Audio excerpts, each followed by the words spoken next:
Sir, very happy morning to all. Sir, with regard to GST, my dear lovable students, in our revision, we have completed the first three parts. Number one, basics we have done. That is section 7, supply. Section 8, tax rate for composite and mixed supply. Section 9, levy and collection of CGST. And section 10, composition levy. And it is overall covered by section 11, that is exemption. Alright, sir? Then, my dear lovable students, we talked about the tax invoice, debit note and credit note, which is continued by, sir, section 12, that is time of supply, 12 and 13. Then value of supply, section 15. Then place of supply, section 10 and section 12 of the IGST Act. Are you really with me? Then mainly we have talked about the registration part and we have talked about the ITC. Now we are only pending with the procedural aspects. If we complete 5 topics, procedural aspects comes to an end. Number 1, sir, books of accounts. That is accounts and records. Number 1 is what? From this chapter, they used to test for 2 to 3 mark in examination. Books of accounts. Generally, no one will revise or no one will study this part. We are not supposed to skip it. We will complete these books of accounts. Number 2, my dear lovable students, the next one is the returns. Then the next one is the e-way bill. Next one is the what? Then we will be talking about TDS and TCS. And the last one is payment of tax. If we complete these 5 small topics, this will come for surely 10 to 15 mark. Guarantee we can say that 12 to 15 mark is the area. Sir, why to miss that? Can I knock off 1 out of the 5 item? For that, I am not using the regular, sir, material. I am just using the revision material, accounts and records. Who is required to maintain his books of accounts and at which place? The first question. Yaar records, books of accounts maintain pannu? Yenga books of accounts maintain pannu? Every registered person. Are you a registered person? You will take registration either under section 22 or you may take registration under section 24 or you may take registration under section 25 subsection 3, which is voluntary registration. If you are a registered person, he is required to maintain his books of accounts at both additional place of business and the principal place of business. Simple question, simple answer. Who is liable to maintain books of accounts? Every registered person is liable to maintain books of accounts at a principal place of business and the additional place of business. That's it. Sir, accounts and records to be maintained. Sir, for what purpose or what accounts and records to be maintained? Number 1, a true and correct account of the following to be maintained. That means false accounts should not be maintained. Account should be true and account should be correct. Edellam pathinadu. Number 1, production or manufacture of goods. How much you have produced or how much you have manufactured during the year. Number 2, inward and outward supply of what. Goods or services. How much is your inward supply and how much is your outward supply. Next one, stock of goods. Next one is what? How much is your closing stock? Regarding that details, you maintain books of accounts. Next one, ITC availed. How much input tax you have availed. Output tax payable and what? Paid. And records prescribed by the rules. These are the 6 records you are supposed to maintain. Number 1, records relating to production or manufacture of goods. Records relating to your inward and outward supply of goods or services or both. Records relating to stock of goods. Records relating to ITC avail. Output tax payable and paid. And records prescribed by the. That means you have to maintain true and correct account of number 1, goods or services, either what or what, imported or exported. These are the items are prescribed by the rules. Next one, separate account for what? Advances. Separate account for an address of the premise where what are stored, goods are stored, like your godown addresses, etc. And the reverse charge supplies along with the what document? Relevant document. And name and address of the supplier of the goods or services chargeable to tax and recipient of the goods or services. This may be tested for 4 mark in exam. First question, who is supposed to maintain books of accounts? Registered person. Dot. Where they are supposed to maintain books of accounts? Either at the principal place of business or additional place of business. Done. What are the books of accounts they are supposed to maintain? Number 1, production or manufacture, records relating to production or manufacture of goods. Records relating to inward and outward supply of goods or services or both. records relating to stock of goods, records relating to ITC avail, records relating to output tax payable and paid, and records prescribed by rules. There are 5 records prescribed by rules. Number 1, goods or services imported or exported. Separate accounts regarding the advances, address of the premises where goods are stored, reverse charge supplies along with the relevant document, and name and address of the suppliers of goods or services chargeable to tax and recipient of goods or services. All right, sir. I'm coming to the next topic, man. In accounts and records required to be maintained. Sir, records which are to be maintained only by a what? Supplier. Other than supplier opting for what levy? Composition.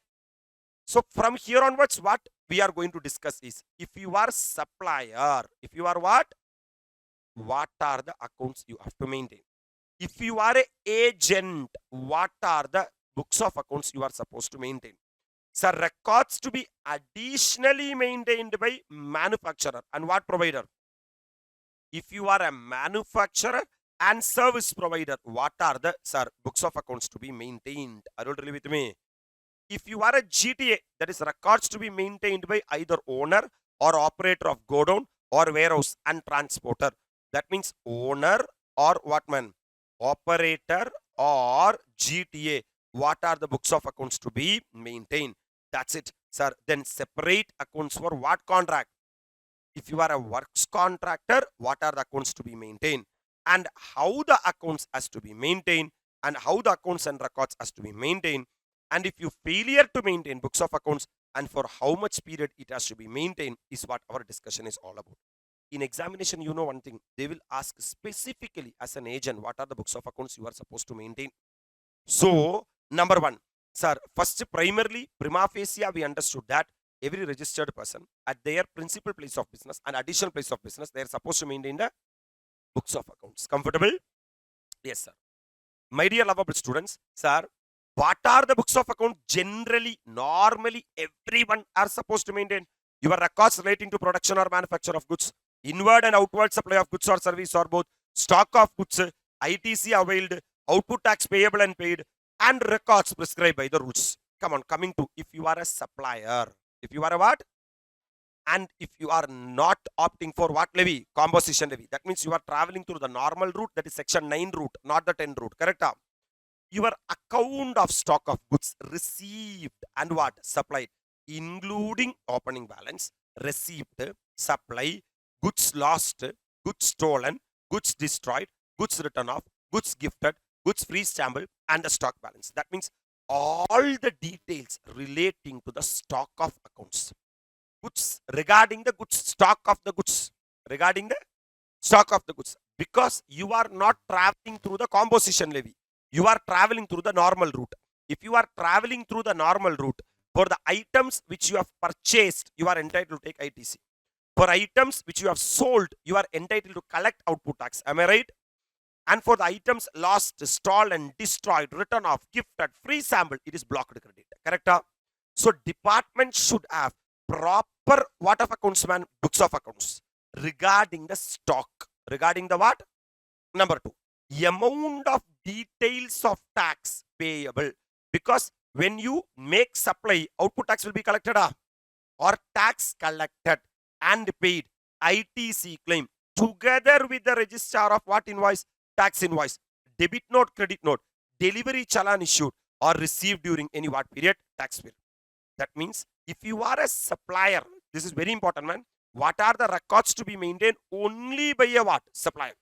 These additional records are to be maintained only by a supplier, other than a supplier opting for what levy? Composition levy. Because if you are traveling through composition levy, sir, there is no headache of ITC at all. Correct? But if you are a supplier, other than a supplier for what levy? Composition levy, 2 additional accounts you should maintain.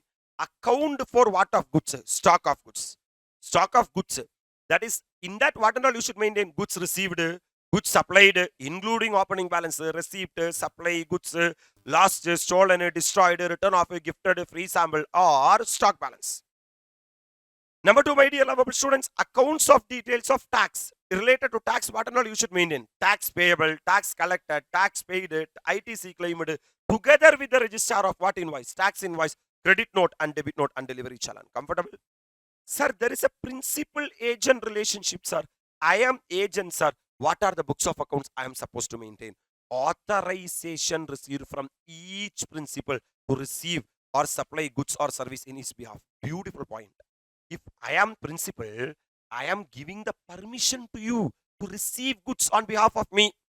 I am giving the permission to you to send goods on behalf of me. That authorization letter should be there. That authorization letter should be there. Because tomorrow, GST officers may come and check your premises. They may ask that, yaroda goods pa idu? You immediately saying that it's ANM goods. Then, GST officer will ask a question that, who give you permission to keep ANM goods in your premises? You have to take and show the authorization letter from the ANM.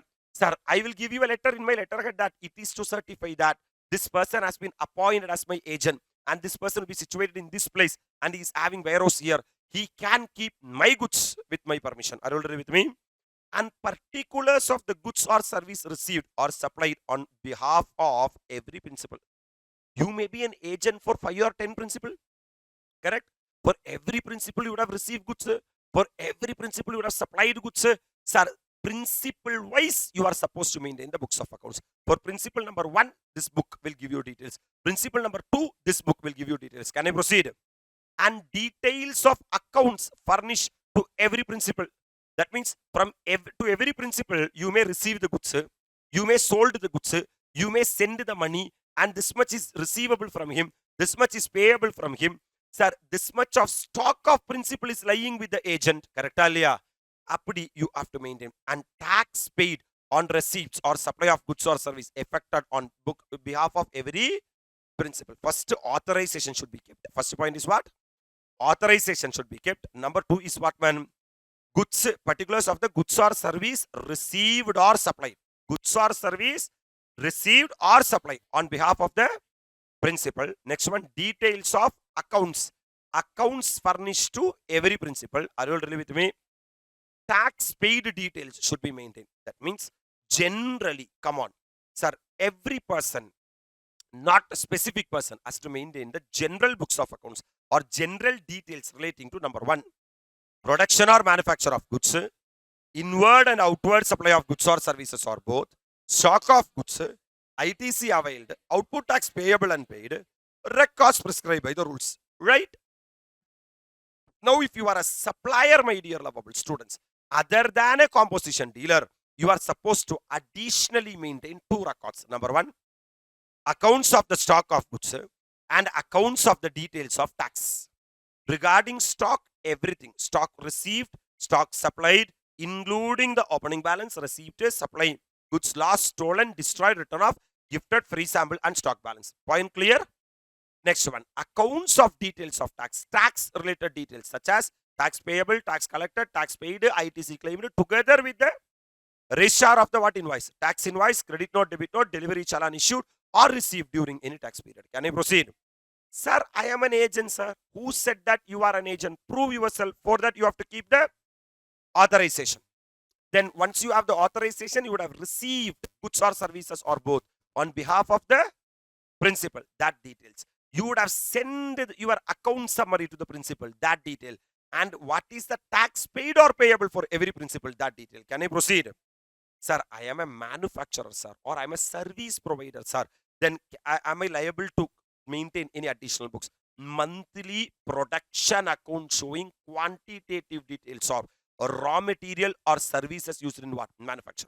Sir, in April, May, June, July, August, September, like that, every month, what is the cost of production? Every month, how much units I have produced? That's why they are saying monthly production accounts. That is manufacturing account for every month. Showing quantitative details of either raw material or services used in manufacture. Hello, sir? And goods so manufactured, including waste and what product? Byproduct. How much you have incurred the cost, how much you have manufactured, how much byproducts came, and how much waste came. Like this month-wise details you should maintain if you are a, because all these details won't be there for a trader. These details will be there only for a manufacturer. But if you are a what provider? Service provider, you won't have the waste, you won't have the scrap, you won't have the cost of goods manufactured. Am I right? Quantitative details of goods used in the water services. Provision of, for example, I'm a chartered accountant.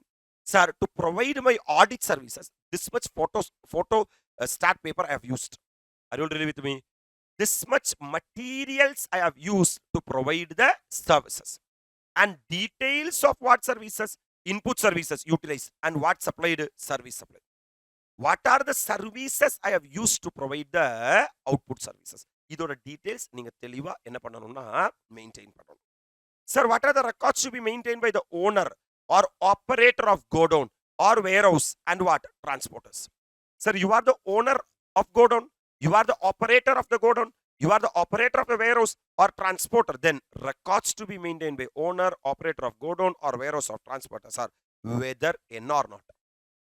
So those people may be registered or not, records of the consignor who send the goods to the consignee to whom this goods has to go, and other relevant details of the goods in such manner as may be. What are the prescribed item? You may be a transporter. Transporter means what? GTA. If you are GTA, then records of the goods transported or what? And then the goods நீ transport பண்ணல இல்ல deliver பண்ண. Goods stored in transit by him. What are the goods that as a GTA you have stored in transit? இங்கிருந்து அங்கே transport பண்றதுக்குள்ள எந்தெந்த குட்ஸை நீ store பண்ணி வச்சிருக்க? GSTIN of the registered consignor and the what? Consignee for each of his what? Branches. Sir, if you are the owner or operator of godown or what? Warehouses, then these books of accounts has to be maintained for the period for which particular goods remaining in the what? Warehouse. For how much period our goods are staying in the warehouse, for that much period you have to maintain the records. Are you really with me? Including the particulars relating to dispatch, when you have dispatched, or is there any movement in goods, or is there any receipt of goods, or is there any disposal of such goods. These are the additional things you have to maintain if you are a warehouse keeper or if you are a GTA. Hello sir. Sir, separate records for what contractor? Works contract. I am a works contractor, man, to be maintained by person executing what contract? The details of payment received in respect of each what contract. Take every works contract number 1, works contract number 2, works contract number 3. Take every works contract as separate and maintain details relating to works contract.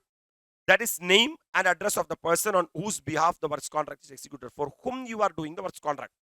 Contractor Nesaman is working for ANM. That means what is the details of ANM? This work I have done for ANM. Or supplier from whom goods or services are received. In order to do that particular works contract, from there and all, you have purchased the goods or services. And separate records to be maintained by a person executing what contract? Such as description, value, quantity of goods or service received or utilized in the execution of the contract wise. Everything you have to separately maintain.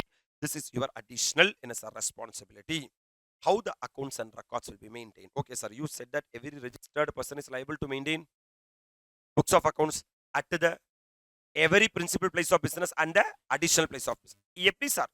Sir, records in what form?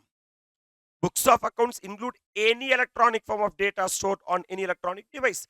Even Companies Act is also allowing that. Are you really with me? Sir, because now manual itself you have to maintain books of accounts. Now it is only what form? Electronic. So records in electronic form be authenticated by a what signature? Sir, by using digital signature, that should be authenticated. And proper electronic backup of record to be maintained and what? Preserved. The tally data backup you should take. Last 6 months data, 3 months data. Because tomorrow when I ask that, give the records, you are saying that, sorry sir, தொலைஞ்சு போயிடுச்சு sir, அப்படின்னு சொல்ல கூடாது. Such records need to be produced on demand. When you ask, you are supposed to produce that records in hard copy or in any electronic readable format.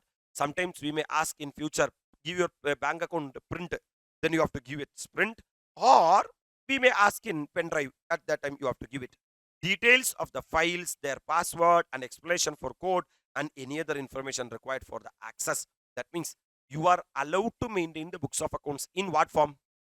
Electronic form, sir, but you have to properly preserve that electronic form. And whenever in future for the purpose of assessment we are asking, you are supposed to produce to us and files, password, explanation for code, everything you are supposed to explain to us. No entry to be erased or what written. If you pass any journal entry, that journal entry should not be erased. That journal entry should not be overwritten. Incorrect entries other than those of what nature? Clerical nature be scored out under attestation and thereafter correct entry be recorded. That means after you put an entry, you should not delete that entry and put a new entry. After you put an entry, if there is a mistake, you have to pass a rectification of entry to show the authenticity of the books of accounts. Hello, sir. In case electronic records being maintained, a log of every entry edited or deleted shall be maintained. This is the original entry. On first date I have passed. After 1 week I have rectified. I will pass the rectification entry. Because of that, again one more mistake came. After 1 week I have rectified this entry. Like that, a log, a track should be maintained. Books of accounts maintained manually be what numbered? In case if you are manually maintaining the what of accounts, books of accounts, it should be properly serially numbered. And books of accounts are required to be what on demand? Produced on demand. Sir, when we ask that books of accounts, you are supposed to produce to the department. Right, sir? இவ்வளோ சொன்னதுக்கு அப்புறம் நீ books of accounts என்ன பண்ணலைனா, if there is a failure to maintain the accounts, PO shall determine the tax payable on the unaccounted goods and services as if the same had been supplied by what person? Such person. For example, in your godown or premises or taxable person place, there are certain stock. I said that please show in your books of accounts how much is the closing stock value. You are saying that sorry sir, we don't have a habit of maintaining what of accounts. Then what PO will assume? No, all the stock, whatever you are having, since it has not been recorded in the books of accounts, it will assume it as supplied. அது என்ன பண்ண மாதிரி எடுத்துப்போம். Sir இன்னும் சப்ளையே பண்ணலையே. யார் books of accounts maintain பண்ண வேணாம் சொன்னா? நான் சொன்னேனா? அப்ப நாளைக்கு சப்ளை பண்ணும்போது நீ என்னவே பண்ண மாட்டேன்னா பில்லே ரேஸ் பண்ண மாட்டேன். அதனால தான் அன்அக்கவுண்டடா வச்சிருக்க. கரெக்டா இல்லையா? நீ ஏமாத்தலாம்னு நினைக்கிற, நான் முன்னாடியே உஷாராயிட்டேன். Are you really with me?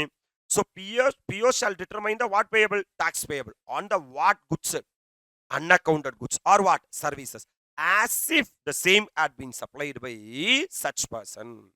So unaccounted goods, if it is there, if it is not accounted in the books of accounts, it will assume that it is supplied by you. Hello sir. You are saying that இல்லையே sir நான் supply பண்ணலையே, goods இங்க தானே இருக்கு, அப்புறம் ஏன் புக்ஸ்ல record பண்ணல? அப்ப நாளைக்கு நான் அங்க போன உடனே நீ சப்ளை பண்ணிடுவ. சப்ளை பண்றது பில்லே ரேஸ் பண்ண மாட்டேன். The department will lose the revenue. Provisions of 73/74 shall mutatis mutandis apply for determination of such tax. 73 and 74 is not in our inter syllabus, it is in CA final syllabus. Hello sir. Okay sir, for how much period I have to retain the books of accounts? And MCQ will be tested from this 72 months. எத்தனை மாசம்? From the due date of furnishing the annual return for the year pertaining to such accounts and records. For example, my dear lovable students, if the financial year is 24-25, okay va? Sir, it will end on 31st of March. After that, as per section 44, 31/12/2025 is the last date to file the annual return. You know, sir, due date for filing the annual return is 31st December. Therima? Yes, sir.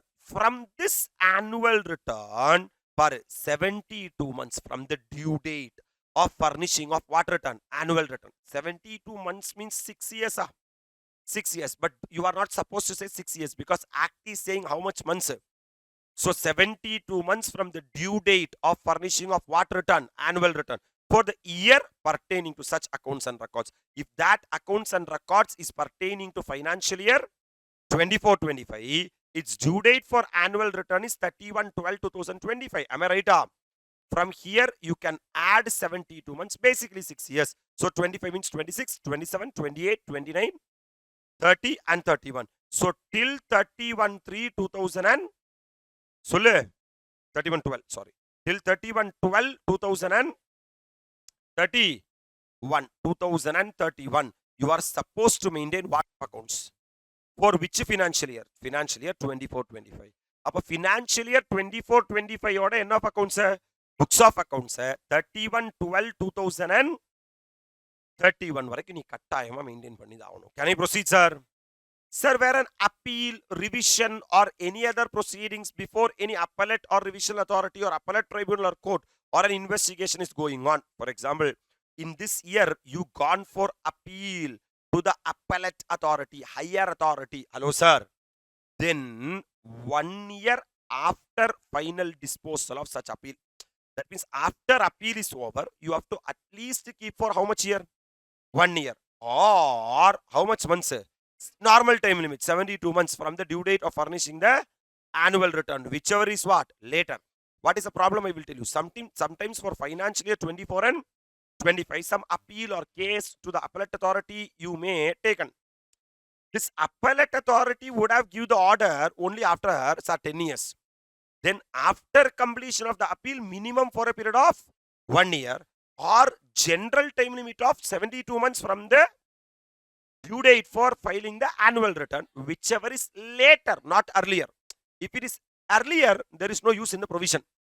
அப்போ 10வது வருஷத்துக்கு அப்புறம் தான் report order வெளியே வருதுன்னா அங்கிருந்து ஒரு வருஷம்னா 11 வருஷம் கரெக்டா R 6 years whichever is later, that means till appeal is over, you are not supposed to destroy the books of accounts. Even after the appeal is over, you have to hold for a period of 1 year. This is a maximum questions you will be getting from the books of accounts, my dear lovable students. This what type of question will be tested in examination? Simple. Who is the person supposed to maintain books of accounts? Number 1.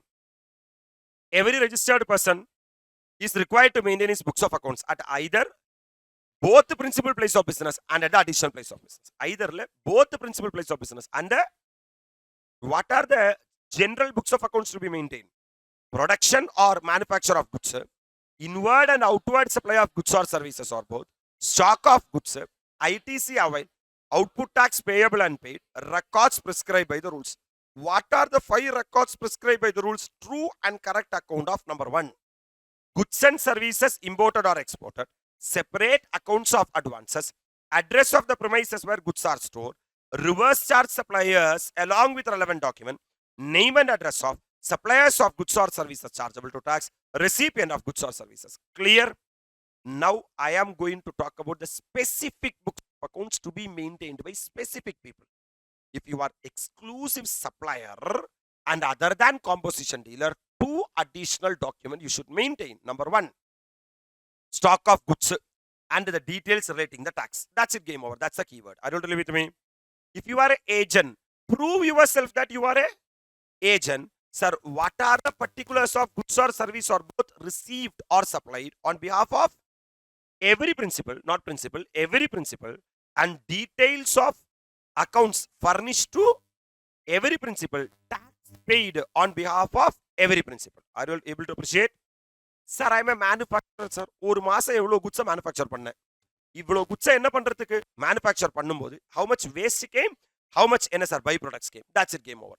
Sir, if you are a service provider, 1 month how much service you provided. In order to provide this much service, how much input and input services you have used in a particular month. Are you really with me? Yes, sir. That's it, sir.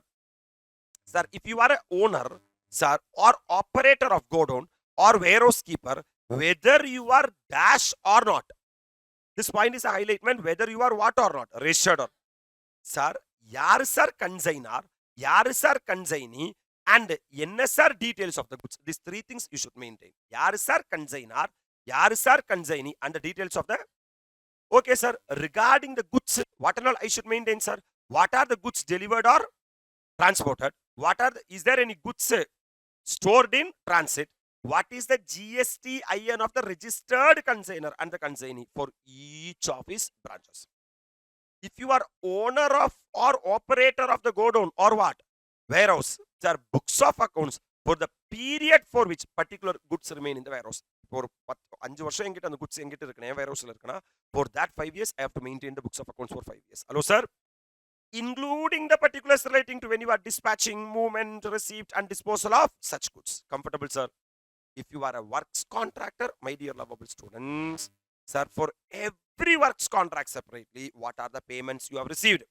What is the name and address of the person on whose behalf you are doing the works contract? யாருக்காக பண்ற எவ்வளவு காசு வந்துச்சு கரெக்ட்டா? And supplier from whom, sir, goods or service has been received. Sir, how the books and records has been maintained? You can maintain in electronic form. Hello, sir. And you have to take proper electronic backup of the records. And these things, if we ask, means you are supposed to submit it. And details of all the file, their password, their explanation or code should be யாருக்கு சொல்லணும்? Produced to the department. but no entry should be erased or overwritten.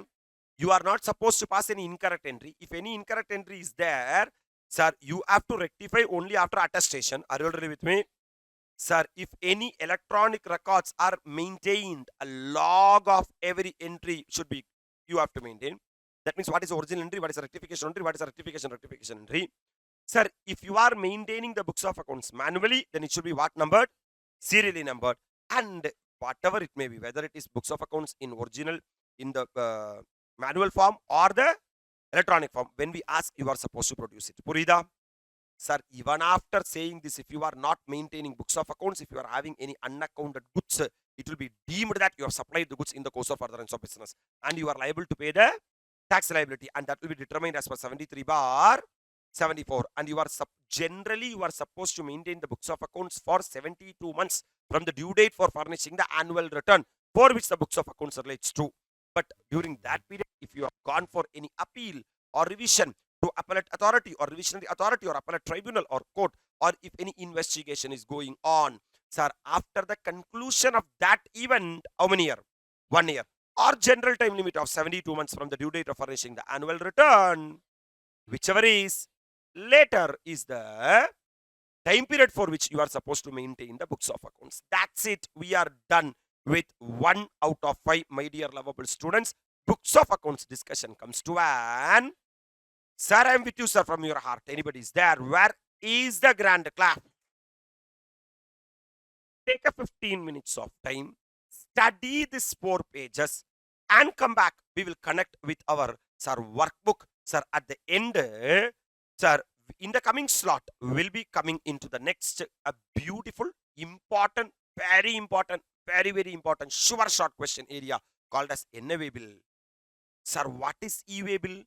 Who is supposed to raise the e-way bill? When they are supposed to raise the e-way bill? Is there exception to raise the e-way bill? Sir, is there any concept of consolidated e-way bill? What is the validity of the e-way bill? Can we cancel the e-way bill? Like that things we'll be talking about in the e-way bill. Comfortable, sir? I'm waiting for your 20 minutes revision. Come back, we'll be completing e-way bill. Sir, we are doing the workbook of the GST. In that, we have to do accounts and records. Sir, from this chapter, first of all, a 2 to 3 mark straightforward question will only come. No twist, turn, nothing.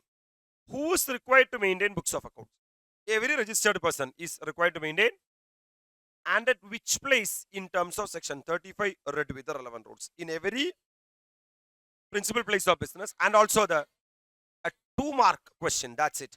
Every registered person shall keep and maintain his books of accounts at his principal place of business, and books of accounts relating to additional place of business as mentioned in the what of registration. Because when you take the registration, you would have said that this is my principal place of business and this is my additional place of business. Right, sir? So, every registered person shall keep and maintain his books of accounts at his what place of business. And books of accounts relating to what place of business? In the certificate of registration. When more than one place of business is specified in the what of registration, the accounts relating to each place of business shall be kept at such a place of business. For example, simple man. Sir, I am having principal place of business. I am giving as Nungambak.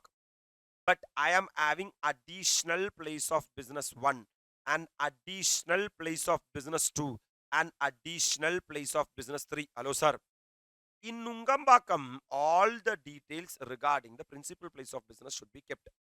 Sir, and in additional place of business 1, the details regarding the additional place of business number 1 should be kept. And all the records relating to additional place of business number 2 should be kept at the likewise it goes. Now everyone read along with me. Read the answer. Every registered person shall keep and maintain his books of accounts at his principal place of, and books of accounts relating to additional place of as mentioned in the certificate of registration. Right, sir? Where more than one place of business is specified in the certificate of registration, accounts relating to each place of business shall be kept at such place of business. Right, sir? Mr. Sky is engaged in business of trading of mobile. He is eligible for what scheme? Composition scheme. And opted for the scheme.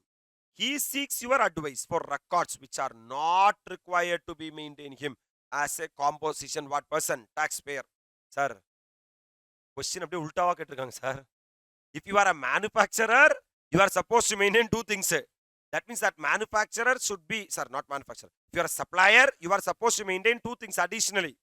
That supplier should be other than a supplier who has opted for composition scheme is not required to maintain records relating to what of goods.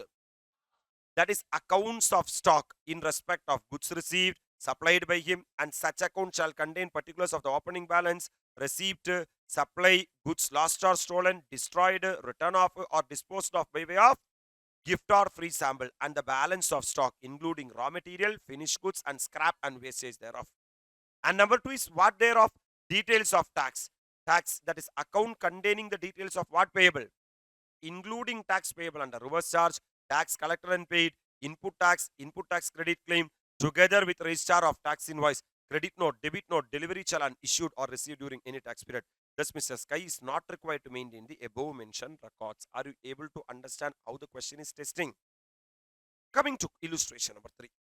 Mr. Harsh Manjula is engaged in the business of Enna contract service and seeks your guidance as to specific records required to be maintained by him under the GST law, if any. Sir, works contractor has to maintain for whom they are working, how much, sir, business they have done, what is the tax related items. Mr. Harsh Manjula executing works contract shall keep separate accounts for in a contract, showing name and address of the person on whose behalf the works contract is executed. Right up. Description, value, and quantity of goods or service received for the execution of works contract. Description, value, and quantity of goods or service utilized in the execution of works contract. Details of payment received in respect of each works contract. Name and address of the supplier from whom he received goods or services. Right, sir? Chill Chain Cold is operating cold storage warehouse and seeks your guidance on the GST accounts and records to be maintained by them in the terms of section 35.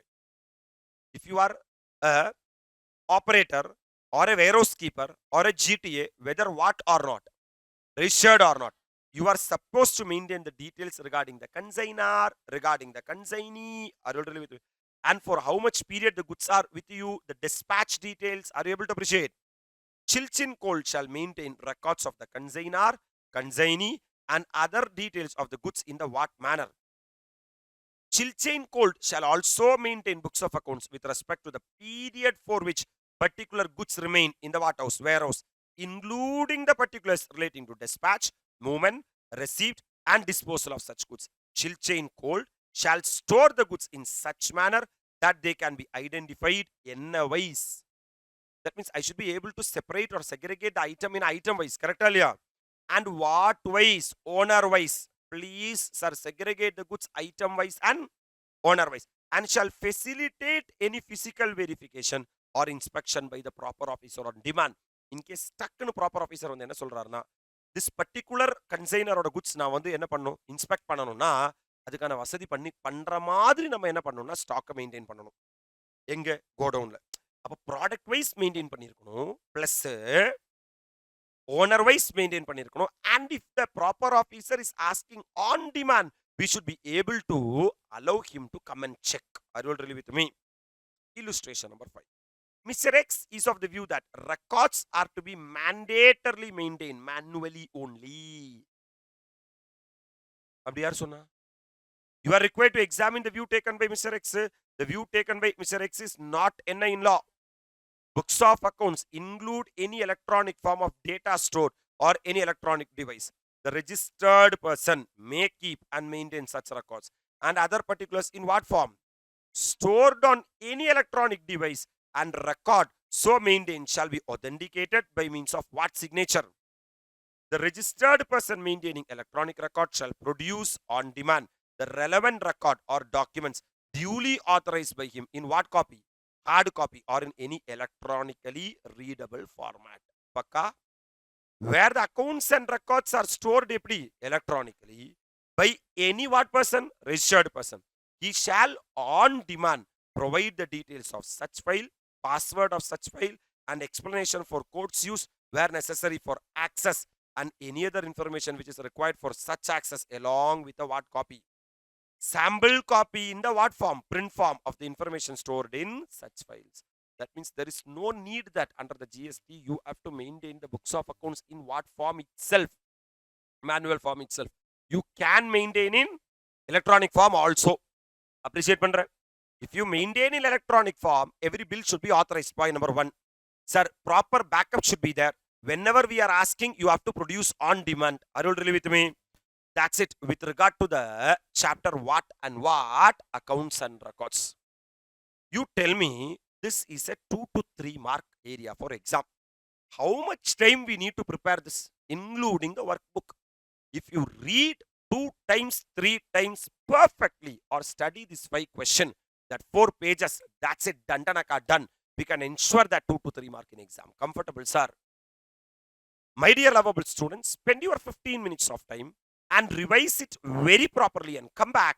Then we will move. Sir, very, very, very happy morning to all. So we are doing the discussion of the e-way bill. E-way bill is a very important topic for examination, my dear lovable students. We are actually pending with the last 4 topics to finish off the revision. Number 1, e-way bill, payment of tax, returns, and the last one, TDS and TCS. In that, we will knock off 1 topic and we'll be pending with the 3 called as e-way bill. First, understand what is e-way bill. If you are transporting goods from one place to another through a GTA, you have to carry a specific document called as e-way bill. That's it. Sir, meaning of e-way bill and why it is required. E-way bill is an electronic document. What document? Generated on the GST portal, evidencing movement of goods. That means you are informing to the GST authorities that I am going to move the goods from one place to another. This is the goods I am going to move. From this place, I am going to move to this place. The value of this goods is 50,000 rupees, 1 lakh rupees, 20 lakh rupees, 30 lakh rupees, like. So at the time of movement of goods from one place to another, sometimes GST officers may show hand like this. At that time, you have to say that, sir, by paying tax only, I am moving the goods from one place to another. I am not cheating the government. Are you really with me? There is one section called as section 68, mandates that government may require the person in charge of a conveyance. Person in charge of a conveyance means driver. If you are driver of a lorry, carrying on any consignment of goods, if you are carrying goods from one place to another, of the value exceeding such amount as may be specified. Yes, they have specified and the value is 50,000. That means if you are carrying a value more than 50,000 from one place to another, to carry with him such documents and such devices as may be prescribed, this is the section. So the master section for the e-way bill is section 68. What section 68 is saying that if you are the person in charge of a conveyance and if you are transporting goods from one place to another, you are supposed to carry document called as what way bill? E-way bill. That's it. For that, rule number 138 prescribe e-way bill as the document to be carried for consignment of goods in certain prescribed cases. அப்போ section 68 என்ன சொல்றாங்கன்னா, நீ ஒரு டிரைவரா இருக்க, ஒரு இடத்துல இன்னொரு இடத்துக்கு goods என்ன பண்ற? டிரான்ஸ்போர்ட் பண்ற, நீ e-way bill கேரி பண்ணி தான் டிரான்ஸ்போர்ட் பண்ணணும். அப்ரிஷியேட் பண்றியா? அதுக்கு தான் 138 ஒரு ரூல் எடுத்துட்டு வந்திருக்காங்க. 138 what is e-way bill, when e-way bill is required, sir, in what circumstance e-way bill is not required, everything they are explaining. Sir, when is required to be generated, எப்ப நீங்க e-way bill generate பண்ணணும். E-way bill is mandatory in case of movement of goods of consignment value exceeding how much? 50,000. This will be tested in exam. If the consignment value, நான் சொல்ற மாதிரி 3 வாட்டி சொல். Consignment value, that means not the value of supply, my dear lovable students. If the consignment value exceeding 50,000, you are supposed to raise the what bill? Movement should be, that means the goods should move from one place to another. That movement should be arranged either in relation to supply. That means for the purpose of supplying goods, you may move the goods from one place to another. Or for reasons other than supply. That means I am not supplying, I am just shifting my goods from one place to another. Still, you are supposed to raise the what bill? E-way bill இல்லாம goods ஒரு இடத்துல இன்னொரு இடத்துக்கு move ஆக கூடாது. அது சப்ளையா இருந்தாலும் சரி, other than சப்ளையா இருந்தாலும் சரி. If it is supply, pay the GST. Other than supply, don't pay the GST. That's okay. But where is the valid document to move goods from one place to another? Hello, sir. And due to inward supply from a what person? Unregistered person.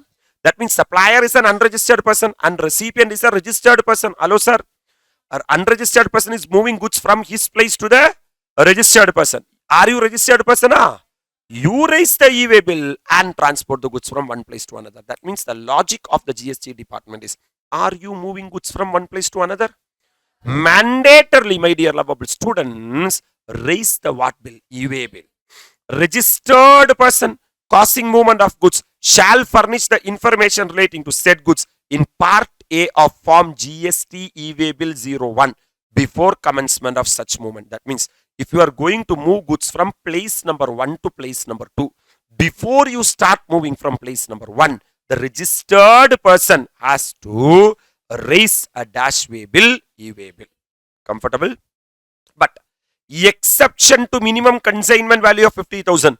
We just now said that if the consignment value exceed 50,000, then only you are liable to raise the e-way bill. But even though the consignment value does not exceed 50,000, in one circumstance alone, mandatorily you are supposed to raise the e-way bill. That is interstate transfer of handicraft goods. Arpudangal seyyum kaigal. By a person exempt from obtaining registration. That means as per section 23, person not liable for registration.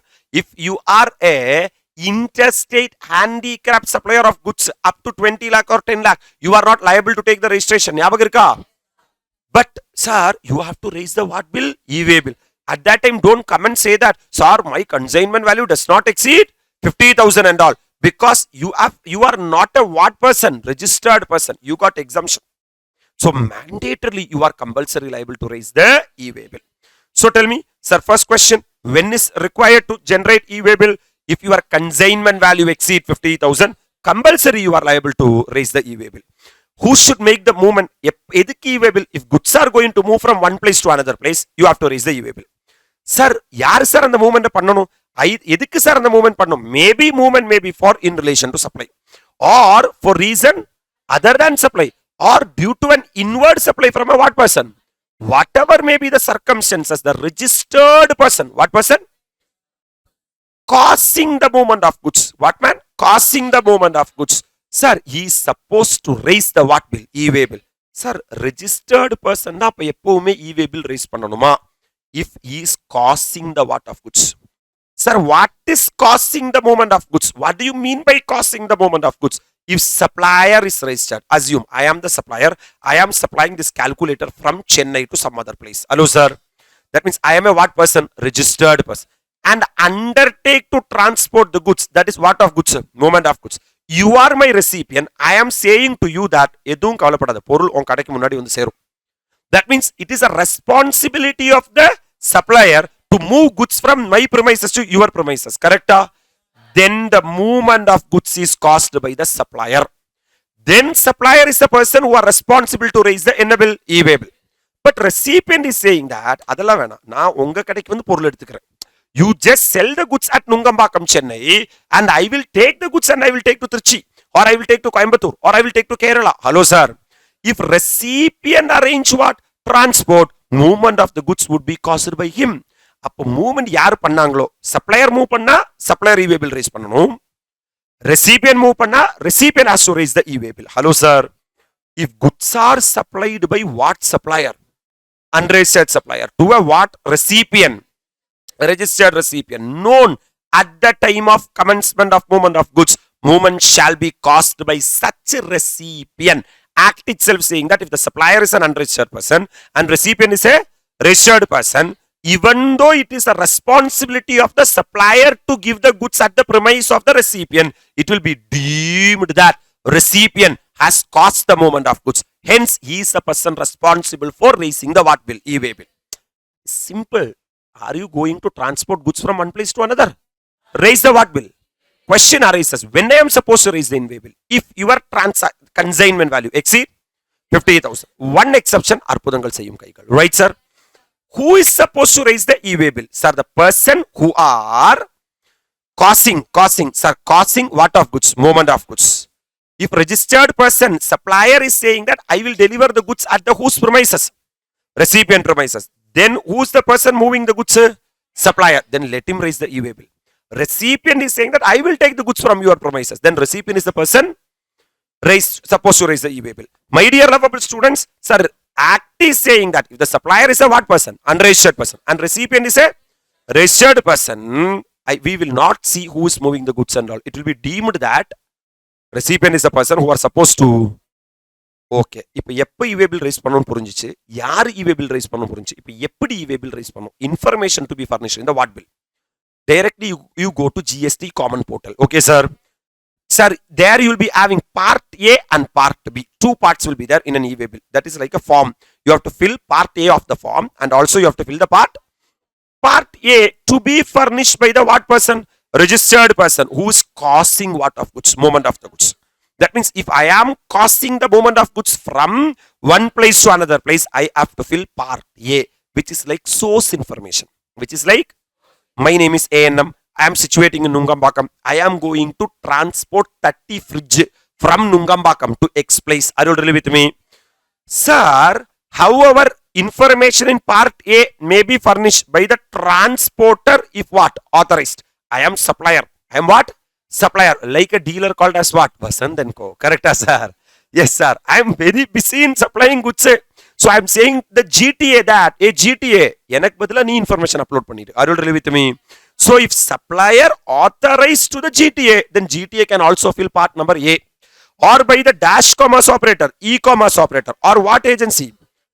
If authorized, where the goods are supplied through them. Sometimes certain goods, Amazon, you booked, correct?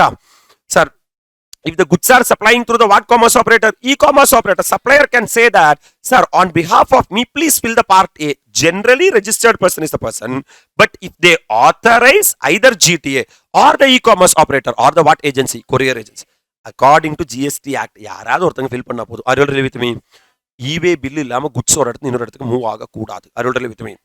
And coming to the part B, man, to be furnished by the person who's dashed the goods, transporting the goods, that is GTA.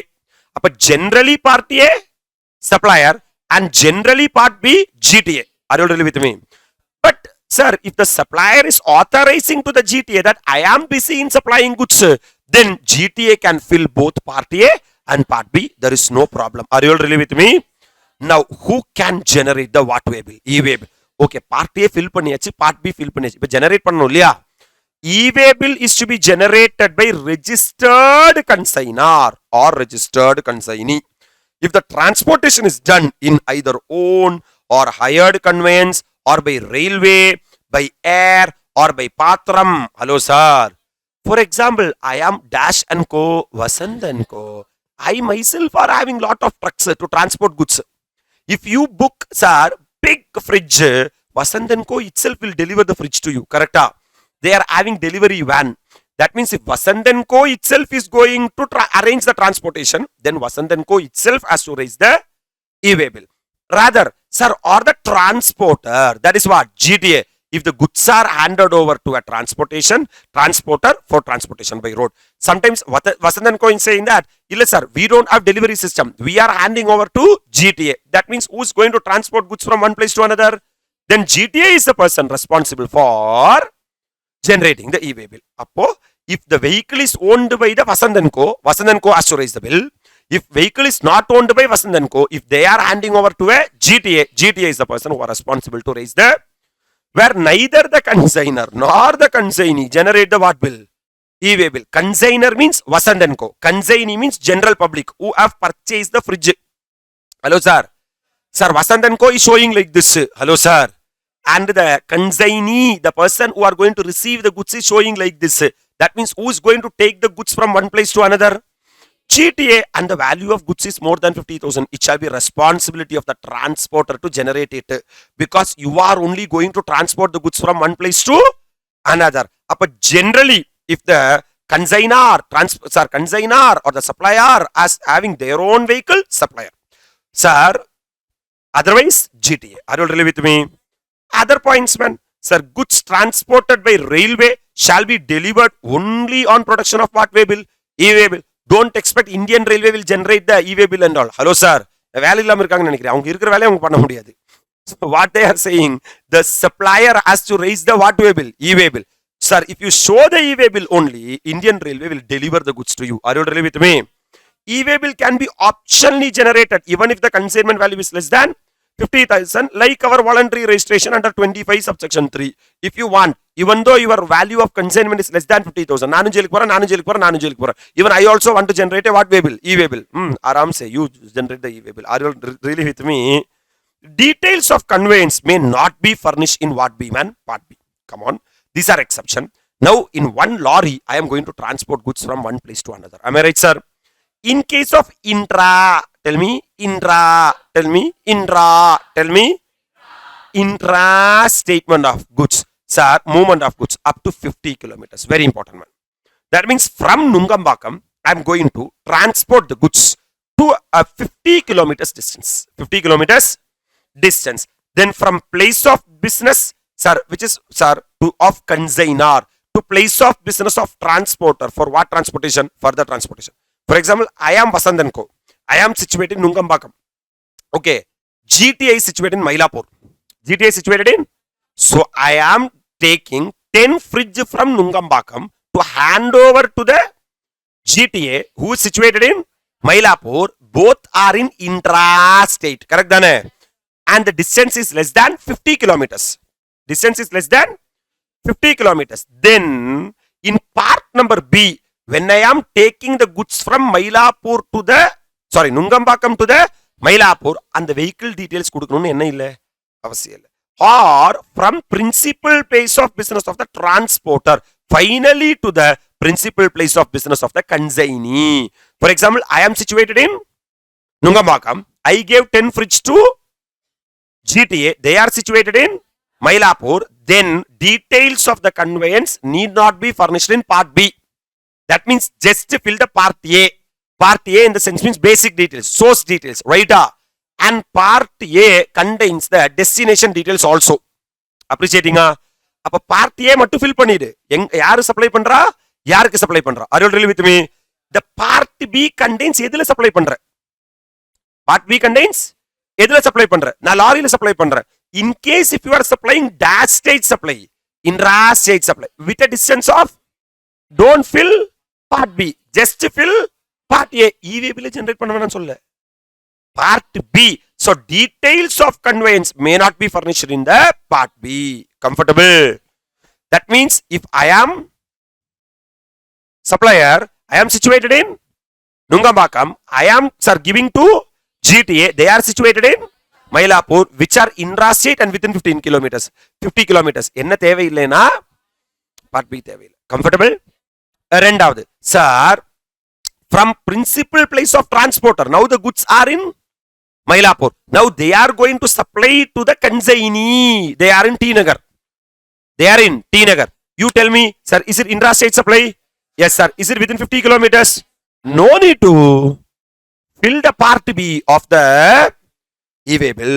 Next one. Transfer of goods to what conveyance? Another conveyance. That means from here, they have taken the goods in lorry. Now they are going to shift from lorry to tempo. Shift from lorry to. Sir, in such case, the transporter or the generator of the what way bill? E-way bill. Who is the generator? He may be supplier. He may be recipient. He may be registered person. He may be transporter. Whoever it may be. Hello, sir. Bill shall update the new vehicle number. Update the what? In part B of the e-way bill before such transfer and further movement of goods. That means what they are saying is, my dear lovable students, in one lorry, sir, in one lorry, lorry number 1, you are transporting the goods. But in between, you are going to shift the goods from lorry number 1 to lorry number 2. Sir, till this place, the details of lorry number 1 will be there in part number B. Before you unload the goods and before you load the goods in lorry number what? 2, please update the details of the lorry number 2. Can I proceed? Sir, now the goods are traveling in either lorry number 1 or lorry number 2. Do you think that in lorry number 1, only my goods, this one calculator will be there in one lorry? No, sir. Lot of calculators will be there, right? Then the transporter, the GTA, can raise consolidated e-way bill in case of what transport? Road transport. That will be applicable only for lorry. That is what e-way bill? Consolidated. That is after after e-way bill has been generated, first you have to individually generate the e-way bill, because e-way bill will be generated by supplier. Supplier 1 would have generated e-way bill, supplier 2, supplier 3, supplier 4 and supplier 5. Hello sir. Where multiple consignments are intended to be transported, lot of items I am going to transport in one conveyance inside one lorry.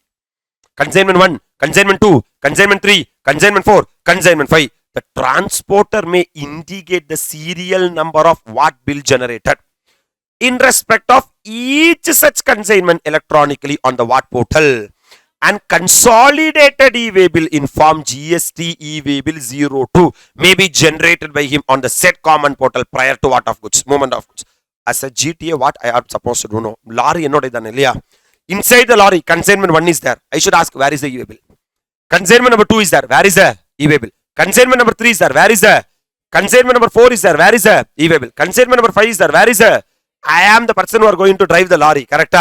Before I start the lorry, I should update in the common portal that I am going to transport how many goods? 5 goods. 5 goods. Goods number 1 belongs to this guy. Goods number 2 belongs to this guy. All the details of goods number 1 already the supplier would have generated e-way bill. And the e-way bill load number mattu na online update பண்ணனும். இந்த e-way bill தான் நான் என்ன பண்ண போறேன்? Transport பண்ண போறேன். ரைட்டா? அப்படி e-way bill 1 2 3 4 5 from this time to this time I am going to transport from this place to this place. This is called as consolidated what way bill, where the consignor or the consignee has not generated the e-way bill in form GST e-way bill 01. At the time of checking before I start the lorry, sir, I saw that where is the e-way bill number 2? Hello sir. He said, sorry sir, Mardhan sir. Hello sir. And the aggregate of consignment value of the goods carried in the conveyance is more than what? 50,000. If I add all the consignment, it comes to more than. The transporter shall generate the individual form GST e-way bill 01, because the second panada has not generated the individual e-way bill. Correct? It is the responsibility of that guy to generate the e-way bill. If all the 5 people properly generate the e-way bill, then the transporter has to generate the consolidated e-way bill. If any of the person fails to generate the, then transporter has to first generate the individual e-way bill on the basis of the invoice or bill of supply or delivery challan, and may also generate a consolidated e-way bill in form GST EW02 prior to the what of goods. Sir, after he confirmed that all the individual e-way bills are available and he generated the consolidated e-way bills, then only you should start the vehicle. Are you all really with me? Till that you are not supposed to start the vehicle. Now cancellation of NBIL. I thought that, sir, I am going to transport this goods from this place to this place now. But I said that, okay sir, today vana sir, naalik poikalam sir, neenga rahu kala mark sir, naalik poikalam sir. So e-way bill can be cancelled if either goods are not transported. Either goods are not transported. If I don't transport the goods, I can cancel the e-way bill, or are not transported as per the details furnished in the what way bill. E-way bill. Actually, I generated e-way bill for manga, but I am going to, sir, supply tenga. Then my dear lovable students, with the manga e-way bill, I can't transport tenga. Are you really with me? I have to cancel the what way bill. The e-way bill can be cancelled within 24 hours from the time of generation. MCQ question will come. Once you generate the e-way bill, within 24 hours, you can cancel the e-way bill. Right, sir? Very, very important point, man. Validity period of e-way bill or consolidated e-way bill. Once you generate e-way bill, sir, after 2 years, you are saying that 2 years before I generated one e-way bill, based on that e-way bill, I want to transport today. Not possible. There is validity for the NBIL e-way bill. You have to check distance within country. Distance what? There is India kulla mattum da e-way bill applicable. First of all, point number 1, up to 200 kilometers. Up to 200. For example, sir, from Nungambakam you are starting, sir. You are going to Palakkad. It is not up to 200 kilometers. It is more than 200 kilometers. Correct, sir? So, from the place of generation of e-way bill up to how much kilometer? 200 kilometers. The validity from the relevant date will be 1 day. How many day? 1 day. In cases other than over-dimensional cargo or multi-modal shipment in which at least 1 lakh involves transport by ship. That means I am going to transport goods from one place to another. Inga other than idala varadun meaning. Correct? That means normal by road. For example, if I am going to transport goods from Nungambakam, Chennai to konja doorama 200 kilometers. Trichy? Yes, sir. Yes, sir. 200 illa. Trichy, I am going to transport goods. Are you really with me? Yes, sir. Sir, will it be 200 kilometers or more than 200? Can I take it as 400 kilometer? Then 2 days will be the validity of the e-way bill. Sir, if I generate today e-way bill, within 2 days, the goods should move to the Trichy. Are you really with me? For every 200 kilometers, the validity will be 1 day. That's it. For next one. Sir, for every 200 kilometers or part thereof thereafter. That means for first 200 kilometers, 1 day. இல்ல இன்னும் reach ஆகல, இன்னும் தூரம் இருக்கு அப்படின்னா for 1 என்ன day, additional day in case other than over dimensional cargo or multi-modal shipment in which at least 1 leg involves transportation of by ship. That means normal road transportation na for every 200 kilometers 1 day will be the validity. Pakka? No sir, I am having 600 kilometers validity 3 days because for every 200 kilometers I will get additional. That's it. Sir, I am going to transport in over dimensional cargo or multi-modal shipment. That means first I will go by road, then I will go in air, then I will go in patram, then I will go in ship, then I will go in vessel. This is called as multi-modal. Are you with me? அப்ப நீ எங்க எதை மாத்துவேனே தெரியாது. It is not 200 kilometer based, it is up to 20 kilometer 1 day. Because to move from 20 kilometer move ஆவறதே ரொம்ப கஷ்டம். Because you have to go and keep the goods in the airport. From airport you have to release the goods, then take to the NSR port, from there road. So for every 20 kilometers you will get how much day validity? 1 day. Road na, if the driver start the lorry na போயிட்டே இருக்கலாம். That means for every 200 kilometer 1 day. Here for every 20 kilometer 1 day. For every 20 kilometer or part thereof thereafter 1 additional day in case of over dimensional cargo or multi-modal shipment in which at least 1 leg involves transportation by ship. That means the goods have to be moved in railway, in ship, in aircraft. This is called as multi-modal cargo. Normal 200 kilometer 1 day. Multi-modal 20 kilometer 1 day. For every additional 200 1 day. For every additional 20 kilometers 1 day. Comfortable? Coming to the next one, man. Acceptance or rejection of what way bill? E-way bill. I will tell you very clearly understand, man. The details of e-way bill generated. First details. Part A is there, part B is there. Correct? Shall be made available to the supplier where information in part A is furnished by the dash or dash recipient for our transporter. Understand very practically. I am the supplier. You are the recipient or the transporter. Actually, part A I have to fill a. Yes, sir. But I have authorized the GTA to fill the part A. Or the recipient is the person who are filling the part A. Once he fill, automatically it will be reflected to me. Or the recipient where information is part A is furnished by the dash or dash. Supplier or the transporter. If Yennavaranda registered on the what portal, who shall communicate this acceptance or rejection of the consignment covered by the what way bill. That means actually part A is supposed to be filled by the supplier. But sir, he can authorize the GTA or he can authorize the recipient, provided recipient is a registered person and supplier is an unregistered person. Yes, sir. In such circumstance, if either the GTA or the recipient fills the part A, it will show to the supplier. Supplier should confirm that amapa in the goods are you really with me? In case supplier or recipient does not communicate with his acceptance or rejection within how many hours?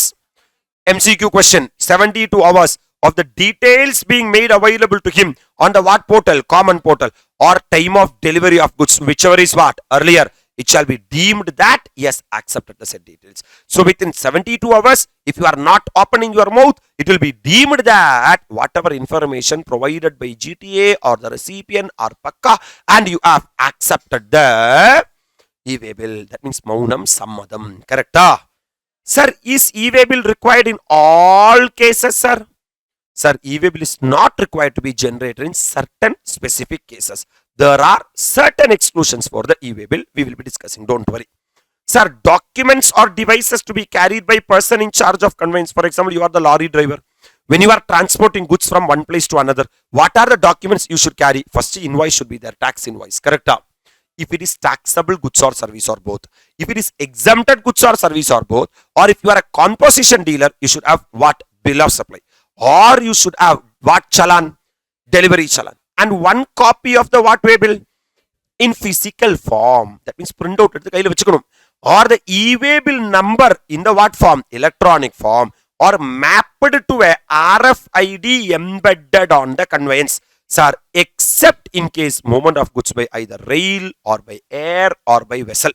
They are saying that invoice should be there, bill of supply should be there, delivery challan should be there, and copy of e-way bill should be there. In what form? Physical form. Or the e-way bill number should be there. Or mapped to a RFID. It's like embedded to the conveyance, means GPS mari. From where to where the conveyance is moving. Are you all really with me? Verification of the what and what. Documents are there. During the movement of lorry from one place to another, GST officers may show like this. I want to check. Show the invoice. Show the bill of supply. Show the e-way bill. Sir, commissioner or officer empowered by him. Either the commissioner of the GST or the officer. In this behalf, may authorize the proper officer to intercept any conveyance to verify the e-way bill or the e-way bill number in the what form? Physical form or electronic form for all dash state and intra-state movement of goods. That means GST officers is having the power to intercept the vehicle. Physical verification of specific conveyance can also be carried out by any officer on receipt of specific information on evasion of tax after obtaining necessary approval from commissioner or an officer authorized by him in this behalf. Sometimes if the GST officers is getting an information that in this vehicle without invoice, sir, they are transporting goods from one place to another, then the GST officers may intercept the vehicle. And also, they may go and check whether what is there in the e-way bill and what you are transporting is exactly N or not, matching or not. Now, inspection and what of goods, verification of goods. A summary report of every inspection of goods in transit shall be recorded online on the common portal by the what officer? Proper officer within 10 hours. 24 hours of inspection. That means in case if the proper officer conducted an inspection, within 24 hours of inspection, that proper officer has to upload an online report. Yes, I have intercepted this vehicle with this vehicle, this much difference I have shown. And the final report shall be recorded within how many days? 3 days of such inspection. Comfortable? Once physical verification of goods being transported on any conveyance has been done during transit at one place within the state or in any other state, no further physical verification of the said conveyance shall be carried out again in the state unless a specific information regarding to evasion of tax is made available. Subsequently, தெருவுக்கு தெருவு கை காட்டக்கூடாதுன்னு சொல்றோம்.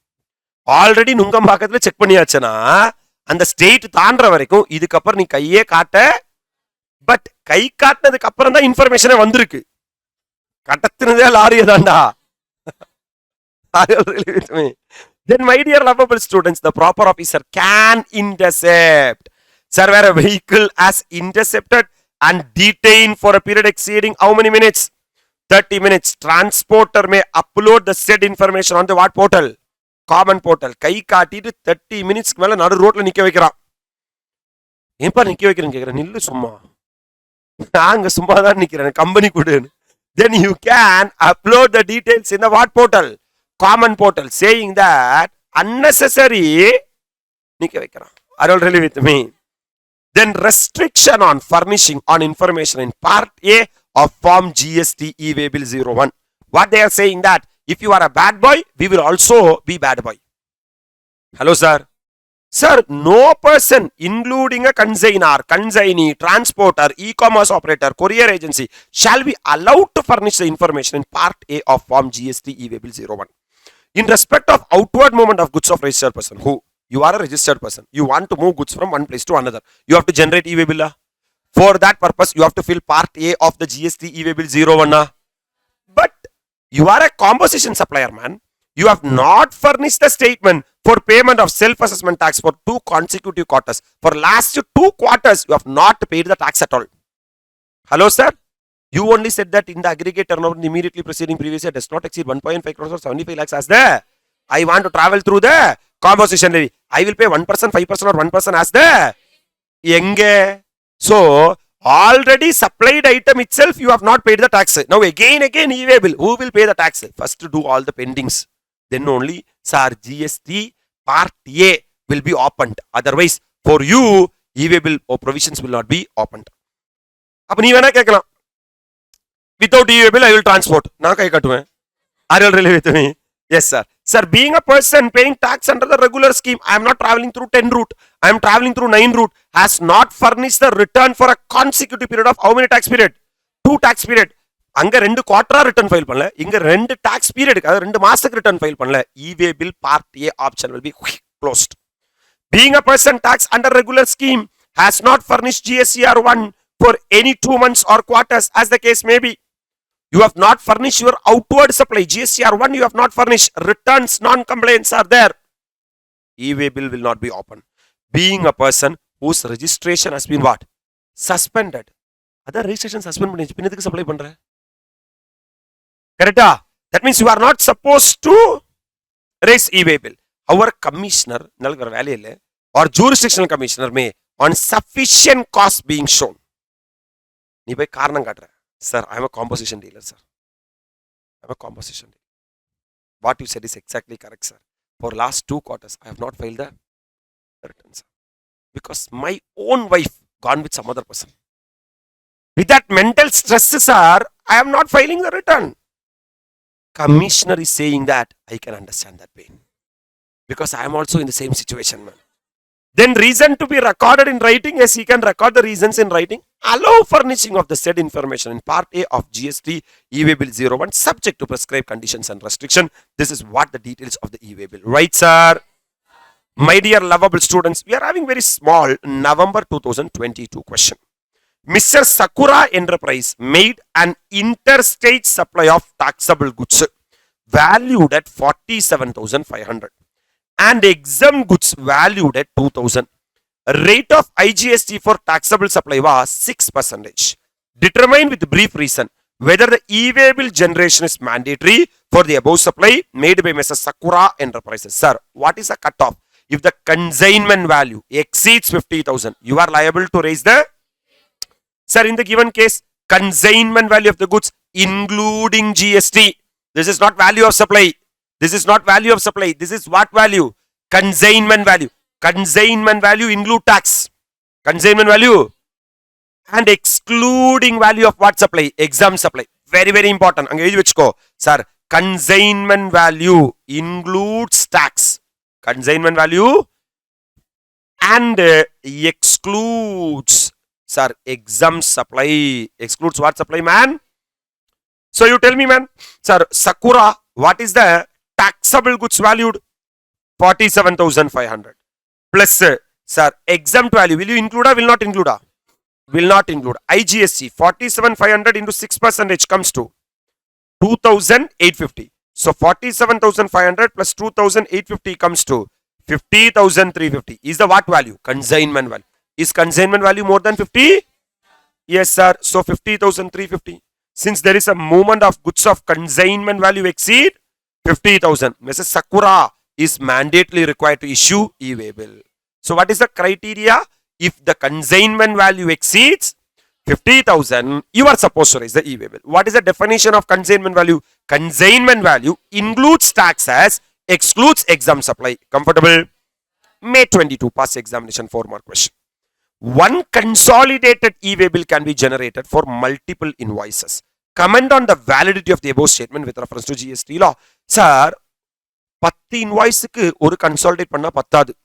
Individually, every supplier has to separately raise the e-way bill and the transporter can generate consolidated e-way bill. Right? This statement is invalid. Multiple invoice cannot be clubbed to generate one e-way bill. If multiple invoices are issued by dash to dash, supplier to recipient, for movement of such goods, multiple e-way bill have to be generated. Thus, for each invoice, one e-way bill has to be generated. So, the e-way bill should be invoice wise. For one invoice, one e-way bill. One invoice, one e-way bill. Irrespective of the fact whether the same or different consignor or consignees are involved. However, after after generating all the e-way bill, one consolidated e-way bill can be prepared for transportation purpose if goods are going in what vehicle? One vehicle. For example, 10 invoice I am going to issue. For all the 10 invoice, 1 e-way bill, 10 e-way bill, 10 e-way bill. But all the 10 goods are going to be transported in one lorry. Consolidated e-way bill by the transporter. Hello, sir. November 2020 question. Is it mandatory to furnish the details of conveyance in part B, sir, of the e-way bill? Depends. If it is intra-state supply and if the distance does not exceed 50 kilometers, part B fill panna vendiya. Comment on the validity of the above statement with reference to the provisions of e-way bill under the CGST rules. The given statement is partially valid because e-way bill is valid for movement of goods by road only when the information in part B, which includes details of what is furnished. However, the details of conveyance may not be furnished in part B of the e-way bill where goods are transported for a distance of up to 50 kilometers within the state or union territory. From the place of business of the consignor to the place of business of the transporter for what transportation? Further transportation. Or from the place of business of the transporter finally to the place of business of the consignee. If both are intra-state supply and also the distance does not exceed 50 kilometers, no need to fill the part B. Otherwise, part B is mandatory, then only e-way bill is valid. Comfortable? Coming to November 2019 question, mandatory. Every exam 4-mark question from e-way bill. Don't miss the chapter. Sir, you know one thing, if you are studying accounts and records, 2 marks will automatically add. Sir, e-way bill, 4 marks will automatically add. Returns, 4 marks will automatically add. That is the use of procedure aspect. Don't skip these areas. Hello, sir. Sir, Mr. Shah, a consignor is required to move goods from Ahmedabad, Gujarat to Nadiad, Gujarat, within the Gujarat itself. Hello, sir. What state supply? Indras. He appoint Mehta transporters for movement of goods. Fine, he can appoint, no problem. Mehta transporter moved the goods from Ahmedabad, Gujarat to Kedah, Gujarat. Kedah, Gujarat. Okay, some place other than Nadia, Gujarat. For completing the movement of goods from Kedah, Gujarat to Nadia, Gujarat, Mehta transporter now hand over the goods to Parikh transporter. Simply, man, from one lorry to another lorry, they are going to transport the goods. Kada pesaranga, vera dul. Explain the procedure regarding e-way bill to be followed by the what? Consignor and transporter as per the provisions of GST law and rules made thereunder. Simple. In the given scenario, one e-way bill is required to be issued. Correct, sir? Only one is required.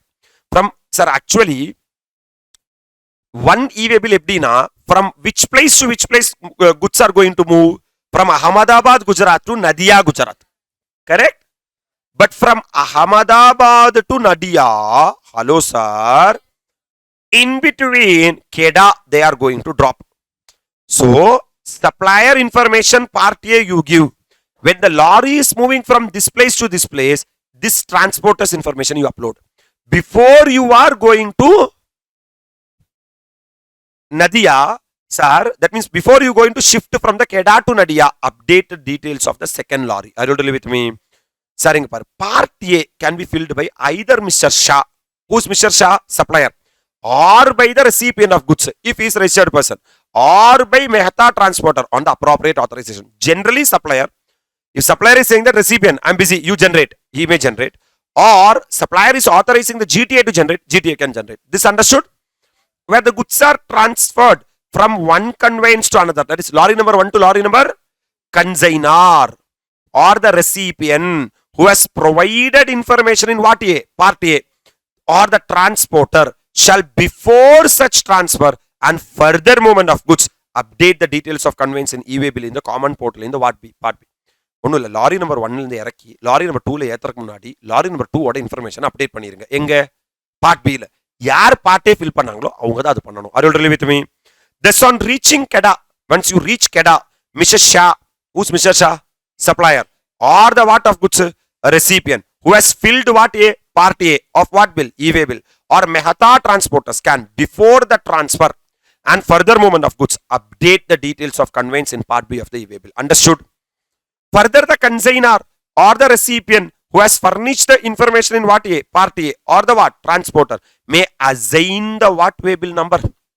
E-way bill number to another registered or enrolled transporter for updating the information in part B for further movement of the what? Consignment. Hello? அப்போ முதல்ல எங்கிருந்து எங்கே போகும்போது Ahmedabad to Kedah, sir, either the supplier or the recipient or the GT has to fill the part number A. And from Ahmedabad to Kedah, the transporter has to fill the details of the vehicle in, sir, till it reach Kedah. Before it reach Kedah, they have to update the next vehicle details. Right? Yes, sir. Sir, thus on reaching Kedah, either Mr. Shah, supplier, or the recipient of goods, or Mehta transporter can assign the said e-way bill. Because already they are having one e-way bill with them, correct?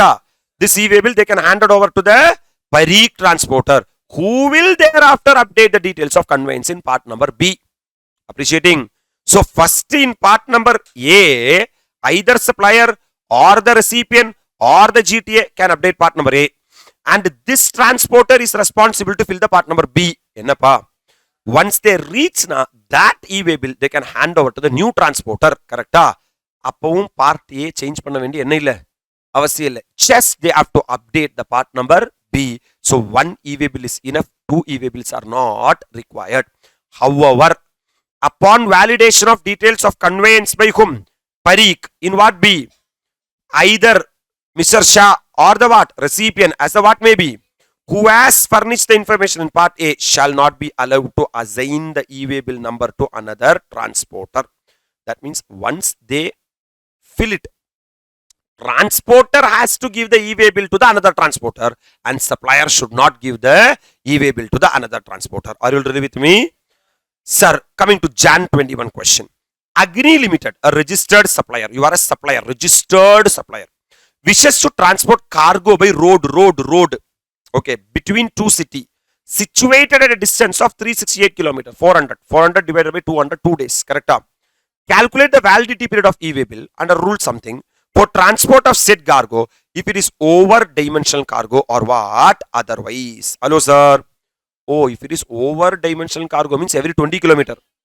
Every upper 368 divided by 20 na 18.4. Round off to how many days? That will be the validity. 19 days. Look at here. The validity period of the e-way bill, sir, for transport of cargo by road between two cities situated at a distance of 368 is as follows. If it is over dimensional cargo, validity period of the e-way bill is 1 day from relevant date up to how much kilometer? And 1 additional day for every kilometer. Adanal 19 naal. Sir, if the cargo is other than what? Over dimensional cargo, the validity period of the e-way bill is 1 day from relevant date up to how much kilometer? 200, and 1 additional day for every 200 kilometer or part thereof. Correct? That means if it is NSR normal by road other than over dimensional cargo, that means 368 divided by 200 comes to how many days validity? 2 days validity. Can I move into the December 21 question? Consignor handover its goods for transportation on Friday to the transporter. GTA கொடுத்துட்டாங்க. However, assigned transporter start the movement of goods from consignor's warehouse to its depot located at a distance of how much kilometer? On Epo, Monday. When will the e-way bill be generated? For how many days it will be valid is a question. When e-way bill will be generated? E-way bill has to be generated before movement starts. Before? எப்பதா movement start ஆயிருக்கு? Friday. However, assigned transporter start the movement of goods from consignor warehouse depot located on Monday. Monday தான start ஆயிருக்கு? Yes, sir. So, e-way bill will be generated before commencement of movement of goods by transporter on. Even though the supplier have handed over on Friday, still the goods are in godown only. எதுக்கு e-way bill போட்டுட்டு? Before the movement starts only, you are supposed to generate the e-way bill. So, the validity period of e-way bill is 1 day from relevant date up to 200 kilometers. So, once you generate the e-way bill from that up to 200 kilometers, 1 day. And 1 additional day for every 200 kilometers or part thereof. Thus, the validity period in the given case is 3 days because total distance 200, 200, 200. 1 day, 1 day, 1 day. Total 3 days. Comfortable? May 2023 latest question.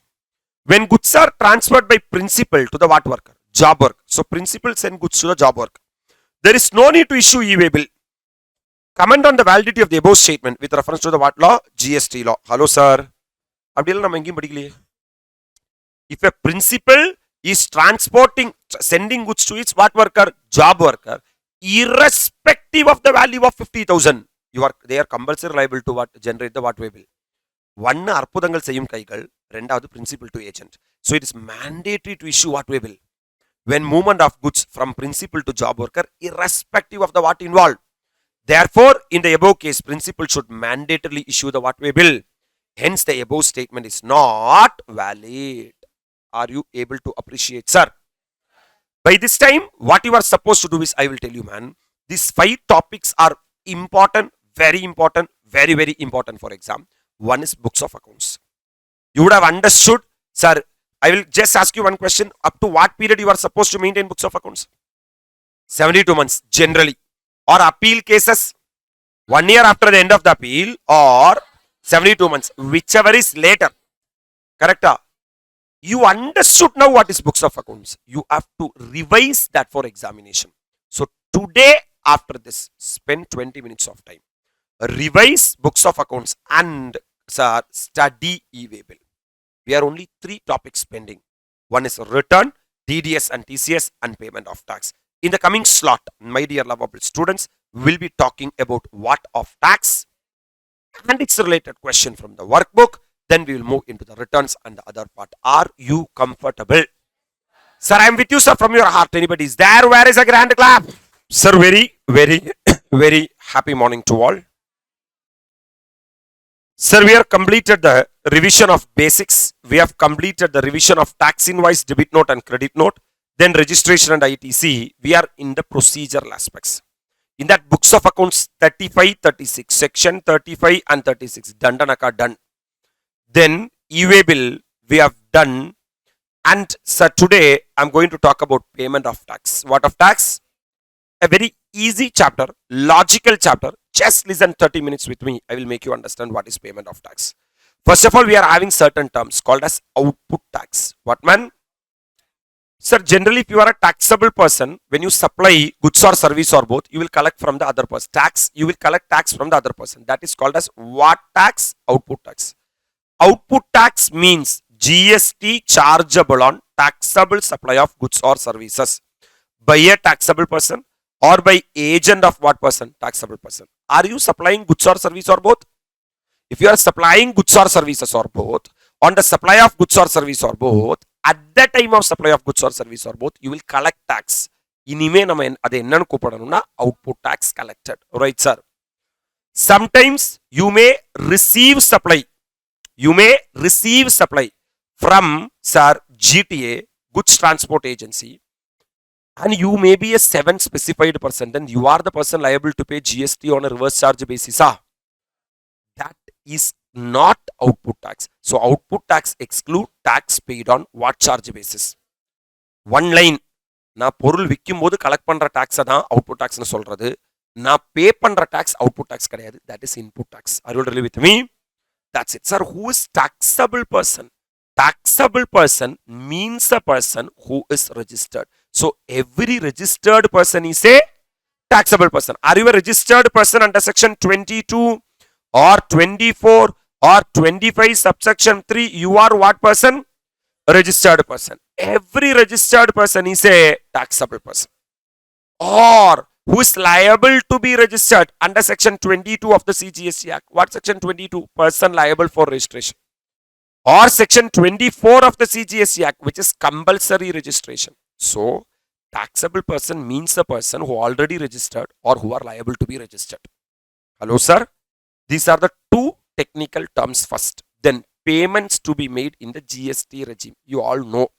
If the supply is a intra-state supply, then CGST and SGST are to be paid. Do you know this? Yes, sir.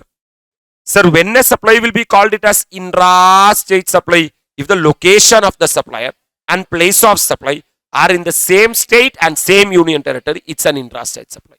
So, if the supply is a intra-state supply, you have to collect CGST and SGST. Right, sir? Sir, if a supply is a what state supply? Interstate supply, IGST to be paid, having components of both what and what. That means CGST plus SGST is equal to IGST. IGST means integrated. Integrated na sendadu. Yaru sendadu. CGST and SGST. So if the supply is a interstate supply, IGST has to be collected and paid to the department. Are you really with me? Sir, wherever applicable, engellam thevapadudo, interest you are liable to be paid, penalty you are liable to be paid, fees and any other amount also has to be paid. Are you already with me? So if you are making intra-state supply, CGST and SGST has to be collected and paid to the department. Interstate supply, IGST has to be collected and paid to the department. Wherever applicable, interest has to be paid, penalty has to be paid, or any other amount also has to be paid. Are you already with me? So I understood that, okay, I have to pay, sir, tax. What is the key features of the payment process? Electronically generated challan from GST common portal in all modes of payment and no use of manually prepared challan. Before you make the payment, whether it is CGST, SGST or IGST or interest penalty or anything, first challan has to be generated. What has to be generated? Challan has to be generated from the common portal. From the what portal? So go to the GST website. You say to the department that I am going to make a payment of 16,000, which comprise of 8,000 CGST or 8,000 SGST or entire 60,000 IGST or entire 16,000 interest penalty, etc. So without generating challan, we will not allow you to make the payment. Point number one, clear. Facilitation for the taxpayer by providing hassle-free, anytime, anywhere mode of payment of the what? Tax. Anytime you can make the payment. 24 hours, night, 12 o'clock also you can make the payment. Anywhere you can make the payment. Go online, make the payment. Pay panna podum. Avladhaan. Eppa vena pay panna, enga vena pay panna. Convenience for making what payment? Online payment. That means, sir, there is no need of manual payment. You can do the online banking, net banking, sir. NEFT, RTGS, logical tax collection data in the what format? Electronic format. In the E format, tax collection data will be there in the, sir, common portal. Faster remittance of tax revenue to the what account? Government account. Government need tax. Now itself you pay the tax. 1 second you can transfer whatever money is there in your account to the government account. No disturbance will be there. It is a paperless transaction. Online itself you can complete it. Speedy accounting and what? Reporting. Tuck tuck you can complete the accounting. Sir, electronic reconciliation of all receipts. All receipts means immediately once the payment has been completed, you will get a challan or receipt from the department. Simplified procedure for banks. For banks also, so from your account money has to be transferred to the government account. Bank can easily transfer the money, and warehousing and of what challan man? Digital challan. That digital challan, once you created the challan, that challan will be valid for 24 hours. So till that time, it will be stored in the online itself till you complete your payment. That's called as warehousing of digital challan. Right. This is not much relevant because these are general topic only. These are what are the features of payment process. Easy pay panna, enga vena pay panna, eppa vena pay panna, yaar vena pay panna, kaas irundha pay panna. Are you ready with me? Like that, some topics are there. Leave it from here to the serious topic called as what are the ledgers? What are the what? We are having 3 ledgers, my dear lovable students. Electronic cash ledger, electronic credit ledger, electronic and electronic liability ledger, electronic. There are 3 ledgers are there, my dear lovable students. Electronic cash ledger, electronic credit ledger, electronic liability ledger. Understand one ledger. Logically, sir, I will teach you logically what all the ledgers are all about. First, I will complete the logic and I will come back.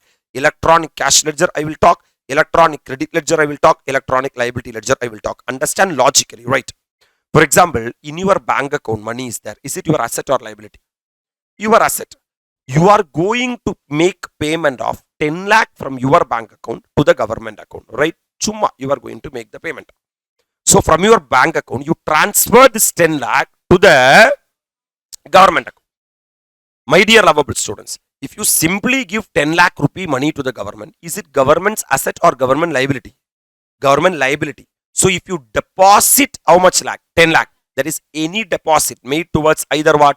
Tax, interest, penalty, late fee via ANM banking, internet banking, RTGS, IMDS or what transfer. That 10 lakh will come and sit in the credit side of the electronic cash ledger. This electronic cash ledger, electronic credit ledger, electronic liability ledger, 3 ledgers are maintained by government. Are maintained by? You suddenly gave 10 lakh to government. You are saying that I will use it. Wait. You keep it with this 10 lakh. Is it asset for government or liability for government? So it will show what balance? Credit balance. That's why it will go and sit in the credit side of the electronic cash ledger. Comfortable? My dear lovable students, Sometimes, sir, in your name, TDS and TCS would have been claimed. TDS and that will also come and sit in the credit side of the electronic credit cash ledger. Electronic. அப்போ நம்மளோட காசு எங்க போய் உட்காரும்னா credit side of the electronic what ledger? Cash ledger. Sir, will you make purchases? When you make purchases, you will pay value of supply. To this value of supply, you will be paying what also? Interest also. Sorry, you will be paying tax also. Are you with me? To this value of supply, you will pay what also? Sir, this value of supply plus tax will be paid by the recipient to the supplier. Am I right? And supplier will pay this tax to the government. It is my asset called as input tax credit. Called as what? Sir, electronic what ledger? Credit ledger. Electronic what? In the electronic what ledger? Credit ledger, my tax paid. Tax paid for me is an asset. But tax paid is a liability to the government. Are you agree with me? It will come and sit in the that side. Credit side of the electronic what ledger. So input tax credit as self-assessed in the return in the form of IGST credit, CGST credit and SGST or UTGST will come and sit in the electronic what ledger. அப்போ நான் ரெண்டு விதத்தில் tax கட்டுவேன். ஒன்று கேஷாக tax கட்டுவேன் or at the time of purchasing I will pay the tax. Correct? If I pay the tax by way of cash, it will go and sit in the electronic cash ledger. If I pay the tax as tax at the time of purchase, it is going to be my ITC. My ITC will go and sit to the electronic credit ledger. ரெண்டுமே எந்த சைடில் தான் உட்காரும்? Credit side. Because both are asset to me and liability to the. These all are government ledgers. Are you really with me? Yes, sir. Now, sir, this is tax paid. This is input tax paid. Are you all really with me? At the time of purchase. For what purpose I purchased? For the purpose of sale. That means I will be collecting what tax? Output tax. Output tax collected is a liability to me. Because I have to pay to the government. And it's an asset to the government. It's a, that's what next ledger. Electronic what ledger? In that all the receivable to the government, such as amount payable towards what? Tax, interest, fees or tax or interest payable due to mismatch or any other due or amount payable towards output tax. Sir, these all are receivable to the government. These are asset to the government. It will go and sit in the what side of the what account? Debit side of the electronic liability register. Are you really with me? In order to pay this liability only, I paid the tax as cash. In order, and sir, I will knock off this payable by using my credit in the electronic what ledger? Credit ledger. Correct? So this is the amount receivable for the government. Hello, sir. Sir, this is the amount payable from my side. Logic purida. Sir, this I already paid. Some part as ITC. And some part as what payment? Cash payment. So, I will make the payment which is payable in the electronic liability ledger by utilizing the money available in the electronic what ledger? Cash ledger and electronic credit ledger. So, I will utilize the amount. I will utilize the amount means I will credit it or debit it or debit it. That means if I utilize the balance available in the cash ledger, credit ledger reduces. That's why credit amount for this ledger may be used for payment of tax, interest, penalty, fees and others. Hello, sir. Hello, sir. So I paid how much lakh? 10 lakh. When I pay 10 lakh, it will go and sit in the credit side of the electronic. Out of that, I utilized 8 lakh for the payment, sir, to knock off the balance payable in the electronic liability ledger. Comfortable? Still, how much credit is there? 2 lakh. Remaining credit balance, that is amount after payment of above tax, can be claimed as refund by the what person? If you want, you can get it as refund. Or if you don't want refund, it will be still there in the electronic cash ledger balance itself. Hello? That means if I make payment, first money will go and sit in the credit side of the electronic cash ledger. And I can utilize that money for the purpose of payment of tax, interest, penalty, fees or any other payment. Comfortable? Then I will be debiting the electronic cash ledger. For what purpose I debited? For the purpose of utilization. If I utilization, balance available in the electronic cash ledger reduces. And my liability also reduces. And that's why in the electronic what ledger, I have to credit the electronic cash ledger. Because I debited the electronic cash ledger, that means I utilize money from the electronic cash ledger. Purida. If I utilize money from the electronic cash ledger, my balance available in the electronic cash ledger reduces. And even my liability also reduces. Even my, according to government, is this receivable or payable? Receivable. If I make the payment by using the money available in the electronic cash ledger, their receivable increases or decreases. That's why they are crediting through electronic cash ledger. Right? At the time of purchase, have I paid tax? Credit side of the electronic credit ledger. Correct? With this money also I can knock off my liability. But one restriction is there.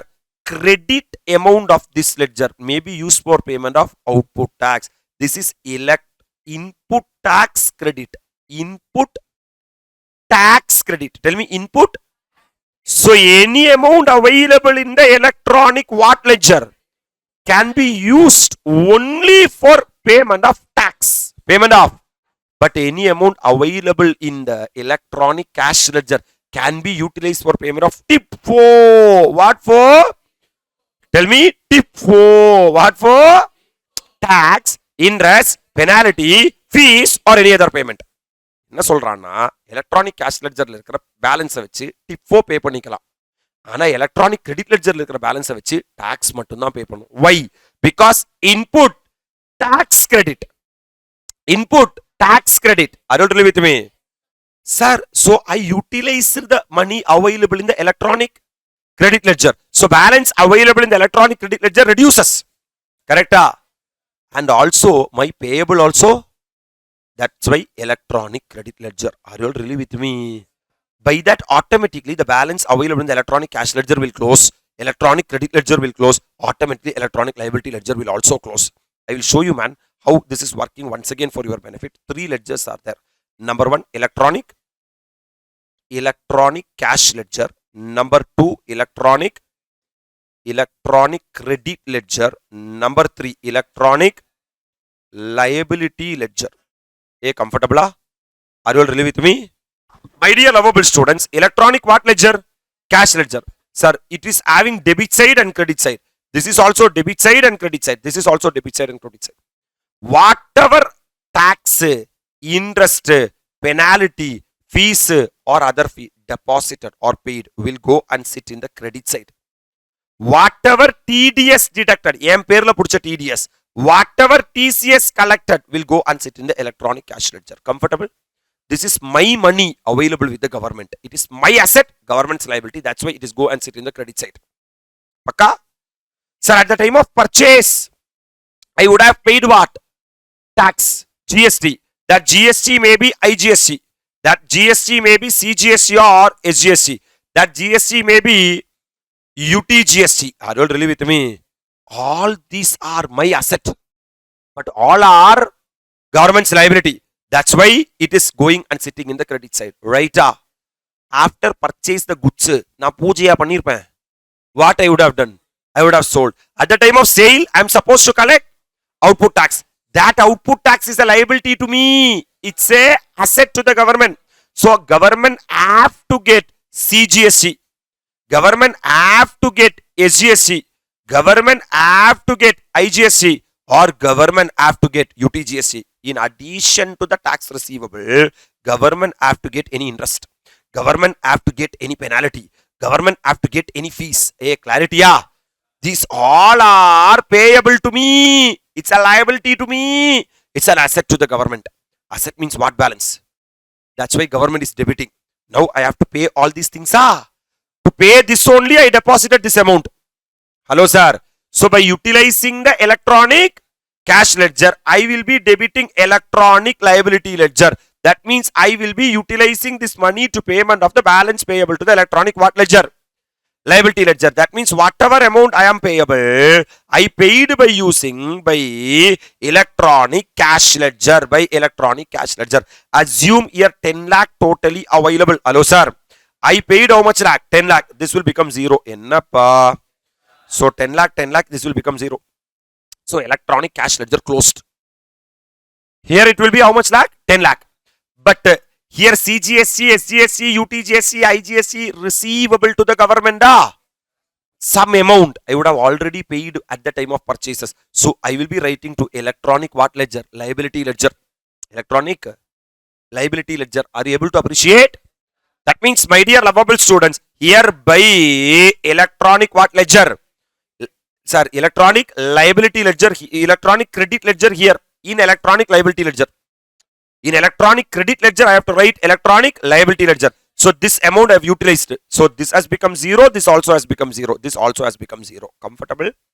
3 ledgers are there. Electronic cash ledger, electronic credit ledger, electronic.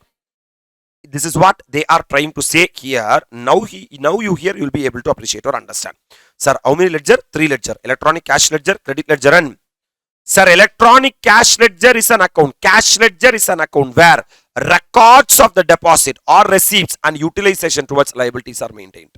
That means when you deposit money, it will first go and sit in the electronic cash ledger. When you utilize the money, it will, sir, debit from the electronic cash ledger. Look at here.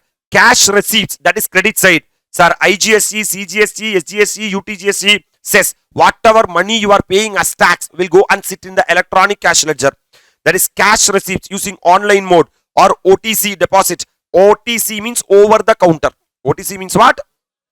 Or TDS deducted, TCS collected. That means whatever money you paid to the government or TDS deducted, TCS collected, everything will go and sit in the credit side of the electronic cash ledger. Concept clear? Then from there you will be utilizing for liability payment debit. You will be debiting IGSC paid, CGSC paid, SGSC paid, UTGSC paid, Sept paid, and payment towards what? Tax, interest, penalty, fees or others. That's why it is called as tip 4. What for? That means by using the electronic cash ledger, you can pay tip 4. What for? That means, sir, if you are having money available in the electronic cash ledger, you can pay tax, you can pay interest, you can pay penalty, you can pay fees, and you can pay any other payment. Clarity? So this is plus on the credit side or minus side, debit side. On the credit side. So whatever amount you are depositing will go and sit in the credit side of the electronic cash ledger. இப்ப யாராவது நம்ம மேல TDS புடிச்சிருந்தா TCS collect பண்ணிருந்தா even that amount also will go and sit in the electronic credit side of the electronic cash ledger. That means on the credit side of the electronic what ledger? Cash ledger, tax deposited or money deposited will be there. Plus TDS and TCS will be there. With this money, what you will do? You will make the payment. What payment? Tip 4. What is tip 4? Tax, interest, penalty. That's it, game over. Sir, how and all I can make the deposit? Sir, you can make the deposit through internet banking. Do you have internet banking? Sir, do you have bank account? In your bank account, do you have money? You can transfer the money from your bank account to the government account by way of internet banking. Comfortable? Or if you have credit card or debit card, you can make the payment. By UPI, you can make the payment. By NEFT, RTGS, IMBS, you can make the payment. Or you can go and make the payment over the counter. Over the counter, na government, sir, treasury la poi cash kattikala. But 10,000 per challan per tax period. In 1 month, maximum 10,000 rupees cash payment allowed. All other payment should be made by electronic mode. Sir, can I make 5 crore rupees GST payment in one shot? Yes. If it is internet banking, debit card, credit card, UPI, NEFT, RTGS, IMBS. MCQ, what they will ask? No. Over the counter, maximum allowed is 10,000 per challan per tax period. Can I proceed? Sir, understand clearly.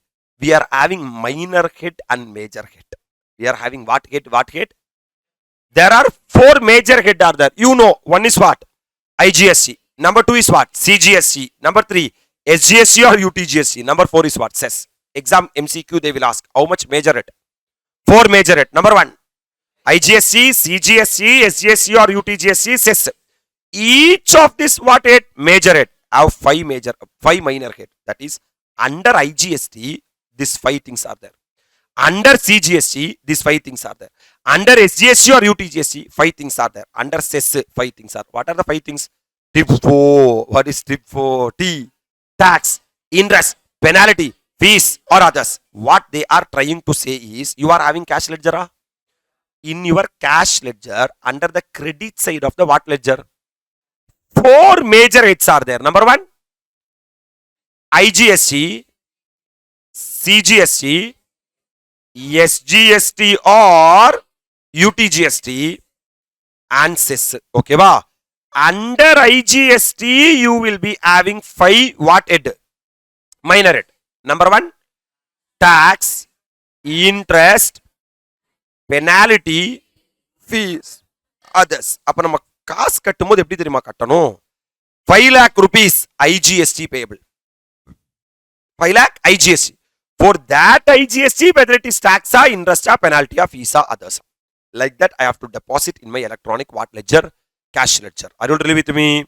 Come on, man. Sir, date of deposit of tax due. Which date is considered as the date of deposit of the tax due? Sir, government will consider date of presentation of the check. No. If you give today check, the check date is after 1 month. Then enna use irukku government? Correct? Whether it is date of payment? No. Date of credit of amount in the account of government by debit of either electronic what ledger or what ledger? Cash ledger or, for example, if need, ANM class can deposit 10 lakh rupees in the electronic cash ledger. Electronic, if I make payment of 10 lakh, where it will go and sit? Credit side of the electronic cash ledger. That will not go to government because at any time I can get it as refund. Purida. According to government, if I debit the electronic cash ledger and if I credit the electronic liability ledger, at that time only money will be received by the government. Purida. That's why they are saying date of credit of amount in the what account? Government account. When you will credit? No. By debit of either electronic what ledger? Cash ledger. Or we will debit the electronic liability, credit ledger by crediting the electronic liability ledger. Concept clear? That day is the deposit of tax due. Sir, chumma I transfer 10 lakh from my bank account to the electronic cash ledger. It will go and sit in the credit side of the electronic. Government has not received any money. When government will receive money? If you debit the electronic cash ledger or if you debit the electronic credit ledger and if you credit the electronic liability ledger, that moment the money will go from your account to the government account. Purida? Sir, if you make payment to the, if you deposit money to the electronic cash ledger or if you pay tax through electronic credit ledger, government has not received money. Comfortable? Sir, electronic credit ledger. What will be there in electronic credit ledger? ITC will be there. Ennapa? Sir, you can use the ITC only for payment of tax. Various types of ITC will be there. IGST credit will be there. CGST credit will be there. SGST or UTGST credit will be there. Do you know the rules of set off? First mandatory number 1, you should take the what credit itself. Appa eda edu? IGST credit. And utilize the IGST credit number 1 against the what payable. Still, if you are having IGST credit, utilize against the CGST credit or SGST credit or UTGST credit in any order, any proportion. But ensure that ITC of IGST to be completely exhausted first, mandatory. That means சாவடிக்கணும் IGST credit. சொல்லு, சாவடிக்கணும் IGST credit. யார சாவடிச்சாதான் வேற எங்க கை வைக்க முடியும்? CGST credit I can take. Pakka? Sir, once the IGST has been exhausted, you can touch the CGST credit. You can touch the CGST credit. CGST credit can be set off against CGST payable. Oh, and thereafter IGST payable. Savadikino CGST credit. ITC of CGST has been utilized fully before utilizing SGST of payment of the IGST. Hello, sir? Sir, what they are saying, I will tell you, man. You should be very clearly understand. 3 racks are there. 3 rack. Number 1, IGST rack. Kayavudu. Ennedu? IGST credit. Set off against the IGST payable. Still credit is there. CGST credit or HGST credit or UTGST credit, any manner, any proportion, your ishtam. திருப்பி கையை விடு. எங்க? IGST credit. Is there anything is there in IGST credit? No. Come to the next rack. What is the next rack? CGST credit. Take the credit, set off against CGST. Still balance is there means you can knock off the IGST payable. IGST payable. Sir, அடுத்த rackல கையை விடு. What is the next rack? SGST or UTGST. Set off against the SGST or UTGST payable. Right? Still balance is there na. It can be set off against the IGST payable. But in between one rule is there. ITC of dash CGST has been utilized எப்படி? Fully before utilizing SGST or UTGST credit for the IGST. Hello sir. First maximum you try எதை? IGST. Hello sir, CGST கிரெடிட்ட zero பண்ணதுக்கு அப்புறம் தான் SGST கிரெடிட்ட use பண்ணணும். என்ன பேயபிள்காக? ஐஜிஎஸ்டி பேயபிள்காக. Right sir? One time man. So one last summary. CGST credit cannot be utilized for payment of SGST or UTGST. Cross utilization not permissible. The same SGST or UTGST credit cannot be utilized for payment of what? CGST. What they are trying to say? 3 racks are there. Number 1, IGST rack. Kayovudu. IGST credited. Set off against IGST payable. Balance is there. Set off against CGST or SGST or UTGST. Any manner, any proportion. Is the IGST credit become 0? That's it. அதுக்குள்ள எதுவும் இல்ல. அடுத்த ராக்குள்ள கையை விடு. CGST rack. CGST credit came. CGST payable. Hello sir. Balance there. Set off against IGST payable. Comfortable? Sir, that's it. அடுத்த ராக்குள்ள கையை விடு. SGST credit. Set off against SGST payable. Hello sir. The balance can be set off against IGST payable. But before ensure that CGST credit has become 0. Point clear? Coming to the electronic what register? Liability ledger. 3 ledgers are there. Electronic cash ledger, electronic credit ledger, electronic liability ledger. Sir, whatever money I am depositing will go and sit in the credit side of the electronic cash ledger. Whatever tax I am paying at the time of purchase will go and sit in the credit side of the electronic credit ledger. Right? Those money, if it is for tip for, I will utilize from electronic cash ledger. If it is tax, I will be utilizing for electronic, and the tax ana ipdi da utilize பண்ணனும். Correct? So if it is tip for, electronic cash ledger. Only tax, electronic credit ledger. I will be using that to pay my electronic liability ledger. That means on electronic liability ledger, receivable will be there on the debit side. I will knock off against the credit side by electronic cash ledger, by electronic liability ledger. System understanding? My dear lovable students, what amount you will pay first? Government is saying that this is the order in discharge of liability. First, all related previous period. All the pending payables, first you pay. First be a good boy. Hello sir. Due to tax. First pay the old tax. First pay the. Then all related current period tax. Then pay current period tax. First old period tax. Then any other dues including demand determined under 73 and 74. So, is it FIFO? First in, first out? Illa LIFO? Last in, first out? First in, first. So, already pending payable, old payable, pay that first now. Tax you pay first. Then current tax you pay first. Hello, sir. Then you pay the interest, penalty, this, that, all those stuffs. Are you totally with me? This is the order of making the payment. Hello, sir. Sir, manner of making the payment, sir. Sir, what are the manner? Sir, through debit of the electronic credit ledger. Do you have electronic credit ledger? Yes, sir. The whatever tax you paid at the time of purchase from the supplier will go and sit in the credit side of the electronic credit ledger. Right? Sir, I will be debiting that ledger. I will be, that's what, through debit of the what ledger? Credit ledger of the tax payer maintained in the what portal, only dash can be paid. Because through electronic cash ledger, tip for can be paid. Through electronic credit ledger, only tax can be paid. Understanding? Sir, in cash, by debit in the electronic what ledger?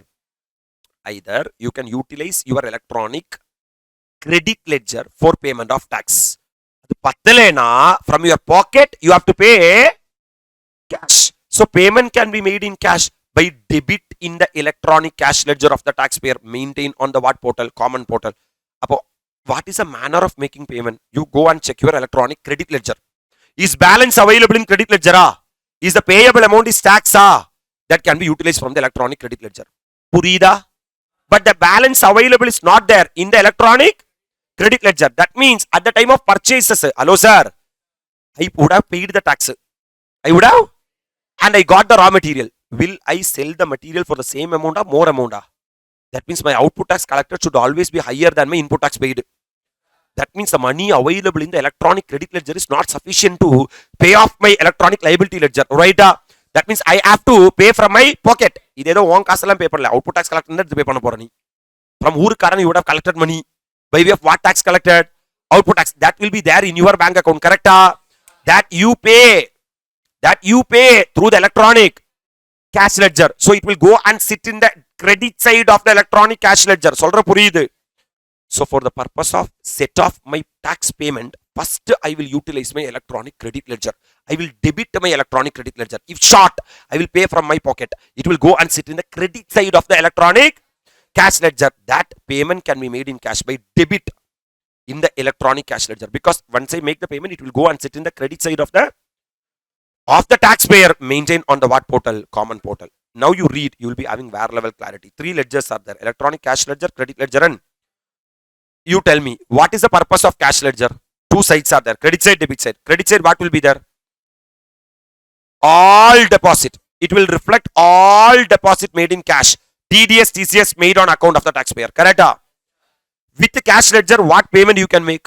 T4. This ledger can be used for making any payment towards tax, interest, penalty, fees, or any other amount on account of GST. Right? Upper credit side, all deposit. Debit side, all utilization. Electronic credit ledger, what it will reflect? ITC paid. It will reflect the input tax credit as what assessed? Self-assessed. In the what return? Monthly return. The credit in this ledger can be used to make payment of only what? Tax. Because input tax credit, output tax, and not other amounts such as interest, penalty, fees, etc. So by using electronic credit ledger, I can't pay interest. So if there is any interest, manually நான் வந்து cash pay பண்ணி தான் ஆகணும். அது எங்க போய் உட்காரும்? Cash ledger ஓட credit side போய் உட்காரும். Correct? And liability ledger ஓட debit side போய் உட்காரும். So the journal entry, the system will pass is electronic liability ledger account debit to electronic cash ledger. Government accounts will pass. Hello sir? If I paid amount of 10 lakh, for example, I paid amount, my tally, my books of accounts is different, government books of accounts is different. My books of accounts will pass an entry that tax paid advance to bank account. Correct? Yes sir. When I make the payment, I should say for what purpose I am making the payment. Whether it is for major head, which major head I am making the payment, and out of major head, which minor head I am making the payment. That means I am declaring to the government that 10 lakh rupees I am liable to be paid for CGST tax. Purida. Immediately government recognizes that, okay, from this guy I have to get how much lakh? 10 lakh. So government will pass an entry that electronic liability ledger account debit, because it's a receivable to the government, to electronic cash ledger. That amount will go and sit in the electronic cash ledger. Are you understanding? Yes sir. Come on. Sir, electronic liability ledger. Electronic liability register will reflect the total tax liability of taxpayer after netting off for a what month? Particular month. It will be receivable to government. It will be debiting in the electronic what ledger? Liability ledger. It will be receivable. Correct? And once you knock off, once you make the payment, we will utilize the electronic cash ledger and the electronic credit ledger, and we will credit the electronic liability ledger. The accounts will be closed. That's what we discuss: electronic cash ledger, electronic credit ledger, and electronic what ledger? Liability ledger. Sir, why there is a interest? If there is a delay in payment of tax, what will come? Interest will come. That means if a person pays unpaid amount on his own account, the interest rate is how much percent per annum? For example, April month's output tax liability, May month 20th you are supposed to pay. Hello sir. If you are not paying within 20th of April, what will come? Interest will come. அது நீயாவே கட்டுறதா இருந்தா how much percent per annum? 18% per annum. நீயாவே கட்டுறதா இருந்தா 18% per annum. Right, sir? Sir, on what I am liable to pay the interest? Interest payable on the net cash liability. Interest payable on the... That means, sir, I will tell you, man, if tax paid through what ledger na? Credit ledger, or tax paid through what ledger? Interest applicable only on the what portion of tax? Cash portion of tax. That means, for example, your output tax liability is 1 lakh. Output tax liability is already you are having a balance available in the electronic credit ledger. Electronic? Is it your asset? 40,000 rupees electronic credit ledger balance available is there. Abdina, how much is still payable? This you will pay through the electronic cash ledger. Only for this you pay interest. Because this money is already with the government. No. It is your money is there with the government in the column of electronic credit ledger. That's why they are saying interest payable on the dash cash liability. Because this is the gross cash liability. On the gross cash liability, don't pay interest. Because ஏன் காசு தான் 40,000 already எப்போ கட்டிட்டனே. இப்ப நான் எவ்வளவு தான் கட்டணும்? Only for that 60,000 net cash liability I am liable to pay. Are you listening with me? So interest payable only on the... So interest payable on tax declared and paid in GSTR 3B are filed after what date? Due date. Have you paid tax on due date? Don't pay interest. If there is any delay in payment of tax, yes sir, for that delay, for the net tax payable, pay the interest at the rate of 18% per annum. Comfortable? Sir, interest payable on the what tax liability? Gross tax liability. First one, net tax liability. Ippo, interest payable on gross liability when the return is furnished within what date? Due date. Within due date. Sir, tax is paid through the what ledger? Electronic credit ledger. Or tax is paid through the what ledger? Cash ledger. Interest applicable on tax paid through the what and what ledger? Sir, I am a good boy, sir. I am filing return on time. 20th குள்ளே return என்ன பண்றேன்? File பண்றேன். Hello, sir. Sir, interest payable on gross liability. I am liable to pay interest on what liability? When return is furnished within what date? Due date. Sir, if I file the return on time, why I am liable to pay interest? Yes, sir. Sir, so two interests are there. One, interest payable on gross liability and interest payable on what liability? Net liability. I will do questions from this in the workbook. At that time, I will read that. Otherwise, sir, number without number, I can't do anything. Interest payable due to wrong availment and utilization of ITC. I will complete this part.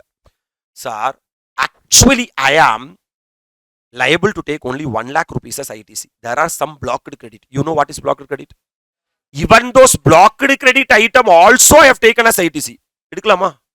No, sir. That means I have taken excess ITC. Then I have to reverse the ITC. Correct? When I reverse the ITC, I have to reverse along with interest. Along with what? Sir, ITC available but not utilized. Actually, ITC is not available but I have not taken. Then, when I take the ITC, no need to pay any interest because it's my right, man.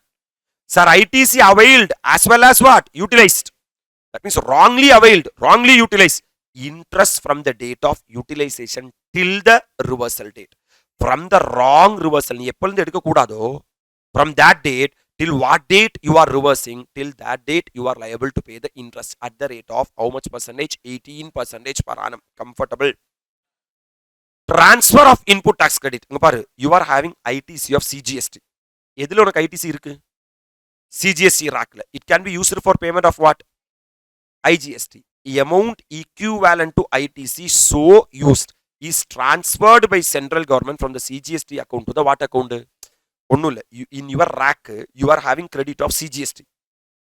CGST credit should be first utilized for CGST payable. Over. Still credit is there. Can be utilized for IGST payable. If you do like that, then what central government will do? No. You have cross-utilized. Whatever CGST credit you have utilized to pay the IGST payable, from that rack in their books of accounts, they will shift. Hello, sir. Sir, ITC of IGST used for payment of CGST or used for payment of UTGST. Sir, amount equivalent of ITC. So use this transferred by what government? Central government in their books from the IGST account to the CGST or UTGST account. Hello sir.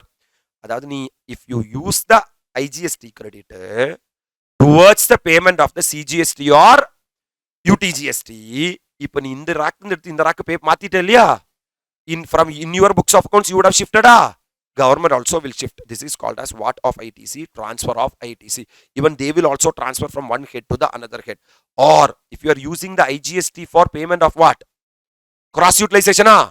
Is this cross utilization allowed? IGST credit can be utilized for payment of SGST payable. Yes sir. Hello sir. Then if you cross utilize, what they will do? No, amount equivalent to ITC so used. Whatever ITC you have used is transferred by what government? Central government. From the what account? To the respective SGST account of the what government? State government. Because IGST credit means earlier you are supposed to get the money from the IGST, CGST and SGST. Now that credit you have utilized to knock off the SGST. That means you have used the accounts. Government also set off based on that. Are you all with me? This is called as transfer of ITC. I am pending only with explaining the provisions of what is net cash liability and the gross cash liability, gross tax liability. Correct? That in the coming slot will be solving payment of tax past examination question. There I will be explaining what is the net tax liability and also the gross tax liability. My dear lovable students, before that what you are supposed to do, you have to go through the provisions. What is electronic cash ledger, what is electronic credit ledger, what is electronic liability ledger, how the payment has been made, TIFO, cash payment, etc. Are you comfortable what I have talked to you till now? I am with you from your heart. Anybody is there? Where is the grand clap? Sir, very, very, very happy morning to all. So we are doing the revision of the indirect taxes, my dear lovable students. In that we are pending with, sir, two topics. Sir, in that, my dear lovable students, we have to complete number one, TDS and TCS and the returns. That's the topics we are going to complete. Important, very important, very, very important for exam. If you are ready to spend your, sir, 2 hours of your time, this can be completed with, sir, without any effort. Can we? TDS and TCS under the GST. First understand, I will tell you the concept. Sir, in this procedural aspects and all, certain students will learn by heart. Don't by heart. Concept. Okay, simple. Sir, I am a supplier. Sir, what supplier? Supplier of goods or services or both.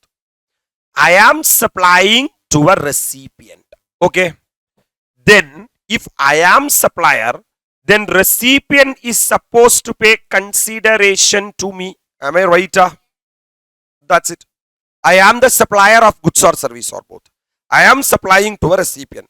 Then recipient is supposed to pay consideration to me. Correct? Then the supplier, when they pay consideration, for example, 5 lakh rupees they have to pay consideration to me. They won't pay 5 lakh rupees to me. What they will do, no?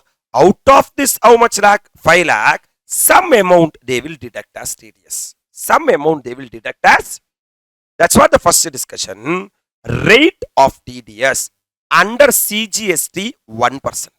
Under CGST, under IGST 2%. Under IGST. So what is the rate of TDS, man? CGST na 1%. CGST plus SGST is only IGST. That's why 1 plus 1 comes to 2%. Sir, talk more about that, sir. Sir, TDS. Person liable to deduct TDS. First understand the basics. I am the supplier of goods or services or both. You are the.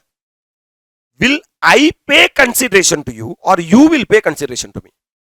You will pay consideration to me.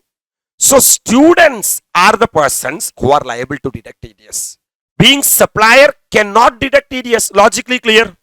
Only the recipient can deduct what? TDS. If that recipient is central government and state government. Central government. That means you supplied goods or services or both to the central government or state government. Who should pay consideration? Central government or state government? To the supplier. So when they make payment to the supplier, central government and state government will deduct TDS. Paka. If the recipient is what authority? Local authority. If the recipient is governmental agency. So recipient is what? Governmental agency. And if the recipient is notified person. And if the recipient is Apava, we will update this chart. Participate along with me. Sir, now itself study along with me. Sir, yes, sir. Sir, there are two parties are there. Number one, supplier. And number two, if the recipient is number one, central government or state government. Number two, local authority. Number three, governmental authority. And number four, notified person. Then the recipient should pay consideration to the supplier of goods or services or both. This recipient has to deduct TDS under section 51. Under section TDS under section. Sir, what is the rate of TDS? It depends upon the nature of the supply. If the supply is a intra-state supply, CGST and SGST will come up. 1% CGST and 1% SGST. If the supply is a interstate supply, sir, then IGST will come up. If it is IGST, 2%. This is what we have discussed as the rate. Can I proceed? My dear lovable students, if the recipient are central government and state government, participate, local authority, governmental agency, notified persons are, then they are supposed to deduct TDS. Sir, is there any threshold limit for TDS? Yes, sir. The total value of supply under a contract. Tell me, repeat. Total value of supply under a contract. Repeat. Total value of supply under a contract is more than 2.5 lakhs. Is more than exclusive of GST as per invoice. Kandipa. I have to see the total what of supply? Value of supply. Value of supply includes all taxes other than GST. அதனால நான் GST include பண்ணக்கூடாது. அப்ப total what of supply? Value of supply under a contract. Under a exceeds 2.5 lakhs. Exceeds what? 2.5 lakhs. Exclusive of GST as per invoice. Then TDS has to be deducted. Picturize பண்ண by heart பண்ணாத. You are the, I am the supplier.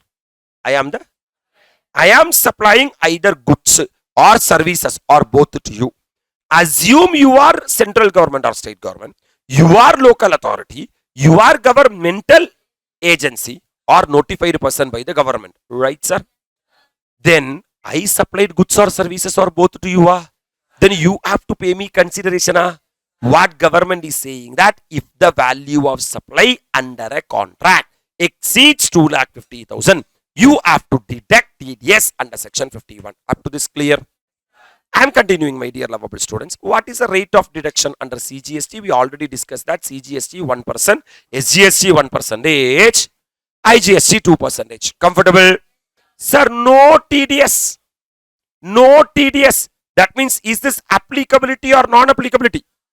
Non-applicability. In one circumstance, please don't deduct TDS. When location of the supplier. When location of the, who's the supplier? ANM is the supplier. Correct, sir? Sir, if the location of the supplier, that is ANM location. Hello, sir. And the place of supply, and the what of supply is different. Is what? Different from the state of registration of the recipient. From the state of registration of the recipient. That is, location of the supplier is, who's the location? ANM. It is in state A. It is in state A. State A means it can be Tamil Nadu, it can be Kerala or anything. It is in state A. So location of the supplier is in state A. Enna pothukriya? And the place of supply. And the what of supply? Place of supply, sir, is in state A. Is in what A? State A. Enna pa? Yes, sir. Sir, where the registration of the recipient, registration of the, is in state B. Is in what B? I will give you an example to make you understand. Simple example, sir. I am ANM, supplier of goods or services or both. Right, sir? Yes, sir. Sir, I am situated in Tamil Nadu. I am situated in Tamil Nadu. Stalin government said to me that please install, sir, 50 AC. எத்தனை AC? In Kerala. Where? In Kerala. I asked a question to Stalin government that Stalin, you are from Tamil Nadu. Why are you asking me to install an AC in what? What Stalin government said that we are going to have one Tamil Nadu building in Kerala. That is, so many people are going and coming from Kerala to Tamil Nadu, Tamil Nadu to Kerala. Some of the Tamil people are facing some issues in Kerala and Kerala people are facing issues in Tamil Nadu. So what we decided is we will set up one of our office in Kerala. Hello sir. There I have to install the AC. Okay. Who's the supplier? ANM. ANM is situated in Tamil Nadu. Okay sir. Sir, this is, I have to find out what of supply, place of supply. I am supplying AC. Is AC good sir? Am I going to install or assemble the AC? As per section 10, subsection 1, clause D, sir, place of supply for assembling or installation is the place of installation. That means where? Kerala. I am going to install in Kerala. Appo, if the location of the supplier are in one state and place of supply are in same state, then it is an intra-state supply. But if the location of the supplier are in one state, hello sir, and the place of supply are in different state, it's a dash state supply, interstate supply. Is this intra or inter? This is interstate supply. Purida. If this is interstate supply, what has to be collected? IGST has to be collected. Can I proceed? Appreciating? That means, my dear lovable students, who is the supplier? ANM. Who is the recipient? Stalin government. Are you really with me? Yes, sir. Sir, I have to raise the invoice to the Stalin government. Yes, sir. Where I will be showing N of supply, value of supply. To that, add IGST I will be collecting because supply is a interstate supply. Are you really with me?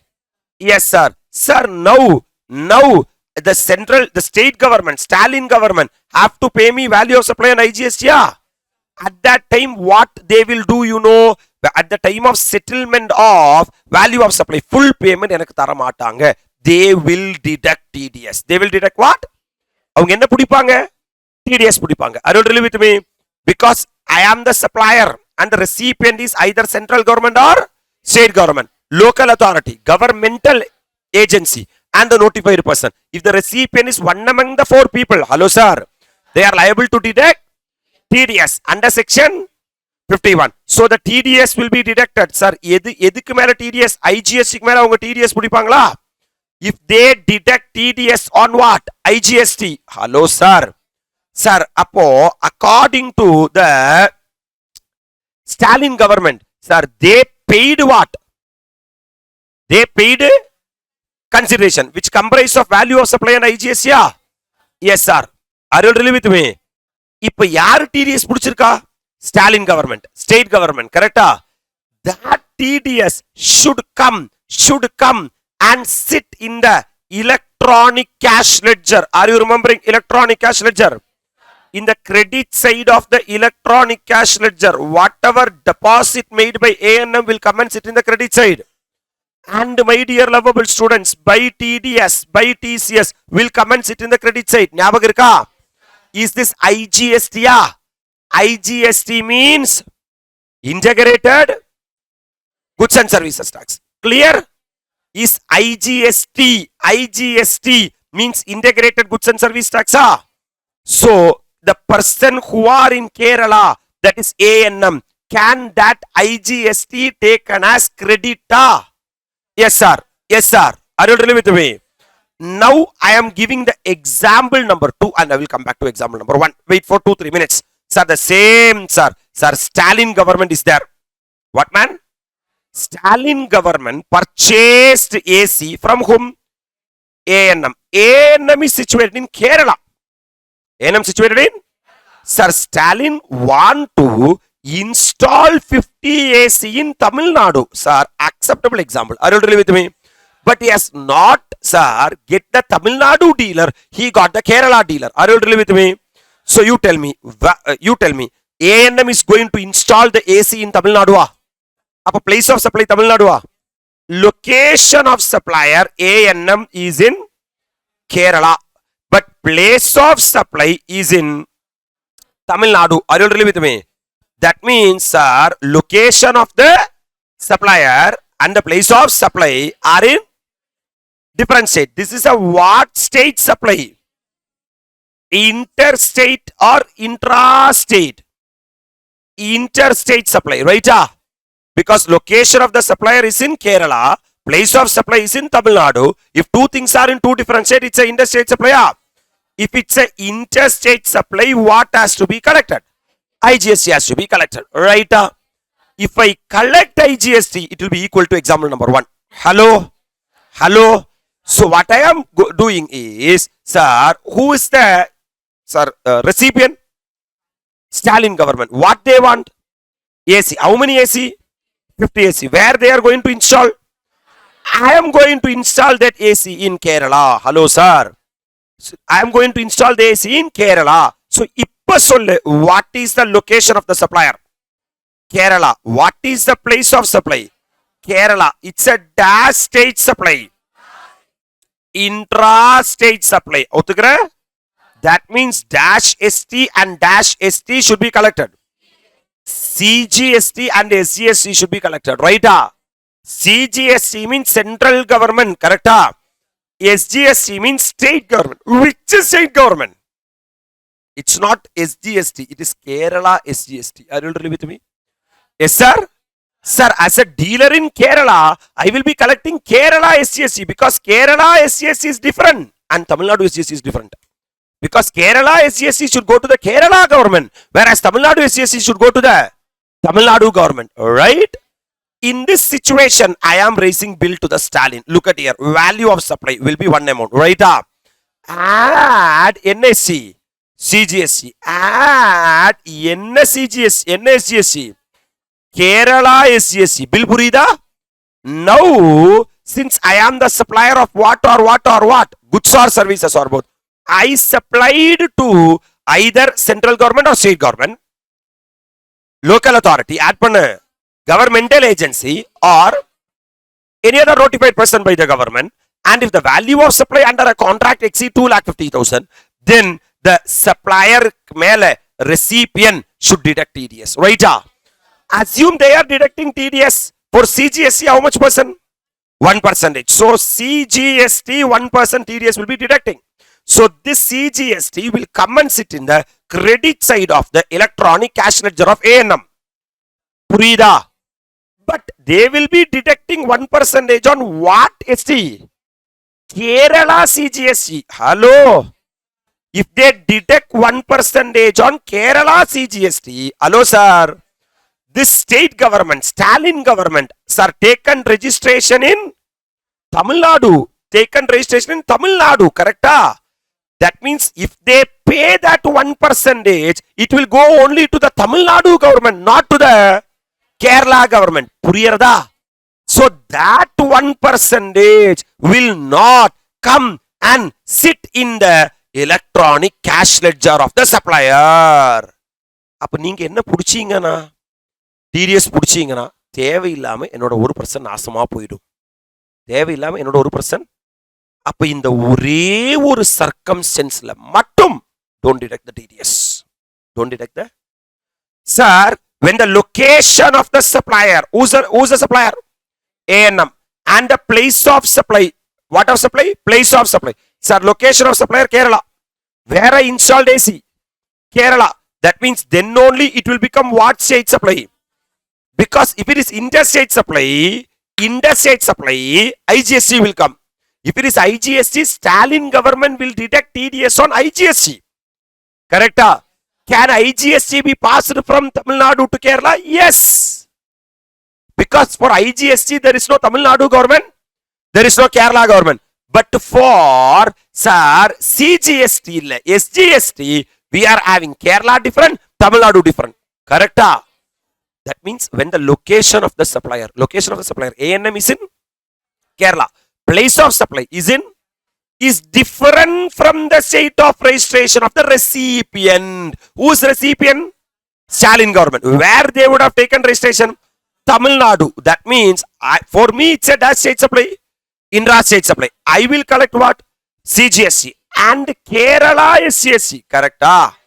Yes, sir. Sir, if they deduct 1% on Kerala SGST, can the Tamil Nadu government pay to Kerala?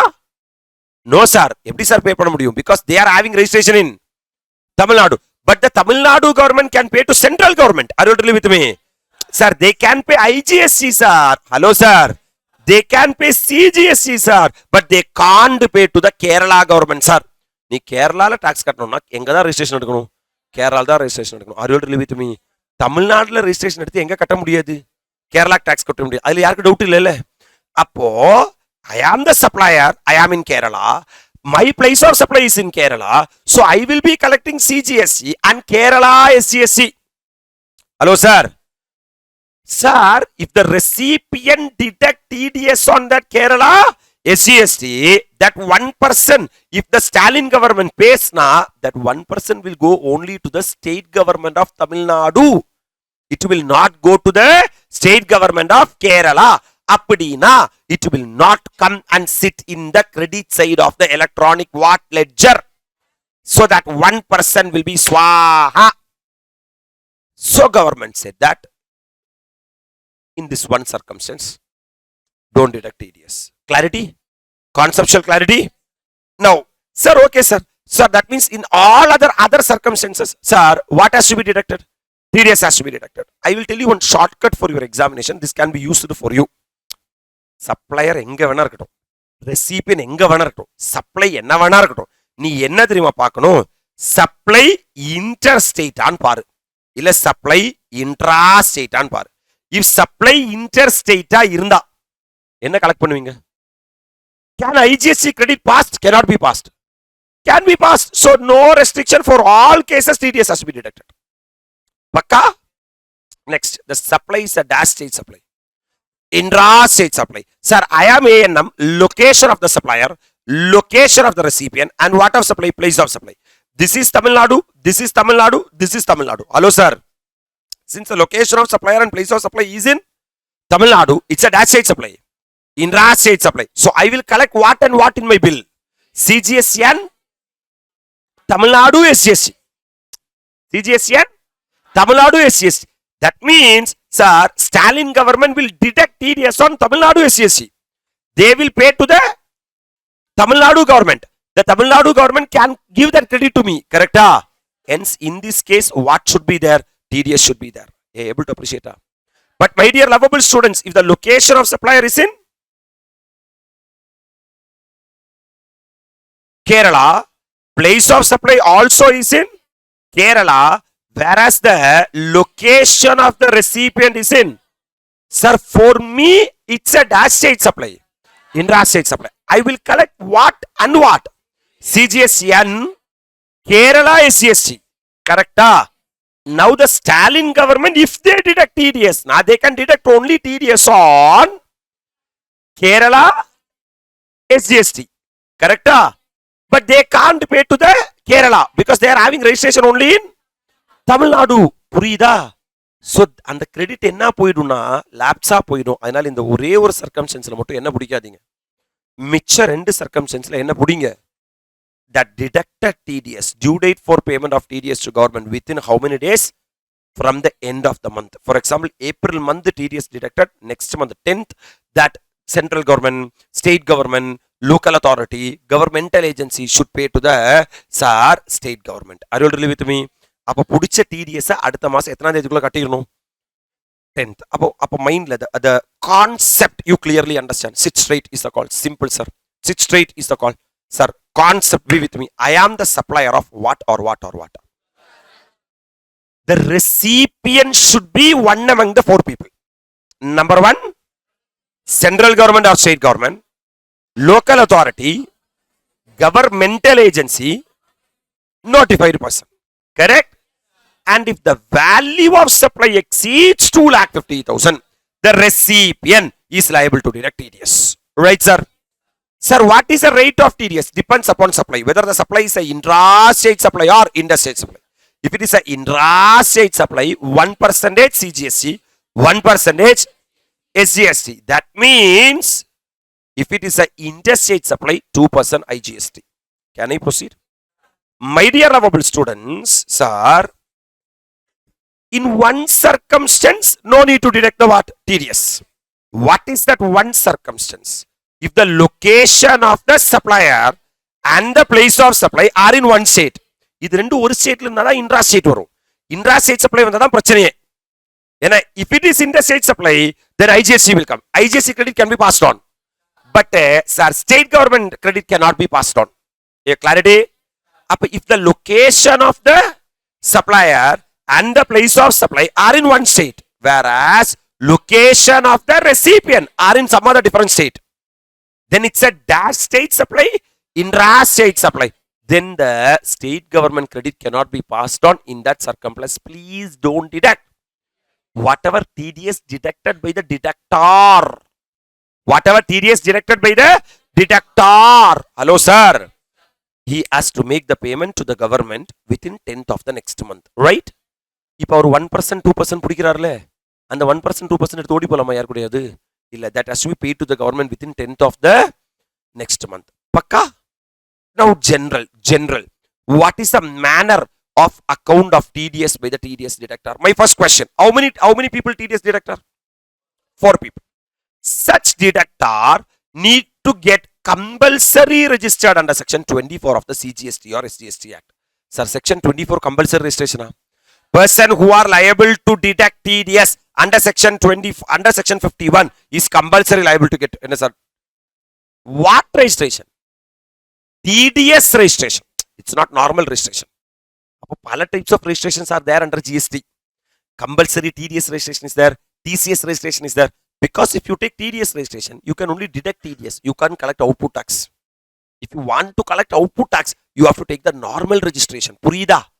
So, if you are a central government or state government, if you are a local authority, you audit man. If you are a governmental agency or if you are a notified person, if you are liable to deduct under section 51, you have to compulsory liable to take registration under section 24. Enna registration? TDS registration. Number 2. They need to remit such TDS collected by 10th day of the month succeeding the month in which TDS was collected. Already covered point. Whatever TDS deducted by the deductor. How many deductor? 4 deductor. That deducted amount should be paid to the credit of the government within next 10th of the next month. Comfortable? Amount deposited as TDS will be reflected in the electronic cash ledger of the supplier. Settled point. Once the deductor deducted the TDS, hello sir, and if they paid the TDS, then that TDS amount is my money. Yes sir, that will come and sit in the credit side of the electronic cash ledger of the supplier. Are you all really with me? Manner of account of TDS by the what supplier? Any amount shown as TDS will be reflected in the electronic cash ledger of the concerned supplier. Sonnade solra. Yes sir. Sir, once the recipient deduct TDS under section 51, then that amount will come and sit in the credit side of the electronic cash ledger of the supplier. He can utilize this amount. This amount is there in the electronic cash ledger. If any amount is available in the electronic cash ledger, I can utilize for tip for. What for? Which is tax, interest, penalty, fees or any other payment towards discharging his liability towards tax, interest, fees and any other amount. Comfortable? Are you all really with me? This is a beautiful chart they have given. So from this we'll be able to appreciate. Enjoy along with me. Sir, supplier. Who's supplier? ANM. Place of supply and recipient. Recipient are 4 people. Recipient are 4 people. Central government, state government, local authority, governmental agency, notified person. All are situating in same state. That means I am situating in Tamil Nadu. Place of supply is in Tamil Nadu. I am supplying goods or services to Stalin. Yes, sir. It's a, sir, this is place of supply. This is location of the supplier and location of the recipient. You tell me, sir, if the location of the supplier and the place of supply are in same state, such a supply is a dash state supply, intra-state supply. That means I have to collect CGSC and SGSC. What SGSC? Tamil Nadu SGSC. Right? Then Stalin government will deduct TDS. What TDS they will deduct? 1% of the CGST and 1% of the Tamil Nadu SGST. They are registered in where? Tamil Nadu. So they can pay where? Tamil Nadu. Sir, if they pay to Tamil Nadu, can I take that credit? Yes, because I am also situated in. Then it's a dash state supply. TDS on CGSC on SGSC to be deducted. Right? Situation number 1. 2. Supplier. ANM and place of supply are in what state? Different states. Sir, supplier, I am in Tamil Nadu, whereas place of supply is in Kerala. It's a dash state supply. If it's interstate supply, dash has to be collected. IGST credit can be passed or cannot be passed? Can be passed. It's a interstate supply, TDS, IGST to be deducted. Clarity. Whereas third one, supplier and the place of supply is in same state. I am the supplier. I am from Kerala. Place of supply is also in Kerala. That means it's a dash state supply. Intra state supply. What I will collect? I will collect CGST and Kerala SCST. Yaar kittandu vaanguven? Tamil Nadu government kittandu vaanguven. Are you really with me? If they deduct TDS on CGST, that credit is available to me.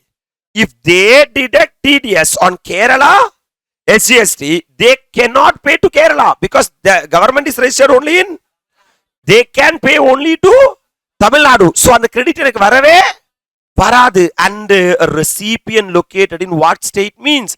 Another state means it's a dash state supply. In this one circumstance, don't deduct the TDS. Comfortable? Are you all really with me? But certain students will be having an understanding that, sir, interstate supply na TDS varum, intra-state supply ke TDS varadu. It's not like that. Sir, if it is interstate supply, always TDS will come. Hello, sir. If it is a intra-state supply, you have to check the details. If the, sir, location of the supplier and the place of supply are in one state, and the registration of the recipient are in same state, TDS will come. Are in another state, TDS will not come. Alag, pakka. Coming to the, sir, just small extension. Consequences of non-complying with what provision?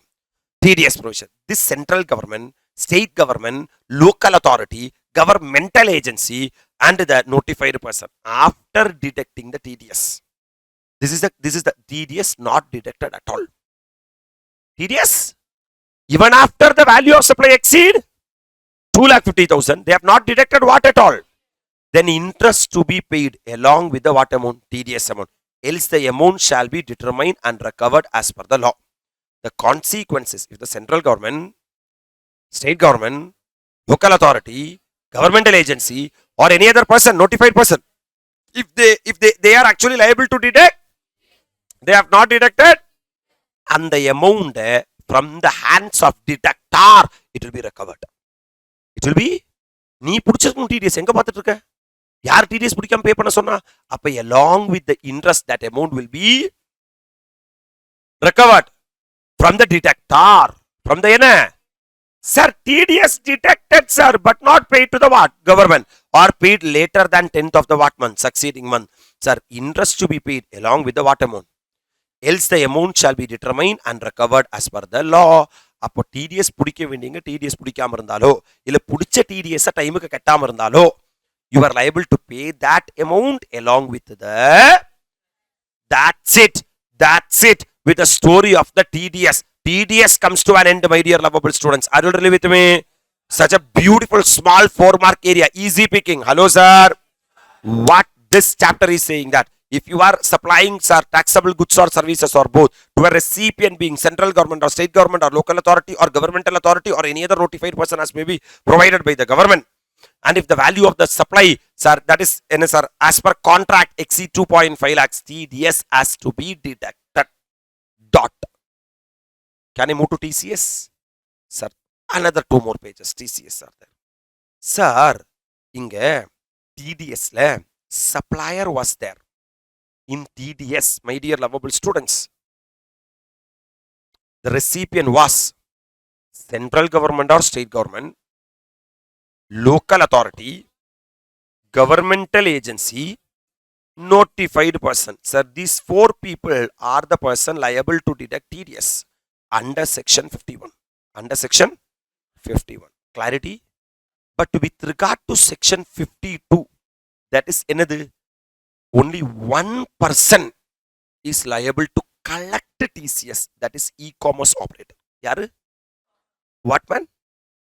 E-commerce operator. Can you say one example of e-commerce operator? Amazon is a e-commerce. Wait, get the concept. 1 minute, 2 minutes, section over. Sir, I am the supplier of goods or services or both through e-commerce operator. So I am supplying goods or service or both to the e-commerce operator. Hello sir, to the general public. To the what public? General public.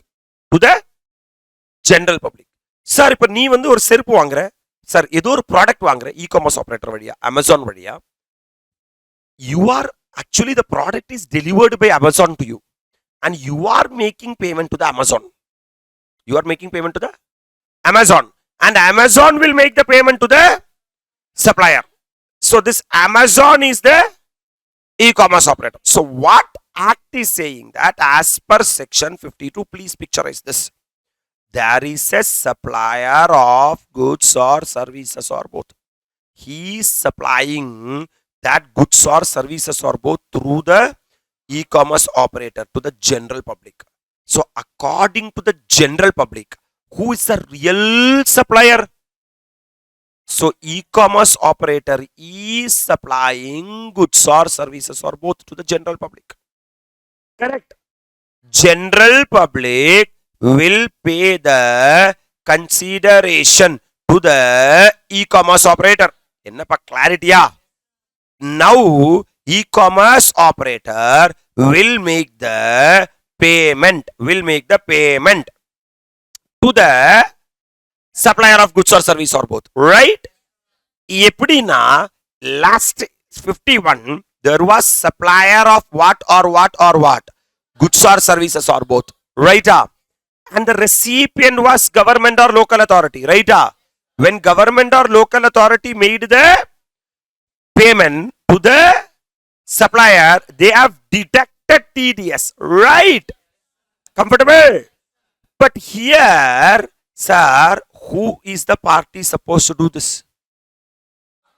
They have to collect TCS. They have to what? Collect TCS. They have to what? What's our TCS? Come on, first of all, understand who's that Amazon. Sir, Amazon means, sir, either I can supply of what? Goods. Or supply of what? Or supply of what and what? So, e-commerce operator can supply goods, supply service or supply of. And it includes what products also. Over ellame edu valiya? Digital network or electronic network. That guy is called as e-commerce operator means, electronic commerce operator means, Amazon means any person who either owns or who operate or who manage digital or electronic facility platform for e-commerce. It's like a platform. Amazon is a platform, correct? Where you can list your product. Customer will come and see the Amazon. If they like the product, they will make the order. Are you ready with me? So this is called as e-commerce. E-commerce, right? Sir, types of supply liable to TCS. Sir, only one person is liable to collect TCS. That is what? Commerce operator. You have to check that whether the time of supply is supply of goods through e-commerce operator or supply of service through e-commerce operator.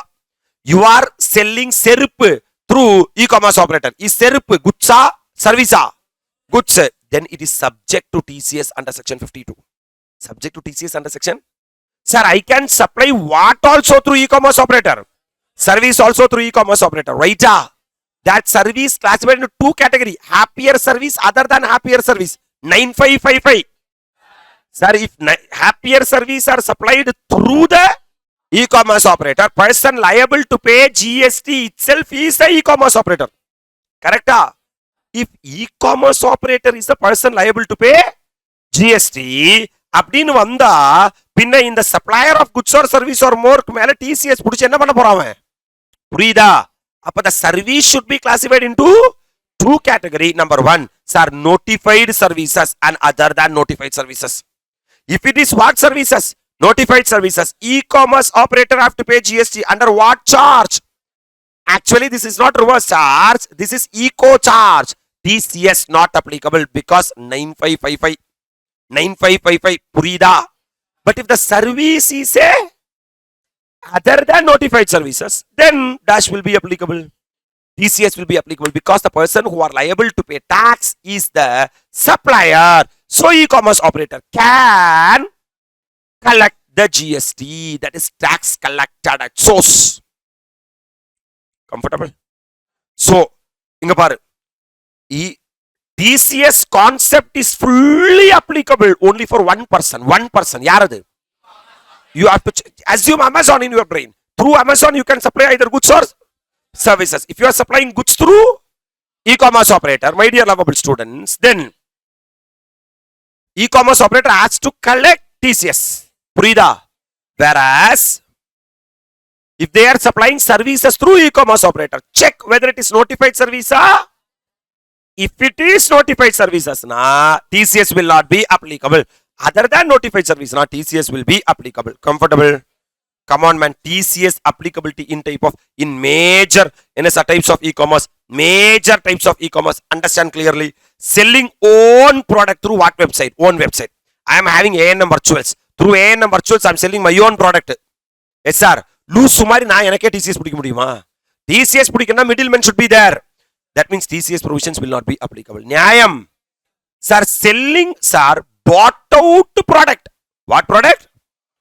Through own website under own billing. Sir, I am purchasing goods from third person. I am the seller. In my name I am selling. Sir, through my own website. In my own billing. எதுக்கியா TCS பிடிக்கிற? Sir, TCS provisions not applicable. Third one. Mere facilitating the transaction between customer and the supplier. I am a bridge. There real supplier is there. Here real customer is, recipient is there. In between I am there. Through myself only supply is happening. Purida. Then I am a intermediary. Then dash has to be collected. Operator. Operator na? E-commerce operator. Do not own goods. I am not the owner of the goods. Is Amazon owner of the goods? No, sir. It's just an app. Yes, sir. But even Amazon also having some product. They are having their own product. Okay. Their own products are there. For own product, they are not liable to collect TCS. Billing directly by seller to the customer. Who billed? Seller billed. Customer. Then what I have done? I am just a intermediary. Consideration collected by the operator. Yar operator. And then paid to the supplier. I am the e-commerce operator. There one supplier is there. Here one recipient is there. This supplier will supply goods or services or both through the, he will bill. I won't bill. Yes, sir. Yes, sir. But the customer will not make the payment to the supplier. Customer will make the payment to the, you may have a doubt. Why, sir? Customer can directly pay to the supplier. Why customer is paying to the? Because e-commerce operator have to get their commission. Yes, sir. Because it's a platform. Since you have listed in this platform, then only, sir, the customer knows that there is such a product. So eco is saying that customer, you pay to me 100 rupees. I will take my 5 rupees. Then balance 95 I will give to the supplier. Clarity? Yes, sir. Sir, then TCS provisions are operator. Who's operator? Shall deduct TCS while making payment to the other suppliers. Able to appreciate, sir.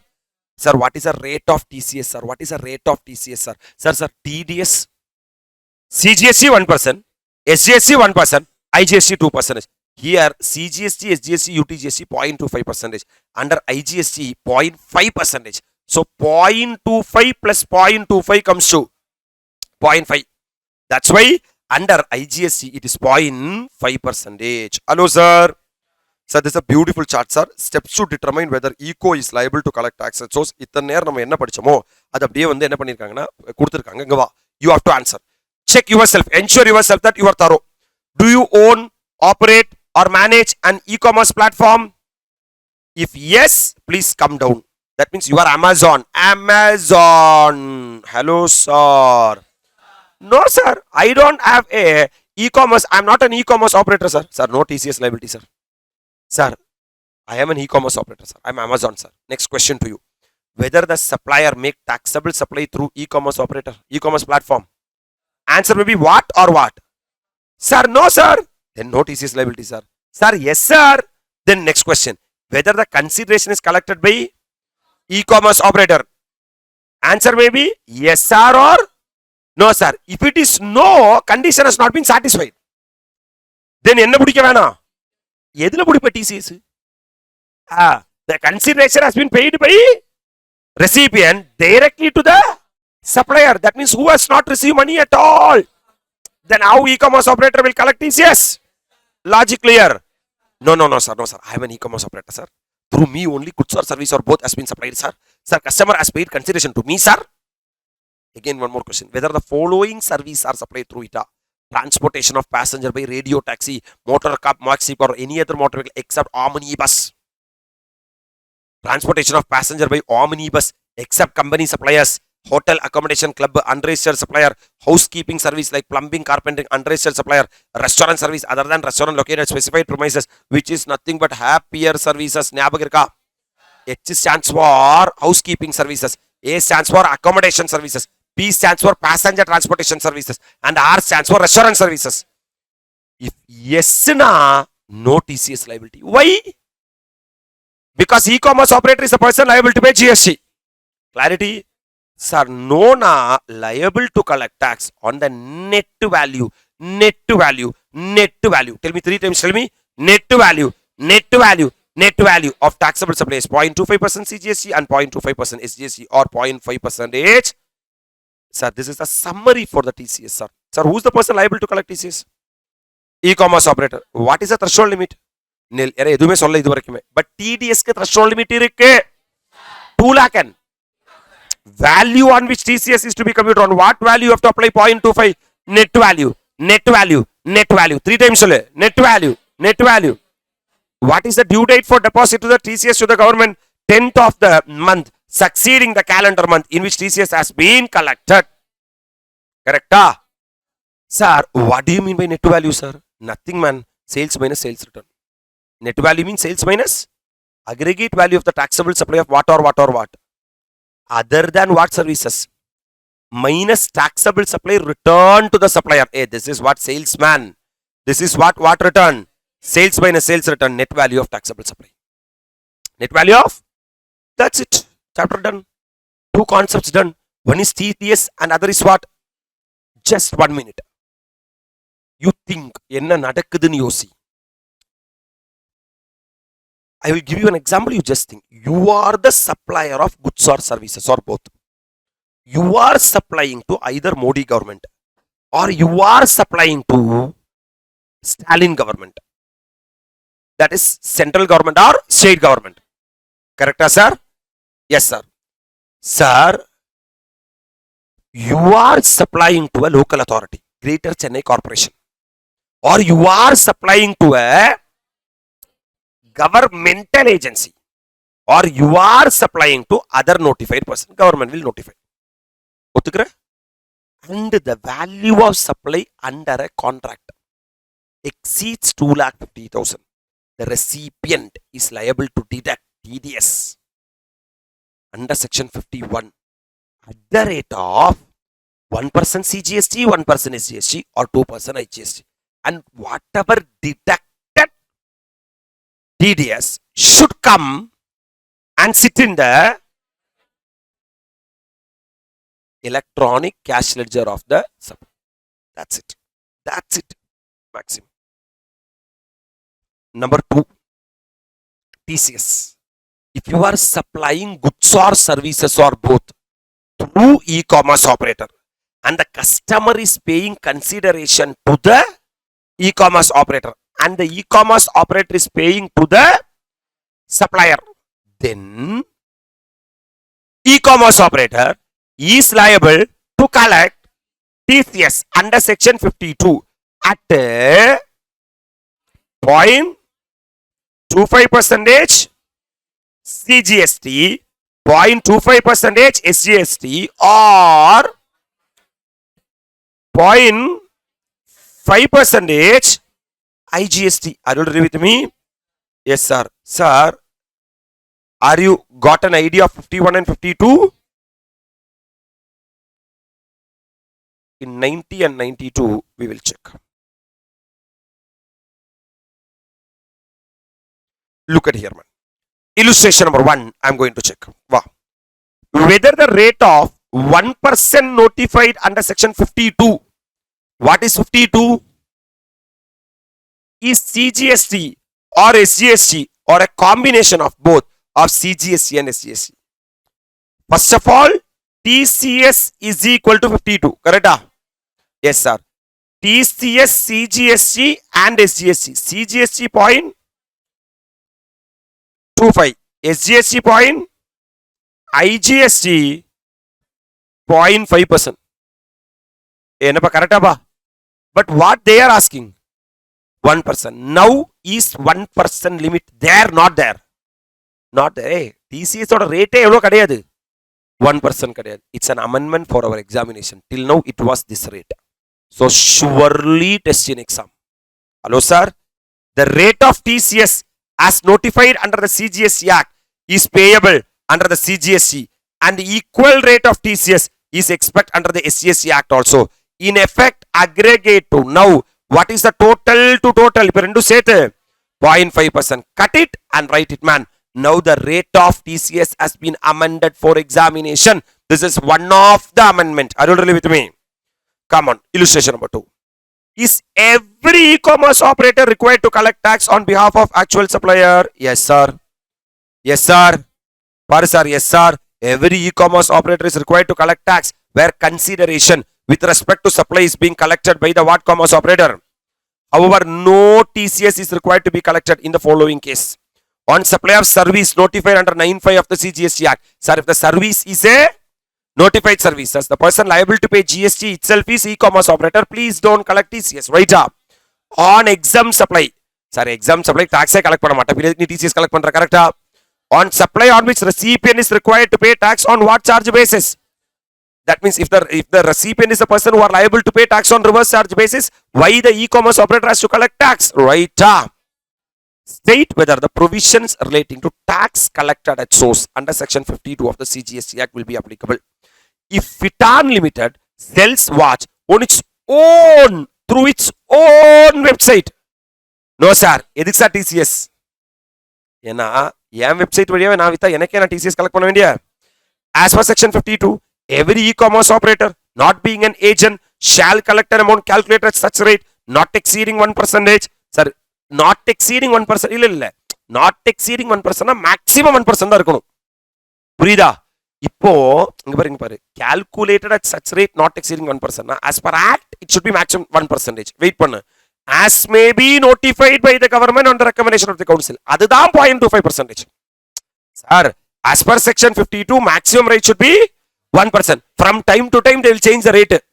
But now for our examination, the rate notified by government on the recommendation of the council is CGST 0.25%, SGST 0.25%. Purida? Nama 1% carry pannave venda. Nama 0.25 carry panna podum. Right? Of the net value of taxable supply. What do you mean by net value? Sales minus sales return. Through it by other suppliers where the consideration with respect to such supply is to be collected by the yar.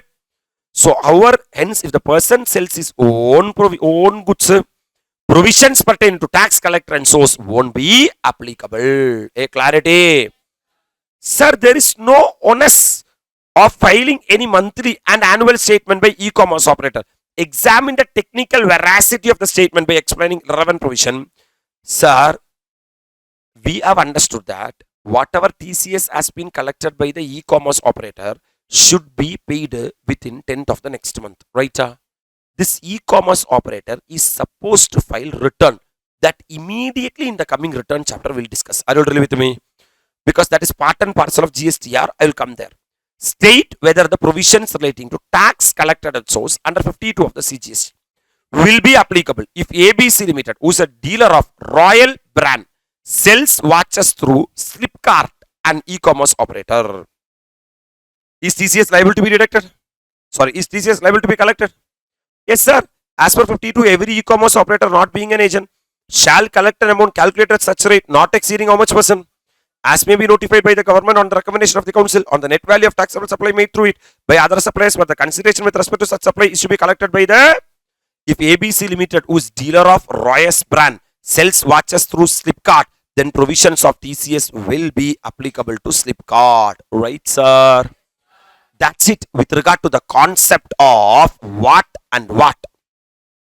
That's it with the revision of TDS and TCS, my dear lovable students. Sir, are you comfortable? Sir, very happy morning to all. Sir, we just now completed the two topics. One is TDS and TCS. I just quickly go through the TDS. Once again, the concept TCS. Once again, the concept entering into returns.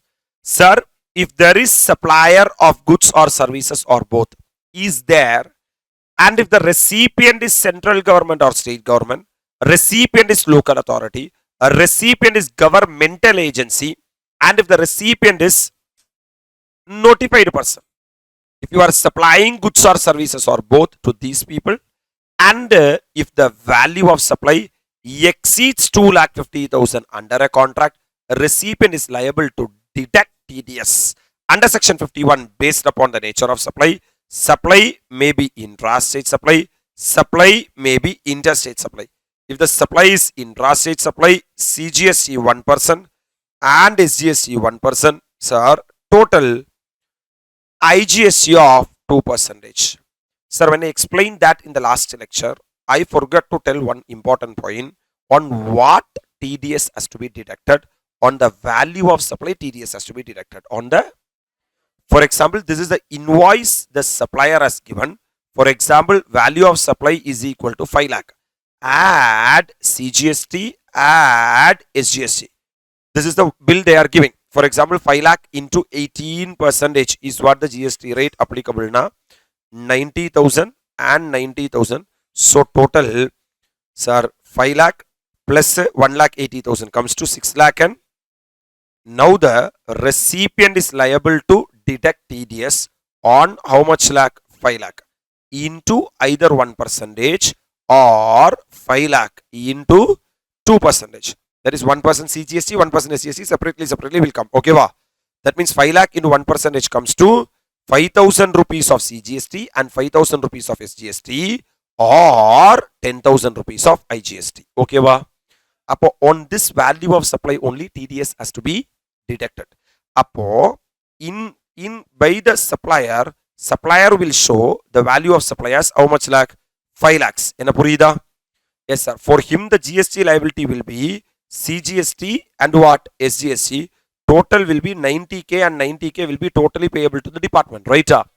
On this 90k and 90k, already TDS deducted 5,000 and 5,000. Balance 85,000 he will pay from his pocket, right, sir? This 5 and 5 will come and sit in the electronic cash ledger of the supplier, right, sir? That's it. This is what the story. So you may have a doubt that on what value TDS has to be deducted. On the value of supply, TDS has to be deducted. That's it. With regard to TCS, sir, if you are supplying goods or services or both through an e-commerce operator to a general public, then e-commerce operator, if they are getting the consideration and giving the consideration to the supplier, then e-commerce operator is supposed to collect TCS, right, sir? At 0.25% and 0.25%. This is what the TCS provisions are all about. With this, I'm moving into the next, the last, sir, gigantic, important, very important chapter for exam called as returns. Beautiful chapter. Try to understand logically, then things will be very easy. Sir, first, what is return? It is a statement of information furnished by the taxpayer to tax administrators at regular intervals. That means, sir, you are a supplier of goods or services or both. You would have supplied lot of goods or services or both. Am I right? You are saying to the department that, my dear lovable students, during this tax period, I supplied this much goods. I supplied this much services. I collected this much tax. I paid this much tax. This is a tax I am ultimately liable to be paid. This is called as returns. It is a statement of information. Returns means a statement of furnished by the taxpayer, to the tax administrator at regular intervals. Sir, filing of returns constitute the most important compliance procedure which enable the government tax administrator to estimate the tax collection for a particular period and determine the correctness and completeness of the tax compliance of the taxpayer. So according to government, filing of return is important, very important, very, very important, my dear lovable students. Because if you properly file the return, only government can ensure proper collection of taxes. Government can check whether whatever information provided by you is correct or not. So according to government, filing returns is a very important chapter. Hence, for ICAI also filing return is a very important chapter. What are the modes of filing return? Okay, sir, you said that we have to file the return. Every registered taxpayer who are supplying taxable goods or service or both should file a return. How? What are the modes of file? What are the ways in which I can file the return? All the return are to be filed online. Now there is no concept of offline filing of return at all. Either through GSTN portal, GSTN, that is Goods and Services Tax Network portal, which is nothing but www.gst.gov.in. You can go to this website, you can file your return. Or offline utilities provided by GSTN. There are certain utilities or schema has been provided by GSTN. Through that, you can file your return. Or GST Suvidha providers called as GSP. GST Suvidha providers. These are the various platforms, various websites. You can go and you can file your GST returns. Right, sir? Alright, sir. Sir, furnishing details of outward supply. I'm starting one by one. The first section is section 37. First section is what section? You have to understand logically, otherwise you will be feeling so much difficult to carry this chapter. Sir, I am supplier of goods or services or both. I will make both outward supply and I will get inward supply. எனக்கு என்ன supply இருக்கும்? எனக்கு முதல்ல outward supply and inward supply. Inward supply இருந்தாதான் outward supply இருக்கும். Right? What GST Act is saying that, sir, you just think of yourself when I am saying, I have to think of myself. So I am ANM, I am the supplier. Right, sir? I will be doing outward supply. Outward supply means my sales. All my sales should be called as outward supply. All the outward supply should be furnished in section 37. Section, who is required to furnish the details of what supply? Outward supply. So return of outward supply of what and what? Goods and services to be filed by all registered person, including what registered person? If you are a registered person, including registered casual taxable person, everyone, your outward supply should be submitted. Simple. Or line la solnona. Registered person தானே. ரெண்டு activity பண்ணுவேன். ஒன்னு inward supply, ரெண்டாவது all your outward supply should be submitted. All your outward supply should be submitted under section 37. Under section, but these people are not supposed to file the outward supply. Number one, input service distributor. Number one, the logic is this guy will not have outward supply at all. Because this guy has taken registration for the purpose of distribution of the credit, not for the purpose of collection of output tax. So they don't have output tax collected at all, outward supply at all. They are not supposed to file GSTR1, which is outward supply. Comfortable? Then NRTP. What TP? NRTP. Non-resident what person? Because non-resident taxable person are covered under the provisions of section 27. Special procedure for casual taxable person and non-resident taxable person. Right? Sir, if you are in India, every month you can file, sir, GSTR1, GSTR2A, GSTR3B and all. But this NRTP and all comes once in a while in his entire life. Once in a while he comes in entire life. That means if he comes to India, if you are asking him to file GSTR1 outward supply, you file inward supply, you pay, you file this form, that form, they will get irritated. They want some simplified form, correct? So this section 37 will not be applicable to the NRTP. Next one, composition taxpayer. As per section 10, for composition taxpayer, GST will be collected based on the advances, illa turnover. So how much he is supplying to the outsider doesn't matter at all.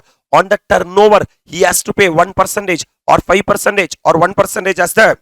So composition taxpayer also need not file the what return? Outward supply return. Person deducting tax at source. 4 people are supposed to deduct tax at source. Am I right? 4 people are central government, state government, local authority, governmental authority, and notified person. They would have taken only TDS registration. They would have not taken the outward supply registration, right? So they won't have outward supply at all, right? And person collecting tax. Who's the person collecting tax? E-commerce operator. He would have collected only the TCS, correct? Supplier of OIDAR, online information, data, access and retrieval services. They are located in what taxable territory? They are situated outside India, providing service to non-taxable what recipient? Online recipient. Then they are not supposed to file the GSTR1, which is the outward supply, outward supply. These people will be called it as special people. What people? For special people, special returns will be applicable. For special people, special returns will be applicable. Understand logically. If you are a registered person, including registered casual taxable person, you are compulsory liable to furnish your outward supply under section 37 in form GSTR1. Purida. But these people are excluded. 1, 2, 3, 4, 5, 6. These 6 people need not file the GSTR1. Number 1, ISD, NRTP, composition taxpayer, person liable to deduct TDS, person liable to collect TCS, supplier of OADR services located outside India, providing services to non-taxable online recipient. You know one thing, this itself will be a 2 to 3 mark question for exam. Who and all are not required to furnish their outward supply under section 31 in form GSTR1. Number 1, input service distributor, NRTP, composition taxpayer, person deducting tax at source, person collecting tax at source, supplier of OADR services located in non-taxable territory, providing services to non-taxable online recipient. Can I proceed? Just now, sir, what is the form for submission of details of outward supply? That means we understood that these people are not supposed to furnish their outward supply. But these people are supposed to furnish their outward supply. Am I right? In what form they have to furnish? They have to form in form GSTR1. Tell me form. A form for filing return of outward supply is form GSTR1. Form can be furnished electronically on the portal or through a facilitation center. That means either you itself can go to directly through the GST portal, you can, or through facilitation center. That means there are various centers where return filing will be happening. Hello, sir. So, are you a registered person, including a registered casual taxable person? Sir, do you have outward supply? This outward supplies has to be informed to the government by filing form GSTR1. Are you all really with me? Come on, man. Sir, due date for submission of GSTR1. So I understood that I will be having outward supply. If I am a registered person, including registered casual taxable person, I have to file GSTR1. But these guys, these 6 people are not supposed to furnish GSTR1. Input service distributor, non-resident taxable person, composition taxpayer, person deducting tax at source, person collecting tax at source, supplier of OADR services located in non-taxable territory, providing services to non-taxable online recipient. Comfortable? In what form you are supposed to furnish, sir? In GSTR, in form GSTR1. It can be furnished either electronically on portal or through a. Now, very important, man. What is the due date for submission of GSTR1? In a date la GSTR1 file pannu. Registered person opting for QRMP scheme. What scheme? Quarterly return monthly payment. Tell me, quarterly return monthly payment. Tell me, quarterly return. That means I will file only on quarterly return.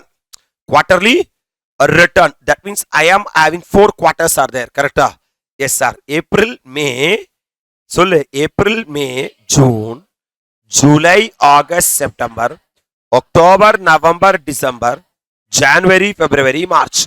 After the end of the first quarter, when the quarter will get over, June, sir, on 13th day of the month succeeding such quarter. And the particular quarter complete I 13th day of the month succeeding such quarter. That means April, May, June over. On July 13th, you are supposed to furnish the GSTR1. Sir, next one, sir. July, August, September over. On October 13th, you are supposed to furnish the GSTR1 for the second quarter. Appreciating? October, November, December. On Jan 13th, you are supposed to file the GSTR1 for the third quarter. Right, sir? Then, sir, April, May, June. On April 13, you are supposed to file the GSTR1 for the fourth quarter. Comfortable? So, you have to check whether you are traveling through the QRMP scheme or others. That means other than QRMP scheme. If it is QRMP scheme, let the quarter get over because quarterly return. Quarterly return. Correct? If it is quarterly return, let the quarter gets over. Once the quarter gets over, my dear lovable students, 13th of the succeeding month after the end of the quarter, you are liable to pay the return. Comfortable? And here others means 11th day of the month succeeding the set month. That means after April over, then May 11th. For the month of May, June 11th. For the month of June, July 11th. For the month of July, August 11th. For the month of August, September 11th. For the month of September, October 11th. Are you all really with me? Yes, sir. Sir, just clearly understand. I will be going to deep dive into the returns chapter. We are going to understand one by one. I am going to talk about the outward supply. If you are a registered person, two supplies you will be having. One is inward supply and other one is the, sir, all the outward supply should be submitted to the government in as per section 37 in form GSTR1. Correct? Sir, all registered person including casual taxable person are supposed to file the GSTR1. Whereas, if you are input service distributor, if you are non-resident taxable person, if you are composition taxpayer, if you are person deducting tax at source, if you are person collecting tax at source, supplier of OADR services located in non-taxable territory, providing service to a non-taxable online recipient, these people are not supposed to furnish GSTR1 because these people are special people. For special people, special returns will be applicable. Comfortable? Sir, question is, as per what form I am supposed to file the GSTR1? Sir, I am supposed to file the GSTR1 in form GSTR1. Are you really with me? My outward supply is supposed to be furnished in form GSTR1. Question arises, sir, when I am supposed to file the GSTR1? It depends upon whether you are QRMP scheme or other than QRMP scheme. If it is QRMP scheme, it is what return? Quarterly return. Let the quarter get over. Are you really with me? That means, sir, 13th month of the succeeding month of the end of the quarter, right? Yes, sir. Even if it is other than QRMP scheme, the 11th day of the month succeeding such month, right, sir? Sir, listen to me, sir. You should understand there is an issue. If you understand the issue, then the thing is very easy. Sir, I adopted QRMP scheme. Don't talk 100% concentration should be there. No deviation. Sir, QRMP scheme, quarterly return, monthly payment. Tell me. Sir, this QRMP scheme means, sir, I am having April, May, June, quarter number 1, July, August, September, quarter number 2, October, November, December, quarter number 3, and January, February, and March, quarter number 4. Do you know this, sir? Sir, actually, my dear lovable students, if you are traveling through QRMP scheme, it is quarterly return and monthly payment. Correct? Sir, this quarterly return means, sir, I am having April, I am having May, and I am having June. In this 3 months, will I make outward supply? Yes, sir. I will make what supply? Outward supply. Correct? All this outward supply, I am supposed to file GSTR1. Correct? This GSTR1, if I am a QRMP person, has to be filed on 30th day of the succeeding month after the end of the quarter. Correct? That means, my dear lovable students, sir, after April, May, June, July will come. On July 13th, for this 3 months, I will upload. if I upload on 13th of the month of what? July, regarding my outward supply of this April, May and June, hello sir, then to whom I have supplied, to whom I have supplied, basically the recipient, if I am the supplier, counterparty recipient will be there. For the recipient, he would have paid value of supply plus GST to me. Whatever GST he has paid, he want to take it as ITC. Whatever GST he has paid, he want to take it as ITC. So my dear lovable students, whatever GST he has paid to me, he want to take it as ITC. In order to take it as ITC as per section 16 subsection 2, 5 conditions should be satisfied. Possession of valid tax paying document. I would have already issued the valid tax paying document.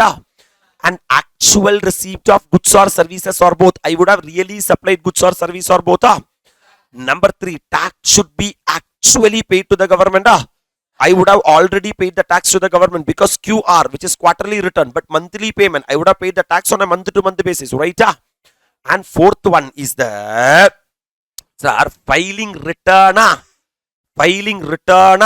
Furnishing of return is one of the condition. I have not furnished any outward supply on April. I have not furnished any outward supply on May. I have not furnished any outward supply on July. Sir, all the outward supply return for April, May and June. Since I am traveling through the QRMP scheme, I will file only on 13th of the July. Am I right? Then the supplier has furnished the return only on 13th of the July. Sir, my dear lovable students, my outward supply is the inward supply of the recipient. Are you really with me? My outward supply is the inward supply of the recipient. Am I right, sir? If the supplier files the what of income only, return of income, the direct tax. Sir, return only, the recipient is entitled to take the ITC.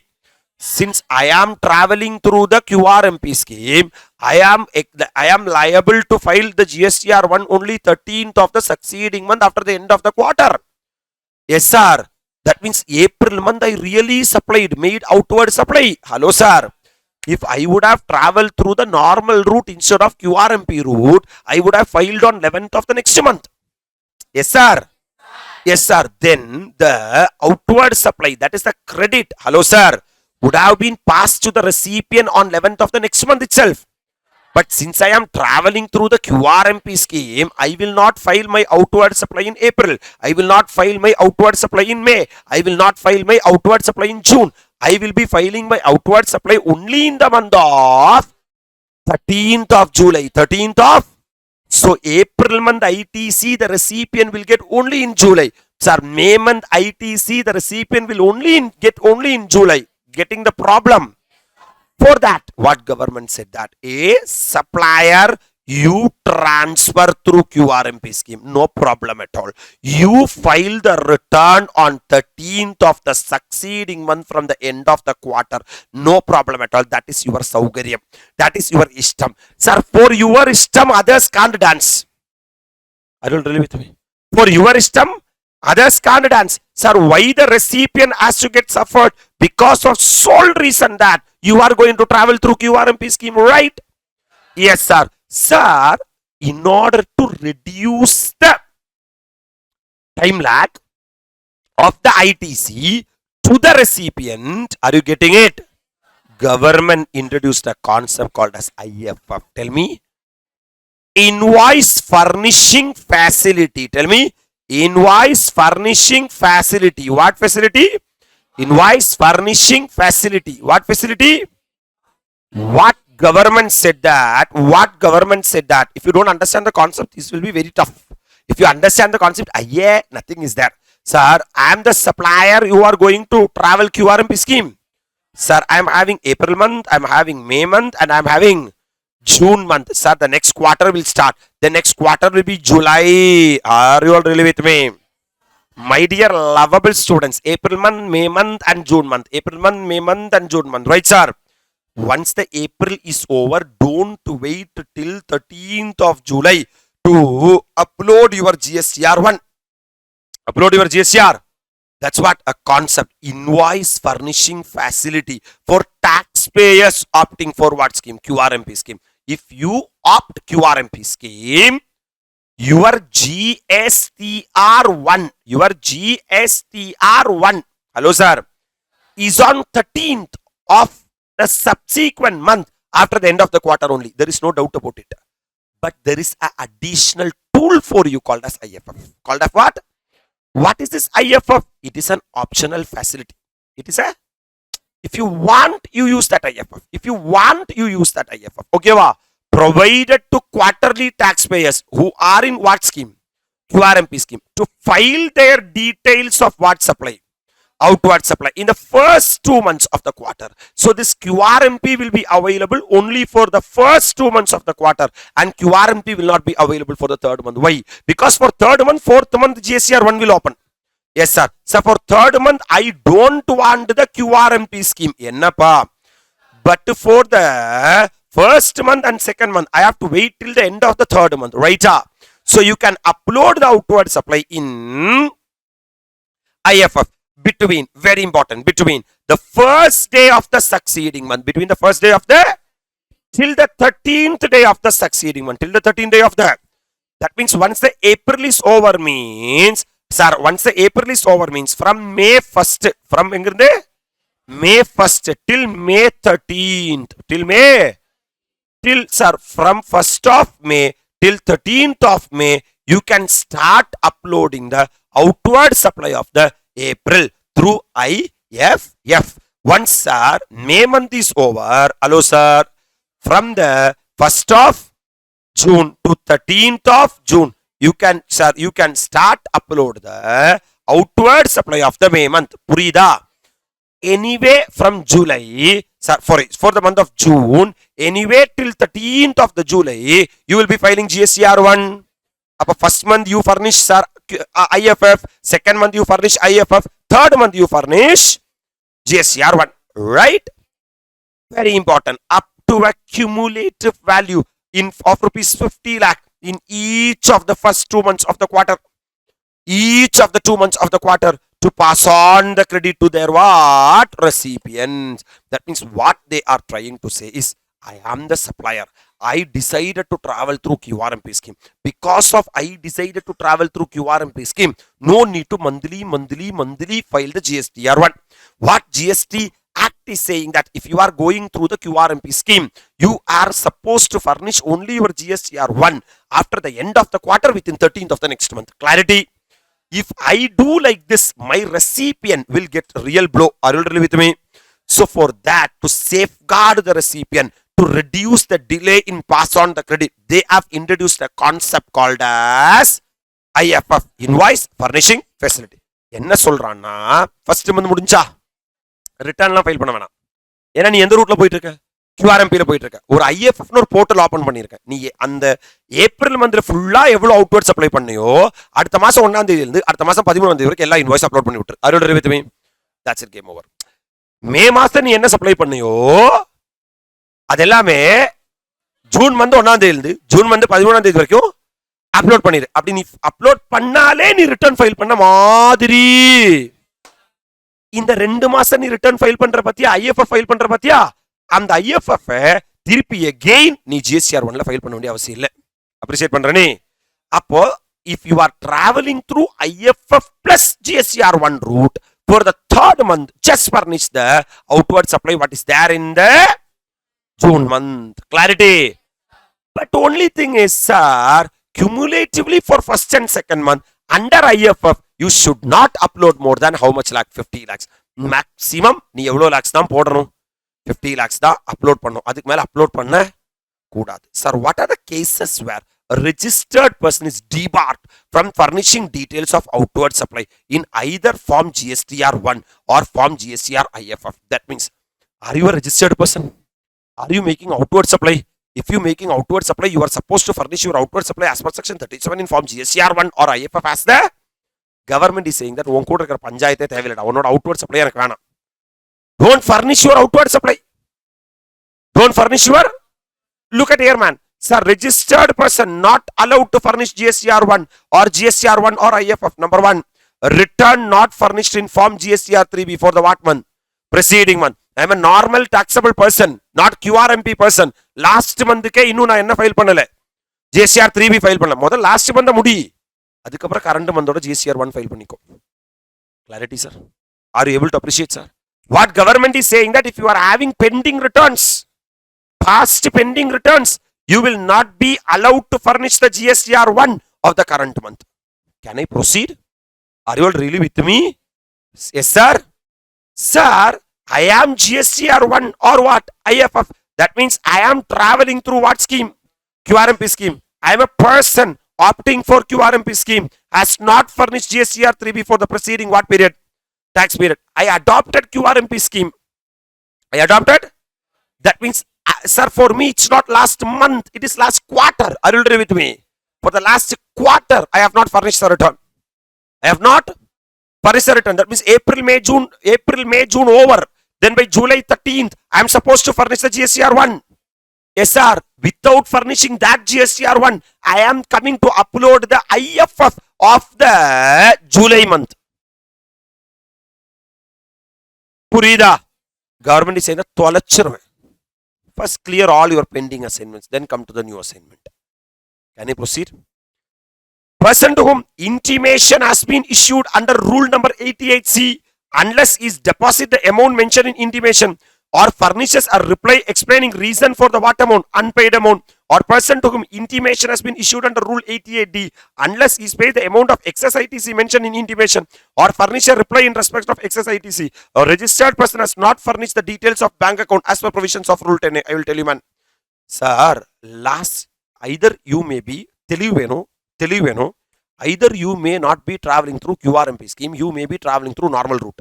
If you are traveling through other than QRMP scheme, your due date of payment of tax is on monthly basis, right? If the last month 3B is pending, current month you can't file the return. Nyayam. Sir, if you are a QRMP person, last month if return is pending, then current quarters no returns will be allowed to be updated. Point clear. Second condition correcta புரிஞ்சுக்கோ. Last month you filed GSTR1. Last month or quarter whatever maybe you filed the GSTR1. What is GSTR1? Outward supply. And even you have filed the GSTR3B also. 3B means monthly return. 3B means monthly return, which is outward supply plus inward supply. Ella setadu monthly return. Ada NB 3B. But you clearly understand in the GSTR1 what you have furnished, you said that 50 lakh rupees was the outward supply. Yes sir. But in GSTR3B, you said that 30 lakh rupees is the outward supply. Is there any difference between GSTR1 and GSTR3B? Nee file panna return la நீயாவே தப்பா file பண்ணிருக்க. Automatically computer sir find out this difference. Then computer have sent an intimation. Sir, person to whom intimation has been issued under rule number 88C. Unless he deposit the amount mentioned in the what? Intimation. He deposit the amount mentioned in the intimation. Hello sir. In GSTR1, you said that your outward supply is 30 lakh. But in GSTR3B, when you are filing, you are saying 50 lakh your outward supply. So, you would have paid output tax only for 30 lakh. But when it come to 3B, you declared as how much lakh? 50 lakh. That means you have increased the outward supply by katra tax at 20 lakhs. Hello, sir. Either you have to pay tax for that 20 lakhs or you should furnish a reply saying that explaining the reason for the unpaid amount. Or you should say that, oh, sorry, sir. My accountant auntie is the every problem. She filed a wrong return. She filed a... If either that unpaid amount has not been paid or not giving a proper reason, then current period return you can't file. Hello? Or Or, my dear lovable students, you have purchased a motor vehicle for the purpose of transportation of persons. For the purpose of transportation of persons. Is it allowed credit or blocked credit? Blocked credit, but you have taken ITC. Why? You don't study that chapter. You don't know what are the items of blocked credit. Or you forgot to revise that chapter. But government விடுவாங்களா? எத்தனை ITC நீ எடுத்தாலும் விட மாட்டாங்க. They will find out. Government is very strong. Hello sir. Government find out. This is the eligible ITC. This is the ineligible ITC. Why have you taken this much ineligible ITC? Because of taken this ineligible ITC as ITC, your input tax credit increases. Since your input tax credit increases, your tax payable reduces. Right? Disqualify the ITC. Hello? Pay the tax. Like a love letter will come from the department. Person to whom intimation has been issued. Under rule number 88D sub rule 1. Unless he pays the amount of excess ITC. Either he pay the excess ITC mentioned in intimation. Or furnishes a reply in respect of excess ITC. Or you say, that is not a blocked credit. That is a allowed credit. You prove to us that with that motor vehicle you are doing transportation of passengers. Hello sir. You are Ola. You are Uber. Sir, ITC is allowed sir. Hello sir. Or you are using that motor vehicle for imparting motor driving skills. Hello sir. ITC is allowed sir. Or you are using that motor vehicle for further supply of such motor vehicle. ITC is allowed sir. Like why thora? Idha explanation na kudu. Ongita sir solla. Like that he is asking. Either I should sir accept. Yes sir, yes sir, yes sir. My auntie had done a mistake sir. Because of that, even ineligible amount also she has taken as ITC. Then pay that amount now along with the interest. Or you give an explanation saying that why there is a difference.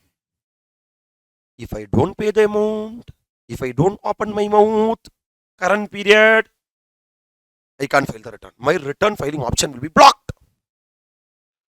முதல்ல பழச தெளிவு பண்ணு. Hello. Number 3, at the time of taking registration itself, we told that you have to furnish the bank account details. You have to furnish the... Sir, registered person has not furnished the details of what account. As per the provisions of Rule 10A, you have not updated the bank account details in the GST portal. Return filing facility for the current period will be blocked. Right? This may be a 3 to 4 mark question for examination. What are the circumstances in which the outward supply or the IFF of the current period will be blocked? Hello? One circumstance. If you are a normal person, if you don't file the last month 3B, first file that. If you are, sir, GSTR 1 or GSTR 1 or IFF with regard to QRM. If you are a QRMP person, not furnish the GSTR 3B for the last quarter, tax period, basically quarter. Or you filed last GSTR 1, GSTR 3B, it is not at all matching, it is playing like this. We send an intimation, either pay the tax and clear that intimation, or give an explanation, or you have claimed excess ITC, we send an intimation, pay that excess ITC, or give the explanation, or you have not attached the bank account details, you will be blocked in furnishing the... What kind of details of outward supply are required to be furnished in GSTR 1 or GSTR 1A and IFF? So, GSTR 1, GSTR 1A and IFF. Hello, sir. What information you should provide? You know information regarding outward supply. Sir, details to be furnished through IFF. Outward what supply? Taxable supply. There will be 2 things will be there. B2B supply. What supply? B2B. B2B means business to business.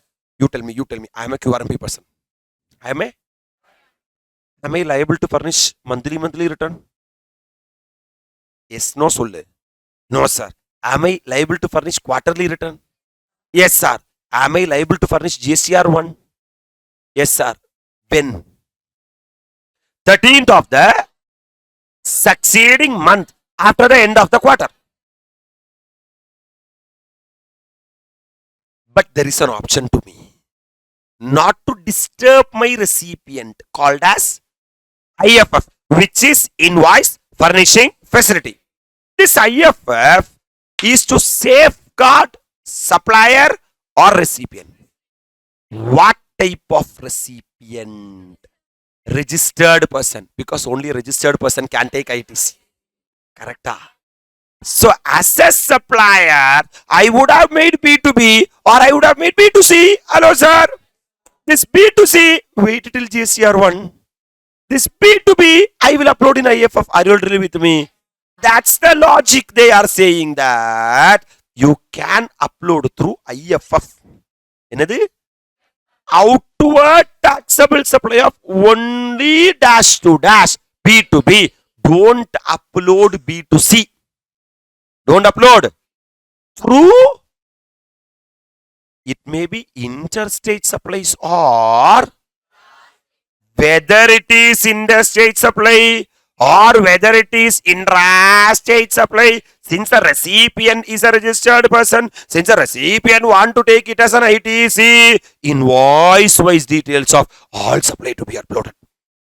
Hey, don't upload consolidated details and all. If you upload consolidated details, recipient can't take it as ITC. Correct?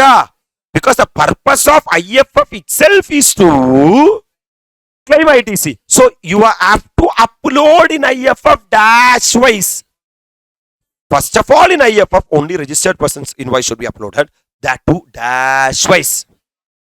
Sometimes as per section 34, you would have raised the debit note or credit note also.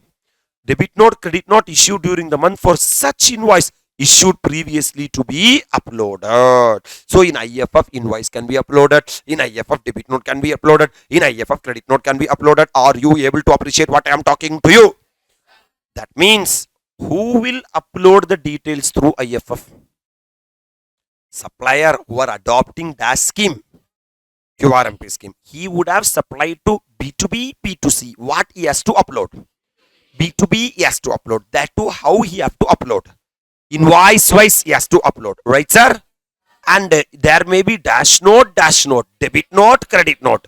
Sir, any debit note or credit note also should be uploaded. Right? Sir, after the end of the third month, on 13th of the next month, he can furnish GSTR1 or GSTR1A. What is 1A? Well, wait. We are going into that. Are you really with me? Yes, sir.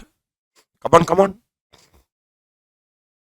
In GSTR1 or GSTR1A, dash supply could be uploaded. Dash to dash supply. B2B supply, B2C supply. Sir, B2B already I uploaded in IFF. எத்தனை மாசத்துக்கு? அப்ப மூணாவது மாசத்தோட இது GSTR 1ல தானே போடணும். ரைட்டா? 2 மாசத்துக்கு நீ IFF போடணும்னு கம்பல்ஷன் கிடையாது. என்னதான்? நீ வேணும்னா போட்டுக்கோ, எங்களுக்கு பிரச்சனை இல்லை. நீ IFF போடலன்னு சொல்லி நாங்க பெனால்ட்டி வாங்க மாட்டோம். ஆனா GSTR 1 போடலன்னா கத்தி எடுத்து குத்திடுவோம். Comfortable? Are you understanding what I am talking? அப்பவா சார் இந்த GSTR 1 or 1A B2B supply. What supply? It may be interstate supply or whether it is interstate supply or intrastate supply, the recipient need ITC. Please upload on what basis? Invoice wise details of all supply to be uploaded. Hello? Whereas what to see supply? The recipient does not need the invoice to take ITC. So you have to check that whether it is interstate supply or if it is interstate supply, invoice value more than 1 lakh, amendment. Hello, sir. Will be testing in examination. Supplier? Outward supply? Yes, sir. Sir, B2B? Invoice wise. B2C? Classified into 2 category. Intrastate supply, interstate supply. If it is what state supply? Invoice more than invoice wise details to be uploaded. Interstate. Interstate. Sir, you are registered person, but the recipient is a unregistered person. Hello. But the value of supply exceed 1 lakh. Invoice wise.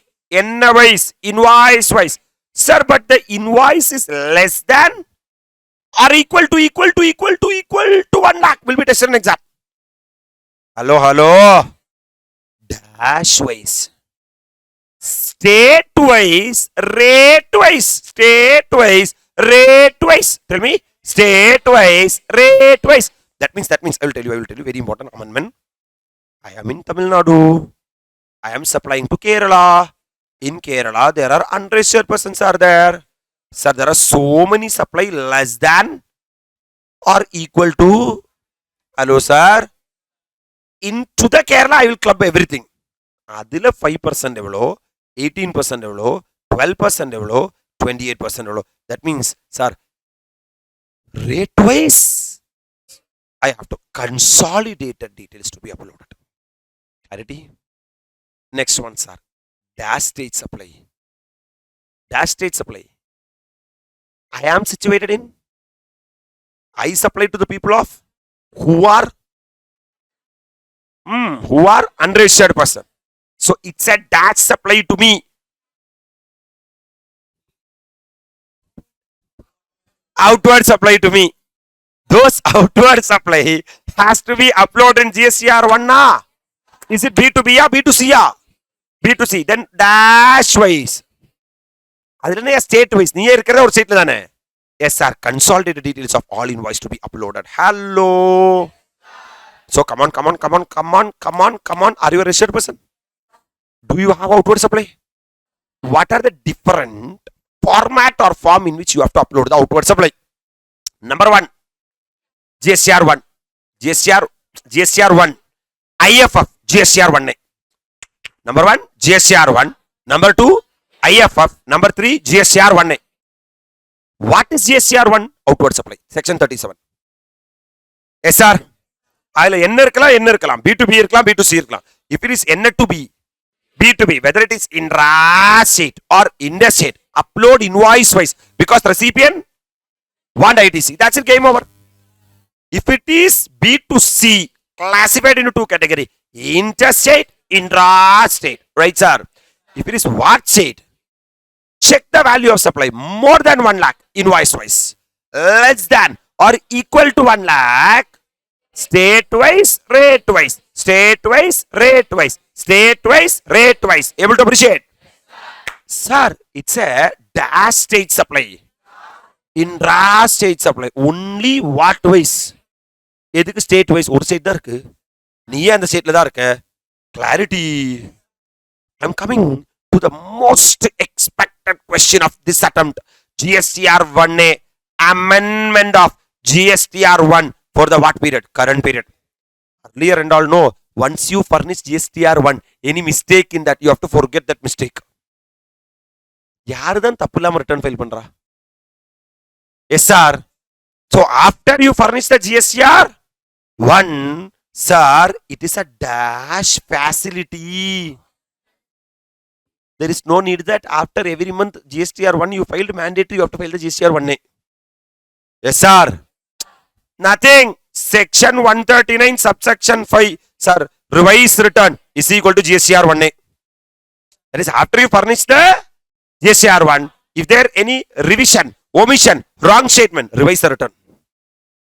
To add what record? Which taxpayer missed out while filing the form GSTR1. That means when you file the original GSTR1, ante missed certain information.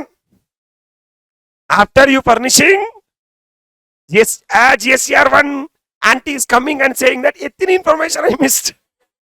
Hello, sir. Then or to amend records which were already reported in the same period in GSTR1. Either ante missed to show certain information or ante showed but it contains some mistake. Hello. Or after furnishing GSTR1 for a what period? Tax period. but before filing GSTR 3B for the said what period? Tax. This is the time of filing GSTR 1A. Hello? இங்க பாரு தெளிவா இருக்கணும் ரொம்ப தெளிவா இருக்கணும். I may be a QRMP person. I may be other than QRMP person, right sir? If I am a QRMP person, my status is quarterly return, then I am supposed to, sir, I'm not talking about payment, monthly payment, that is payment of tax, don't worry. Yes sir. Now I'm talking about return chapter, I'm worried only about the quarterly return, right? Sir, you are not talking about monthly payment. Varanda, wait pandra. I don't really with me. Quarterly return, 13th of the succeeding month from the end of the quarter. After the end of the quarter, next month will come. In that month, 13th will be there. By that time, you are supposed to furnish your GSTR1, right, sir? Yes, sir. Sir, I am not a QRMP person. Then, 11th of the succeeding month from the end of the month. Are you really with me? So, normal person இருந்தா இந்த மாசம் முடிச்சு அடுத்த மாசம் 11ஆம் தேதி. QRMP person இருந்தா quarter முடிச்சு அடுத்த மாசம் 13ஆம் தேதி. கரெக்ட்டா? After I furnish the GSTR1, then only I can furnish the GSTR3B. 3B. Sir, after I furnish the GSTR1, before I furnish the GSTR3B, if there is any mistake in the GSTR1 furnished, can be rectified through GSTR1A. That's what GSTR1A. It's a dash facility. Either to add new records which taxpayer missed out while filing in GSTR1. That means when the assessee files the GSTR1, he missed out certain information. Hello, sir. Or to amend records which were already reported in the same period in form GSTR1. I showed there, but I missed it. I wrongly showed. ஒன்னும் நான் காட்டவே இல்லை. தப்பா காட்டிட்டேன். எதுல? GSTR1. Then after furnishing GSTR1 for a tax period, but before filing GSTR3B for the said tax period, you can file a GSTR1A. So in exam, they will ask a question. Mr. Deepan has furnished the GSTR1. Hello, sir. Yes, sir.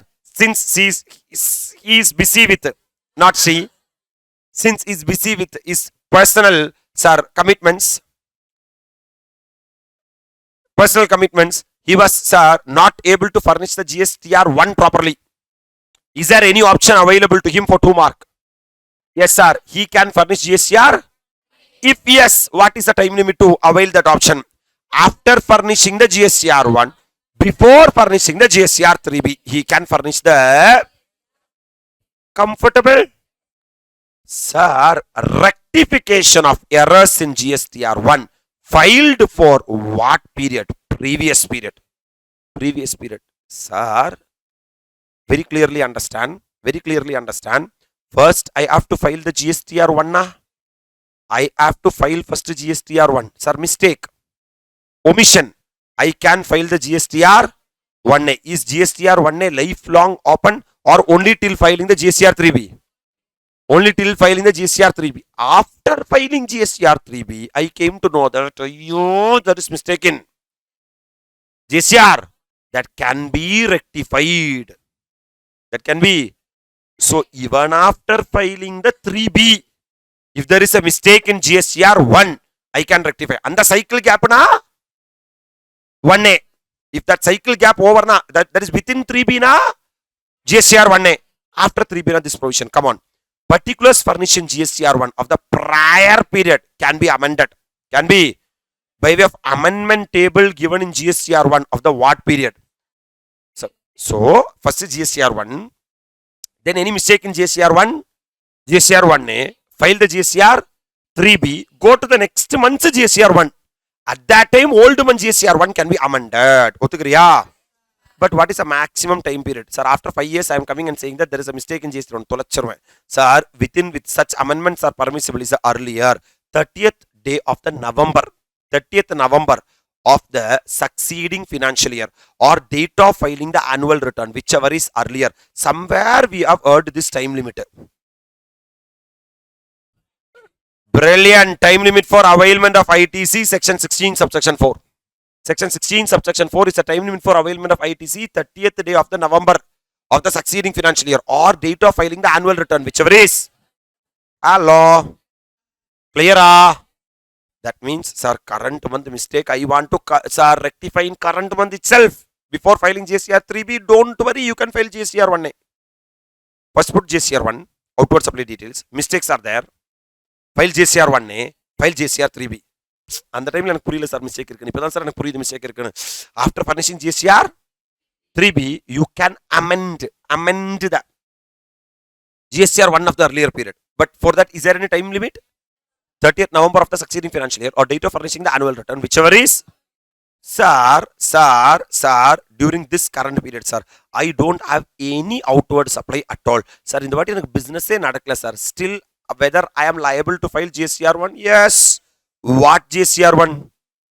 Filing of GSTR 1 is mandatory for all normal and casual taxable person, even if there is no business activity in particular what period. Even though there is no outward supply, still you are supposed to file the nil GSTR 1 by way of sending a message to the government of India. No need to file the return. You can send a message that Haida, Baida, no business da, hence no GSTR 1 da. Like that you can send. Are you really with me? Hello, sir. This is the story with regard to the outward supply. With this outward supply comes to an end. Sir, in the coming slot, we can enter into the inward supply. Are you really with me? Can I consolidate whatever we have talked till now? Sir, come on, sir. Section 37 is the outward supply. Section 37 is saying that GSTR 1 has to be filed by all registered person, including casual taxable person. But these 6 people are not supposed to file their GSTR 1, like input service distributor, NRTP, composition taxpayer, person deducting taxes source, person collecting taxes source, supplier of OAD services located in non-taxable territory, providing services to non-taxable online recipient. Right, sir? You are supposed to furnish the outward supply in form GSTR 1, right, sir? If you are a QRMP person, 13th day of the succeeding month or the succeeding month after the end of the quarter or 11th day of the month succeeding the said month. Hello, sir? Sir, you are having an additional facility called as IFF. It is an optional facility provided to quarterly taxpayers who are in QRMP scheme to file the details of outward supply in the first 2 months of the quarter, between the first day of the succeeding month till the 13th of the succeeding month, up to a cumulative value of 50 lakh in each of the first 2 months of the quarter to pass on the credit to the recipient. Everyone, are you able to appreciate? What are the cases where, sir, the furnishing of the GSTR 1 or IFF will be blocked? Sir, return not furnished in form GSTR 3B for the preceding month, or GSTR 1, sir, person opting for QRMP scheme has not furnished GSTR 3B for preceding tax period, or person to whom the intimation has been issued under Rule 88C, or person to whom intimation has been issued under Rule 88D sub Rule 1, or registered person has not furnished the details of the bank account as per the provisions of Rule number 10A. Sir, what kind of information you will furnish in IFF? Only the information which are B2B and not B2C, correct? Whether it is interstate supply or intrastate supply, I will be uploading invoice-wise because the recipient want to take it as ITC. Sir, what and all information you will be furnishing in GSTR 1 or GSTR 1A? Sir, it may be B2B supplies or B2C supplies. If it is B2B supplies, my dear lovable students, whether it is interstate or intrastate, since the recipient want the ITC, I will be upload on invoice basis. Whether it is, sir, B2C supplies, I will classify the supply into interstate supply and intrastate supply. If it is interstate supply, I will check that whether the value of supply exceeds 1 lakhs na invoice-wise. Otherwise, state-wise, rate-wise, state-wise, rate-wise, state-wise, rate-wise. With regard to intrastate supply, irrespective of the value, rate-wise, I have to upload. Comfortable, sir? This is a sure shot 2 to 3 mark question for exam. GSTR 1A is an optional facility to add new records which taxpayer missed out while filing in form GSTR 1, or to amend records which were already reported in the same period in the GSTR 1. After furnishing GSTR 1 for a tax period, but before filing GSTR 3B for the set tax period, you can do. Sir, but if the GSTR 3B time limit is over before filing the annual return, you are having another opportunity to rectify the mistake what you have provided in the GSTR 1. The maximum time period is 30th November of the succeeding financial year or date of filing the annual return, whichever is. Even though there is no outward supply for you, still you are supposed to furnish the GSTR. That's it with regard to one section of the returns chapter called as section 37. This is the most lengthiest section. Hello, sir. Don't expect that every section will be like this and all. Nothing. This is the most lengthiest section because inside IFF is also there. Now GSTR 1A is also there. Otagriya. Look at man. GSTR NSR section 38. Only this much is there. That's it. Then I can quickly talk about GSTR 2A and 2B. What is 2A and what is 2B? Correct, sir? 2 pages, 38 done. Then I can come to section 39. What is 39? Furnishing of returns. Onnulada, sir, section 37 is the outward supply. Section 38 is the inward supply. Outward supply plus inward supply is monthly return. That is what section 39. Right, sir? Yes, sir. That's what GSTR 3B. Your monthly return, everything of a month will be filed in GSTR 3B, which is as per section 39. This is 139 filing return of income. Varun 39 IDT. And the IA cut pannitanga. I don't really with me. Appa 39 came. I don't really with me. Then you are having GSTR 3B is there, GSTR 4 is there, GSTR 5 is there, GSTR 7 is there. Because for special people, special return. The special return is discussing here. Like composition taxpayer, they have omitted there, correct? NRTP, they omitted there. TDS person, they omitted there, correct? And we are having exclusion, don't worry at all. We will be talking about all these things. You will be, sir, loving all this and opting out of QRMP scheme. We'll be talking about QRMP, then form GSTR 4 for composition dealer. What is the story? We'll be talking for NRTP, GSTR 5. We'll be talking, don't worry at all. Sir, TDS persons, sir, 4 people. GSTR 7 will be talking, don't worry at all. Sir, what are the payment of tax under QRMP? Someone was asking quarterly return. Okay, where is the monthly payment? Sir, there you are having fixed sum method and self-assessment method. And if it is method number 1, fixed sum method, how to proceed, and method number 2, self-assessment method, how to proceed. We'll be talking about and rectification of errors and the other returns. So statement like first return, statement of tax collected at source, final return, annual statement, self-reconciliation. That's it. And details of inward supply of persons having UNM. That's it. We'll be finish it off. This is a chapter we can't take a risk.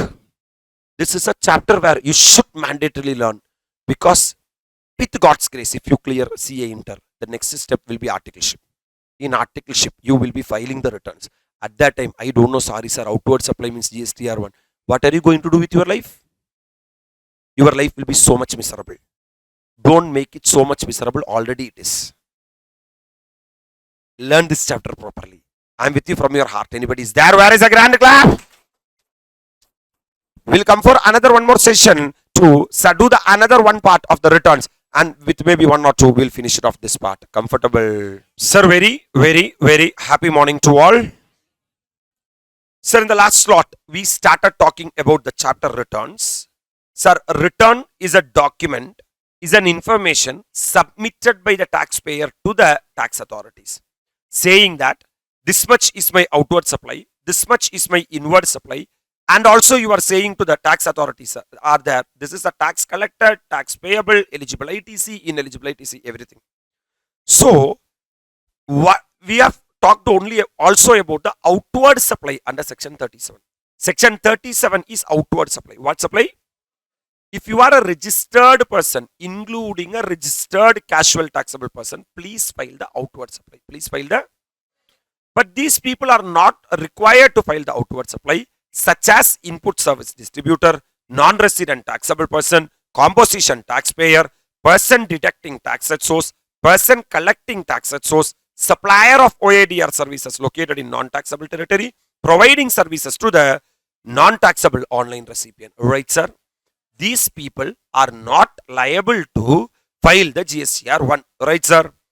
Sir, form already palavati nane sollite. The form to furnish the outward supply is the form GSTR1. It depends upon who you are, whether you are a QRMP person or other than QRMP person. If you are a QRMP person, sir, after the end of the quarter, then 13th day of the month succeeding such quarter is the due date for furnishing the returns. If you are other than QRMP, 11th day of the month succeeding said month. Right, sir?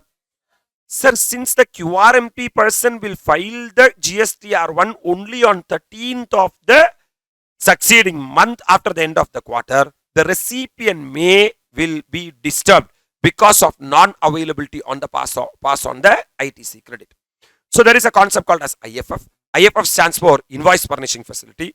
It is an optional facility provided to what return? Quarterly taxpayers who are in what scheme? QRMP scheme. To file the details of the outward supply in the first how much months? 2 months of the quarter. Between first day of the succeeding month till the 13th day of the succeeding month. Up to a cumulative value of only how much lakh? 50 lakhs in each of the first 2 months of the quarter to pass on the credit to their recipient. Don't hear, repeat along with me. Yes, sir. So, my dear lovable students, in genuine, sir, if the cases are not genuine, outward supply, certain people should not be uploaded. That is called as GSTR1 and GSTR1 or IFF. Correct? If you are a normal person, if you don't file the outward supply, that is GSTR 3B monthly return, current month outward supply you cannot furnish. Right? If you are a QRMP person, my dear lovable students, sir, person opting for QRMP has not furnished GSTR 3B for the preceding what period? Tax period. Or you have already furnished GSTR 1 and GSTR 3B, but the outward supply mentioned under the two documents are not matching. Hello, sir. Yes, sir. Then you will get an intimation. Sir, you have not paid the tax for that intimation, or you have not given proper response. Are you agree with me? If that is the case, you will not be allowed to file the GSTR1. Right, sir? Or you have claimed excess ITC. Whatever ITC you are entitled to claim, you have claimed excess ITC. Then you will get an intimation saying that because of claimed ineligible ITC, that ineligible ITC you make added to output tax liability along with the interest. Or give us a proper explanation that why you have availed the excess ITC. Are you really with me? Or you have not furnished the bank account details which are provided under 10A, provisions of rule number 10A, without updating the bank account details. My dear lovable students, we will not allow you to file the GSTR1. Right, sir? Sir, what information I am supposed to furnish in IFF? In IFF, only B2B supplies has to be mentioned. Because the purpose of IFF itself is to, sir, claim ITC to the recipient. Right? Since, sir, the recipient is a registered person, in IFF, consolidated, state-wise, rate-wise information is not permitted. Only invoice-wise information is permitted. Comfortable? Sir, we are having GSTR1 and GSTR1A. This GSTR1A is an amendment, my dear lovable students. What GSTR1A is saying that, sir, if you are having outward taxable supply, in your GSTR1A, you can, sir, you have to furnish your outward taxable supply. That outward taxable supply may be B2B supply or B2C supply. Right? B2B supply, whether it is intrastate or interstate, should be submitted invoice-wise. Right, sir? Whereas B2C supply, it may be interstates or intrastate. With regard to interstate supply, if the invoice value is more than 1 lakh, invoice-wise details to be uploaded. If the invoice says is less than or equal to 1 lakh, state-wise, rate-wise, consolidated details to be uploaded. Alright, sir? With regard to intrastate supply, rate-wise, consolidated details of all invoice to be uploaded. This is a mandatory question for the coming examination, GSTR1A. Earlier, after furnishing the GSTR1, you are not supposed to revise the GSTR1, but that is permitted under GSTR1A. So, it's a dash facility. Option, it's an option. If you want, you can revise the return. It's not a mandatory in nature, right? Either to add new records with the taxpayer missed out while filing GSTR1. In GSTR1, you have showed only 50 sales, but there are really 52 sales are there. That extra 2 sales can be furnished through GSTR1A.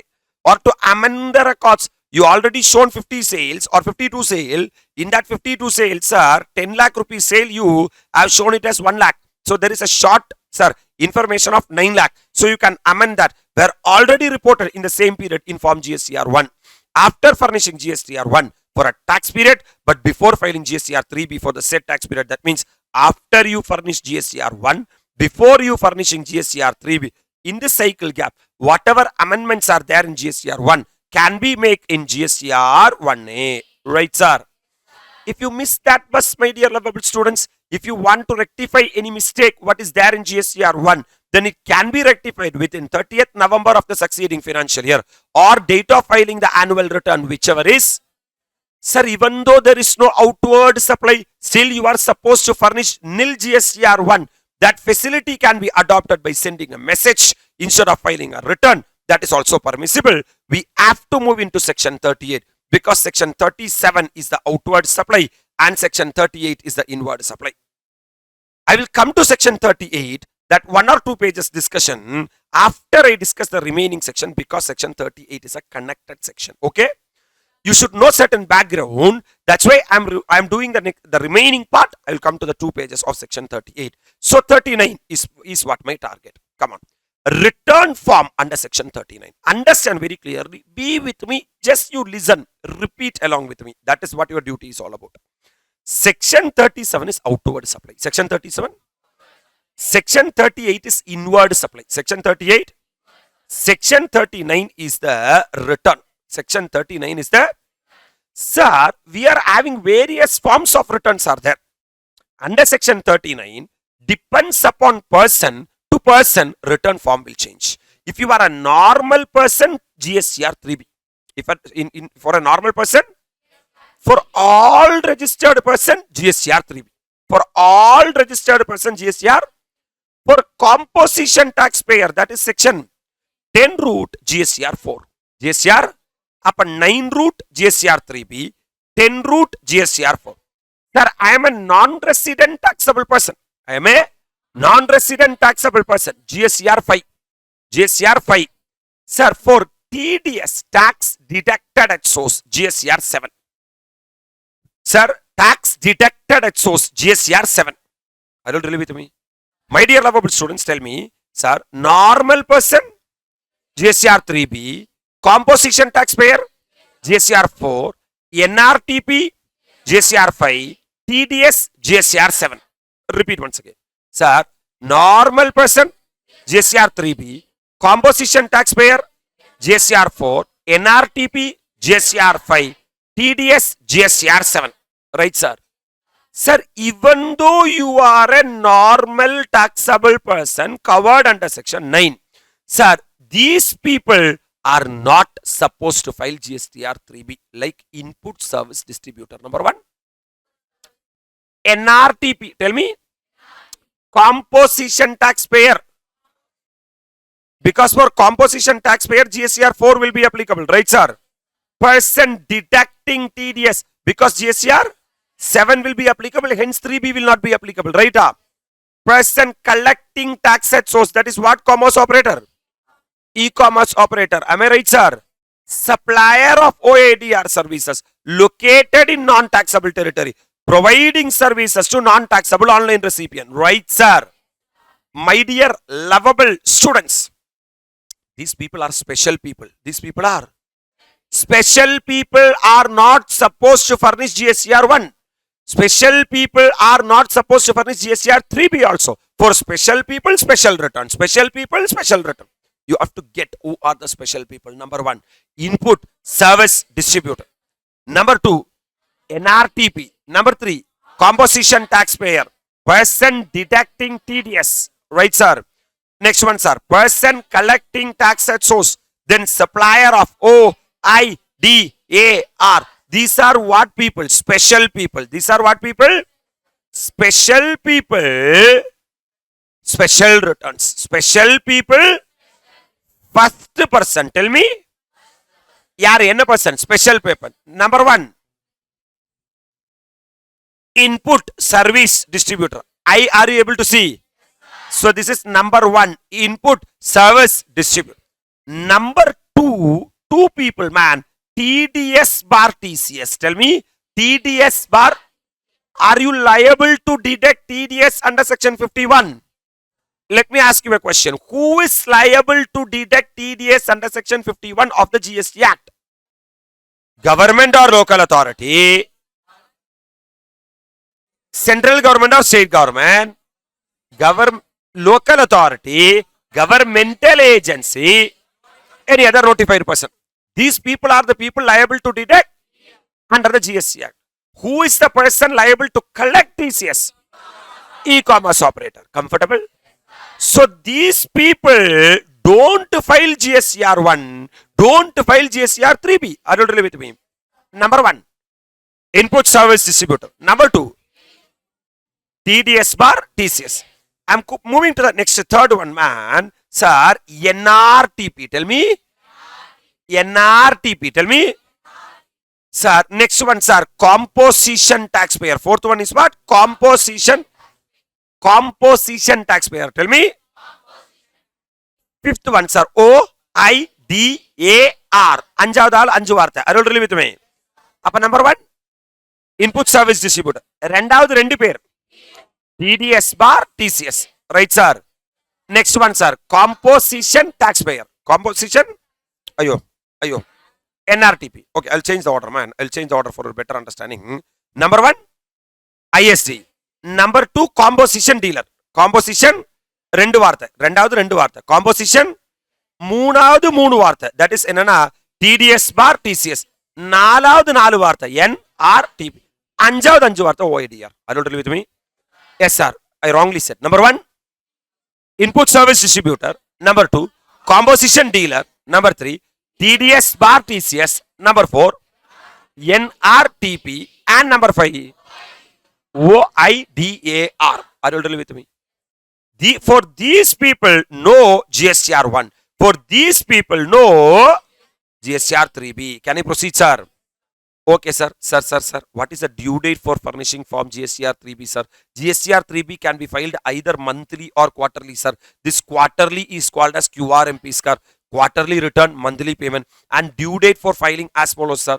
Sir, monthly GSTR 3B. Tell me. On or before 20th of the month succeeding the month for which a return is furnished. For example, April month na May 20. Sir, May month na June 20. For June month na July 20. July month na August 20. Are you really with me? And quarterly GSTR 3B on or before either 22nd or 24th of the month depending upon the state. Succeeding the quarter which the return is in case of a taxpayer opting for QRMP scheme. Picturize it. You may be a QRMP person or you may be other than QRMP person. If you are a QRMP person, ni monthly GSTR 3B no need to file. You are supposed to file return on a quarterly basis. Correct? Let the April, May, June over. After that, in July, either 22nd or 24th as a case may be. Either 22nd or 24th as a case may be. Are you really with me? Comfortable, sir? Are you really with me, sir? Sir, I am not traveling through the QRMP scheme. I am traveling through the normal route. That means every month I am supposed to file the return. Then let that month over. Then next month 20th. The next month. Let the month over. Then next month 20th. Are you really with me? Yes, sir. This is the time limit to file the GSTR 3B. So in your notebook or somewhere you write, man, sir, GSTR 3B time limit classified into two categories. QRMP, other than QRMP. If it is QRMP, either 22nd or 24th as the other than QRMP, 20th of the next month. 20th of the next month. Are you really with me? Now I am going to talking about QRMP scheme, quarterly return monthly payment.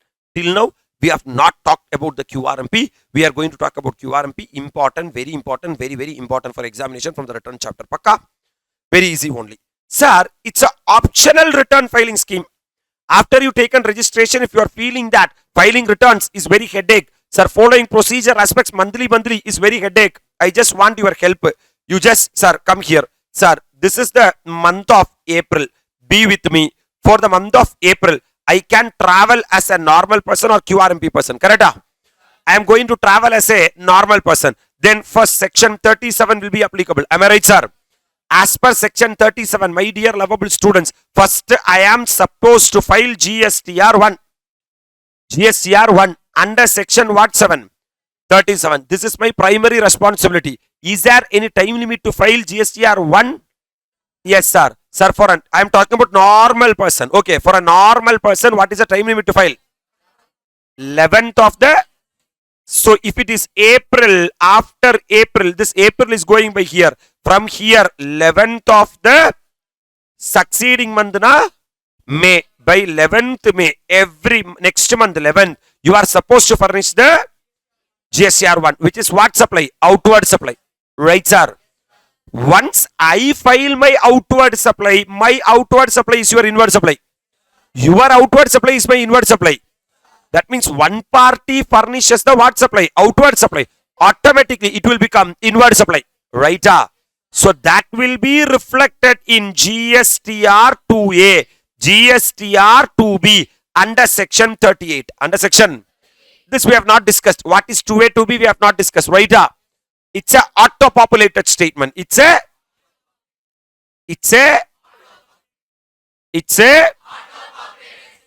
auto-populated statement means the supplier's outward supply is the recipient's inward supply. Right?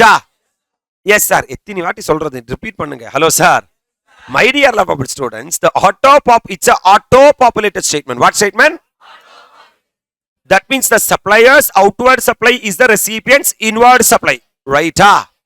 Sir, my dear lovable students, so after 11th of the May, GSTR2A and GSTR2B will auto-populated. Because if the supplier supplies the outward supply, then only GSTR2A, 2B will start populated. That's it, fantastic to the core. Coming to the third one, my dear lovable students, sir, we are having another called as GSTR3B. This is as per section 39. As per section, I am not talking about QRMP as of now. I am talking about normal taxable person, right? For that guy, what is the due date to furnish the GSTR3B? 20th of the succeeding month. 20th of the. This is the time limit to furnish return for a what person? So you are thinking that every month lose madri. Sir, 11th of the month, 11th of the next month, I have to file the GSTR1. Are you all with me? GSTR, 11th of the next month. Are you all with me? Because what's his name? GSTR1. GSTR, GSTR1. So I have to file the GSTR1 in the 11th of the next month. Once I file the GSTR1, it will become GSTR2A, GSTR2B of the recipient. It will become GSTR2A, GSTR2B of the recipient. Are you with me? So I will furnish my GSTR1 only on 11th. So after 11th only it will auto-populated. Correct?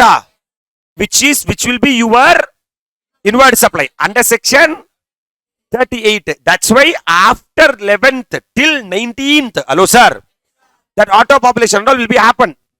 That date exactly I will tell you. Don't worry at all. Hello sir. That's why 20th of the succeeding month. Purida unake?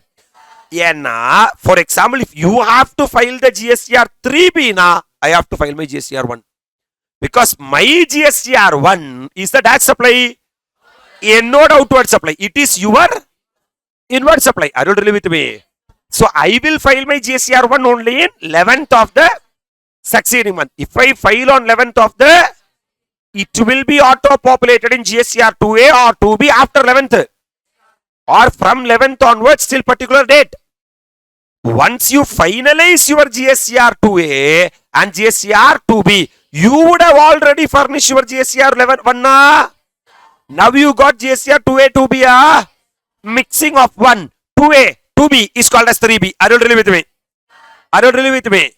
So in GSTR NB 3B, you can't furnish before 11th. Sir, you should have a breathing space after 11th. That's why government is saying that furnish the GSTR 3B by 20th of the succeeding month. Now you are feeling that, you just think of it, after April over means from, sir, May 1st, from what? May 1st till May 11th, you will be busy in filing your GSTR 1. Correct?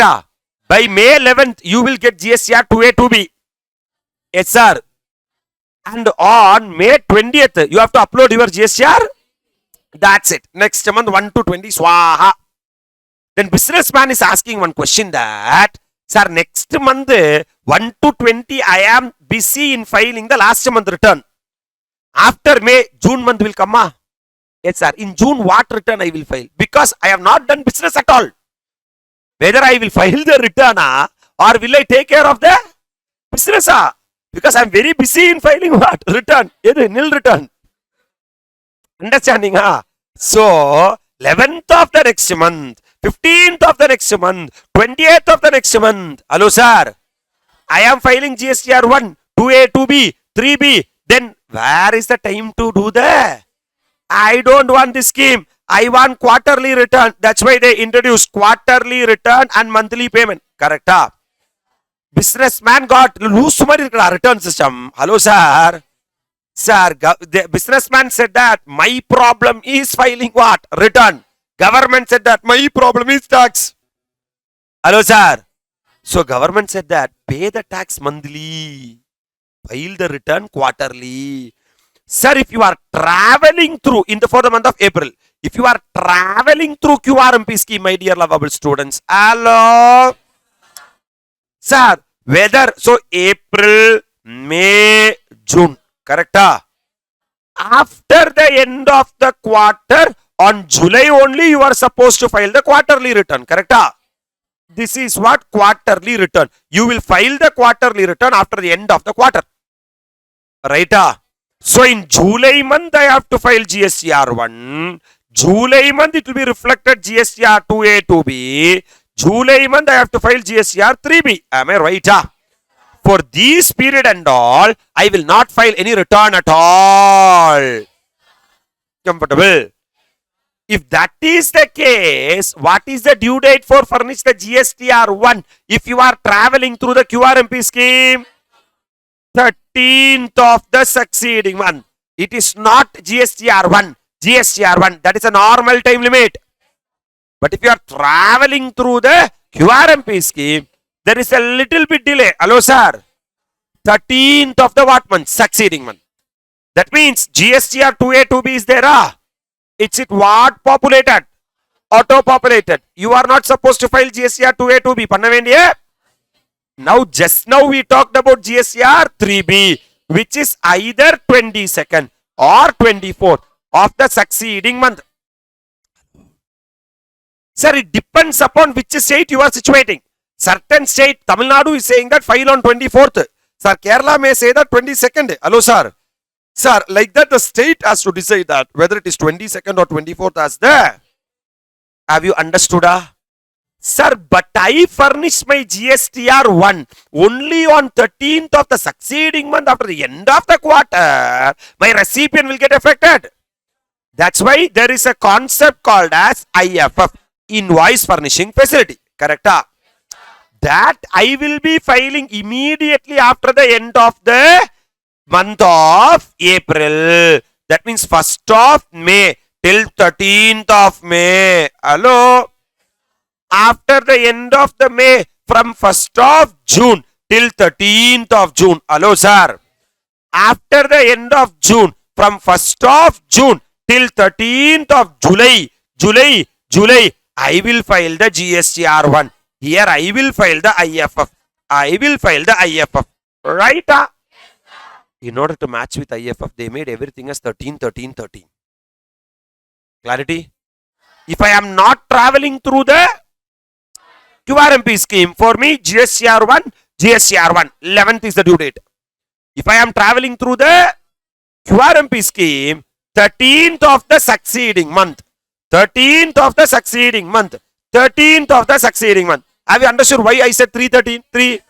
First 13, IFF time limit. Second 13, IFF time limit. Third 13, just clarity. Appreciating. My dear lovable students. Automatically for me, GSTR 2A, 2B will be auto-populated. Correct? Now I have to file the GSTR 3B either 22nd or 24th as the. Sir, this looks great, sir. Because monthly no GSTR 1. Correct? Monthly no reconciliation. Monthly no GSTR 3B. I can happily do my business. Hello, sir. And on a quarterly basis, I can give the data to the department. What department is saying that? Do you love QRMP? Solliya. Do you like the QRMP? If you are traveling through QRMP, it is an option. It is your ishtam. Optional return. And what? Optional return filing scheme. It's a dash return.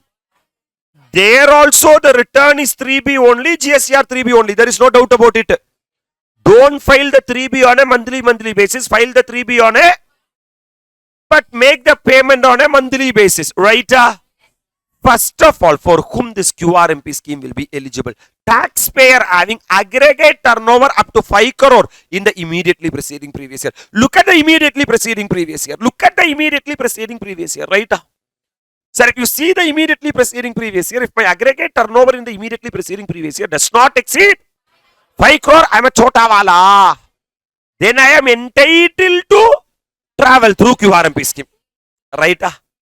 If my aggregate turnover in the immediately preceding previous year exceeds 5 crore, you are not entitled to travel through QRMP. For you, monthly return.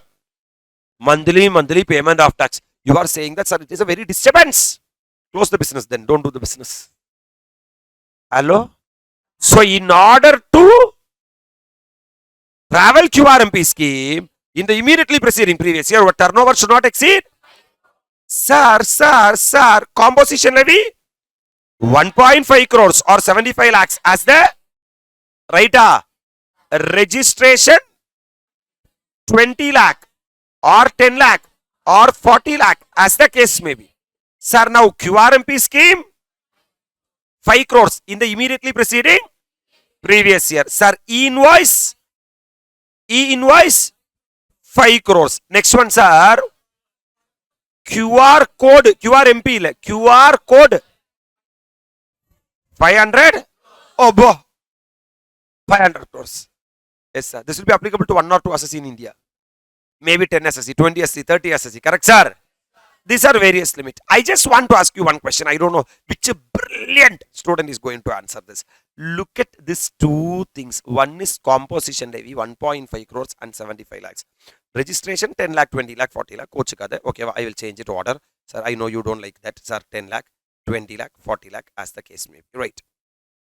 There is a huge difference between these two. Can anyone highlight what is the main difference between these two?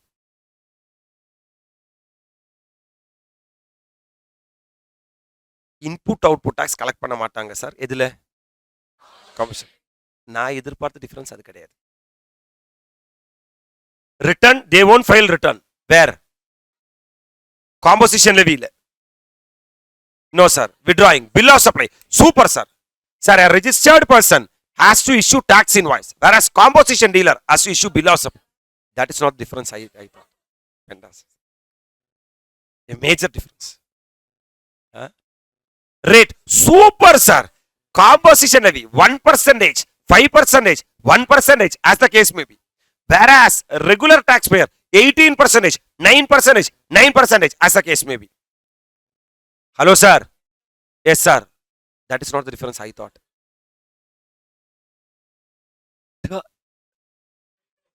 Turnover is the difference. Super sir.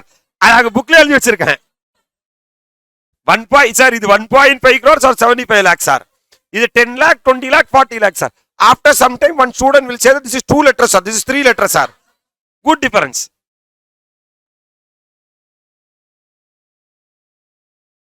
There is a major difference between these two. There is a major difference between these two. What sir? Option, sir, registration is mandatory, sir. Whereas composition levy is option, sir. Yes, sir. But this is not the difference I thought. There is one difference in my brain. I want that difference. What, sir?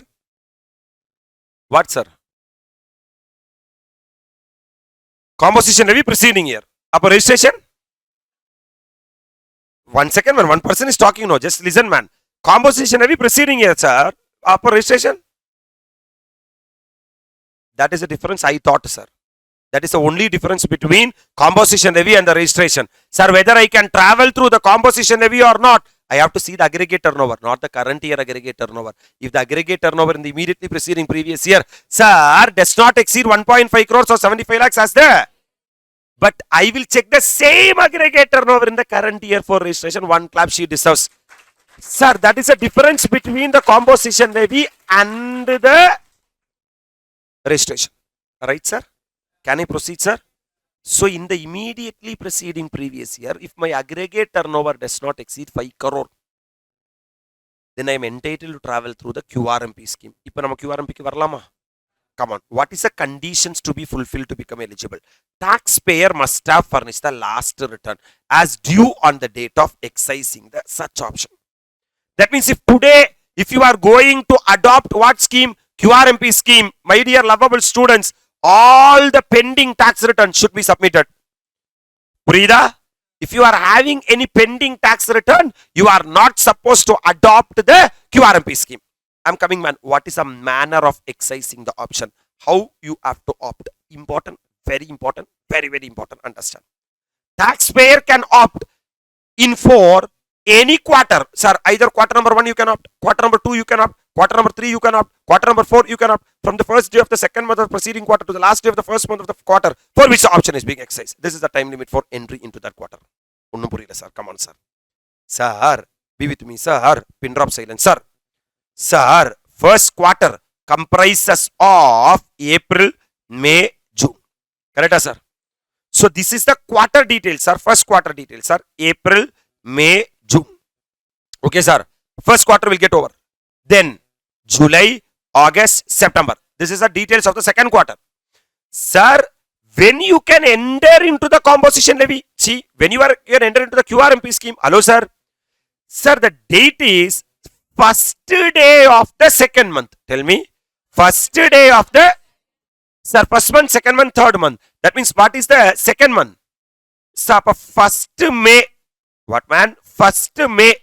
Okay, va? That's what? Sir. First day of the second month of the preceding quarter. Of the what quarter? That's been quarter number 1.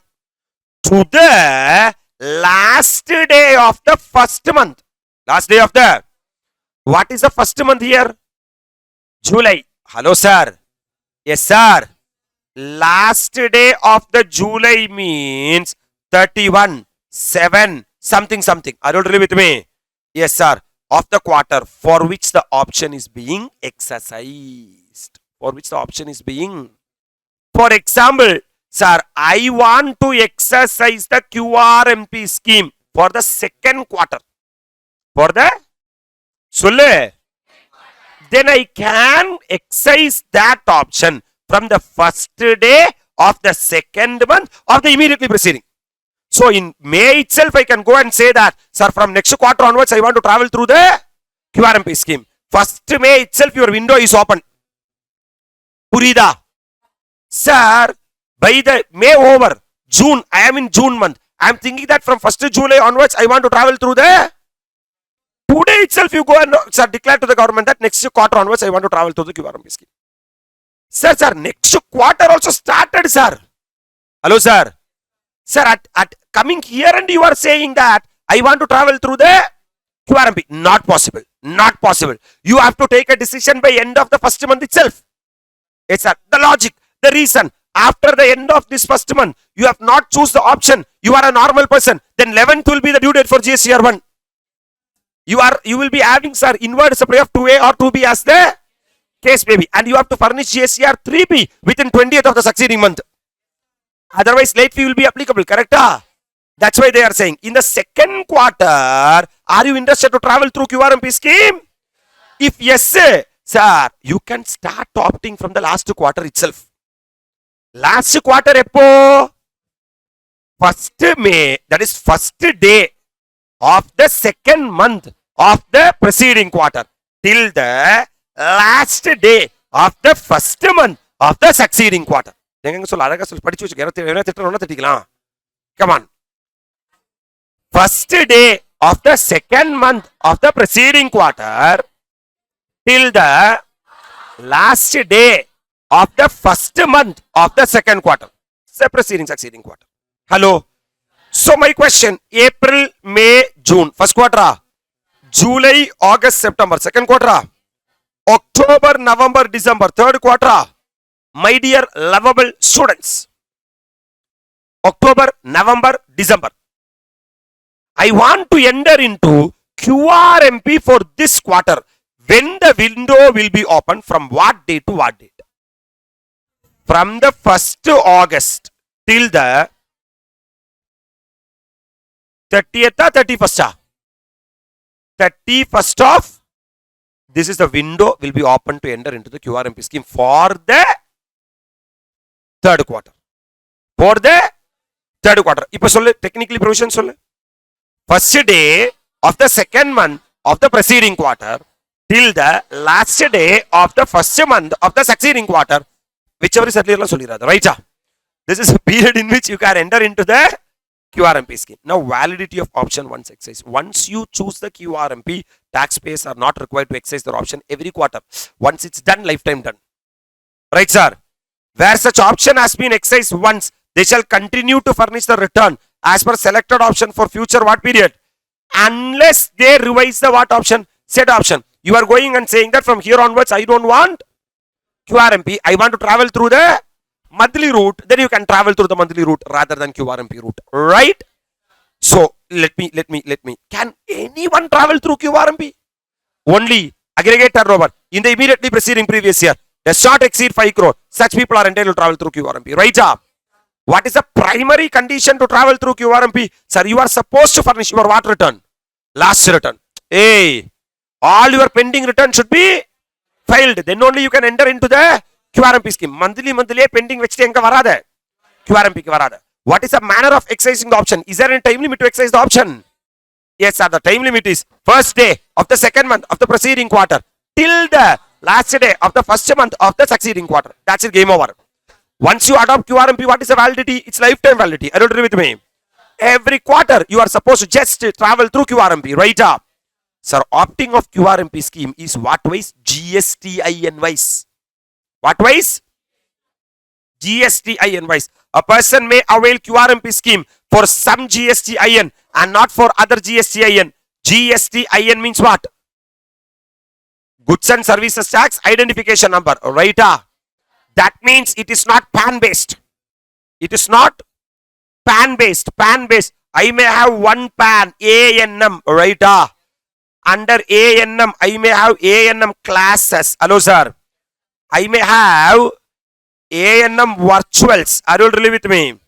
I may have ANM publications. Are you really with me? My dear lovable students. Okay, right. ANM Little Flower. Sir, ANM Jewelry, sir. Podum, sir. Ipodiki podum, sir. Time illa, sir. Come on, sir. My dear lovable students, sir, I have taken separate registration for jewelry, separate registration for classes, separate registration for virtuals, separate registration for publications. Very important, Little Flower also. Hello, sir. My dear lovable students, I want to travel through QRMP for the Little Flower. I want to travel through monthly return for the ANM classes. Possible, not possible? Possible. Possible. Yes, sir. But put together, everyone's turnover should not exceed 5 crores because it's dash turnover. Pakka? Sir, I want to travel through, sir, composition levy for this and normal route for this. Possible? Not possible. Not possible. Because that is PAN based and not GSTIN based. But QRMP is GSTIN based, not PAN based. Comparison, are you getting? Unexpected question for examination. Are you really with me? Opting out of the QRMP scheme. Sir, I thought that monthly return is a headache. That's why I entered into the QRMP. That is double, triple headache. Because.